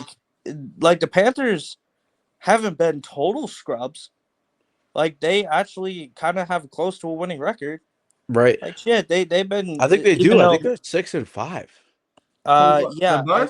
Either they're 6-5 or they're the Panthers. 6-6, I think they're just 5 and 6 or 6-5 or 6. I think they're 6-6. I think they're 6-6 because they were 6-5 before this week. Yeah. So they were 6-5 going into the Niners game, but they got to 6-6. But anyway, with some quality wins. Yeah, they have some quality ass wins, and I mean, even though the Pats beat their ass, but that's besides the point. Mm-hmm. The Panthers are not terrible. Their defense is solid enough to make some noise on these Buccaneers, bro. It's gonna be a situation where I think it's gonna be the last game of the year. I think that's the Bucs. Yeah, I think it's gonna be the same as the Ravens. And who are they playing? The Dolphins, you said? They have the last 2 weeks. It's Panthers, Dolphins, Panthers. So they played the Panthers the last week. Yeah, two of the last 3 weeks. Yeah, I'm sorry. The Panthers are gonna get them out the playoffs. I'm sorry. Especially if Baker is out. Especially. It doesn't matter if Baker's out or not at this point, because how they've been playing against these teams that are, good, they might as well just get out the playoffs at this point and regroup. I'm sorry. And that wide receiver room at this point might look different next year because Evans might retire at this point. You may never know. Godwin, we don't know what the hell he's going to do because he did get paid, but his injuries aren't that great. The last couple of years, he's just been getting hurt and hurt and hurt. The fact that the Buccaneers even paid his ass after getting hurt that much beforehand, that's just nuts in itself, dude. Yep, absolutely. The Buccaneers, honestly, as he said, they like they might shoot themselves in the foot now, but they already shot themselves in the foot before this. Yeah. Like the front office already shot themselves in the foot. You know, yeah, you have Ibuka, who's going to be like, you know, a good rookie receiver and young receiver going forward, and Tez Johnson too, I guess. But after that, shit, like, what are you going to do? Are you going to trade Godwin in the draft for a young guy at this point? Are you going to let Evans walk Probably. and retire? Like that's probably what you have to going to do if you're the Buccaneers, because I don't see like the defense. Also, they need a major upgrade, bro. Like they've been kind of mediocre for a while now. Like Window might be closed after this that, year. if they don't make the playoffs, shit, there's gonna be a major upheaval. Yeah. I don't see why they don't. And if they even make the playoffs and win or not a game in the playoffs, they got to do an upheaval anyway, because they're old as hell. They need young guys, and unless if a team that just like, unless if another team is upheaving too that could give them young guys, I think they're going to be rebuilding for the next year or two, maybe. Shit. Absolutely.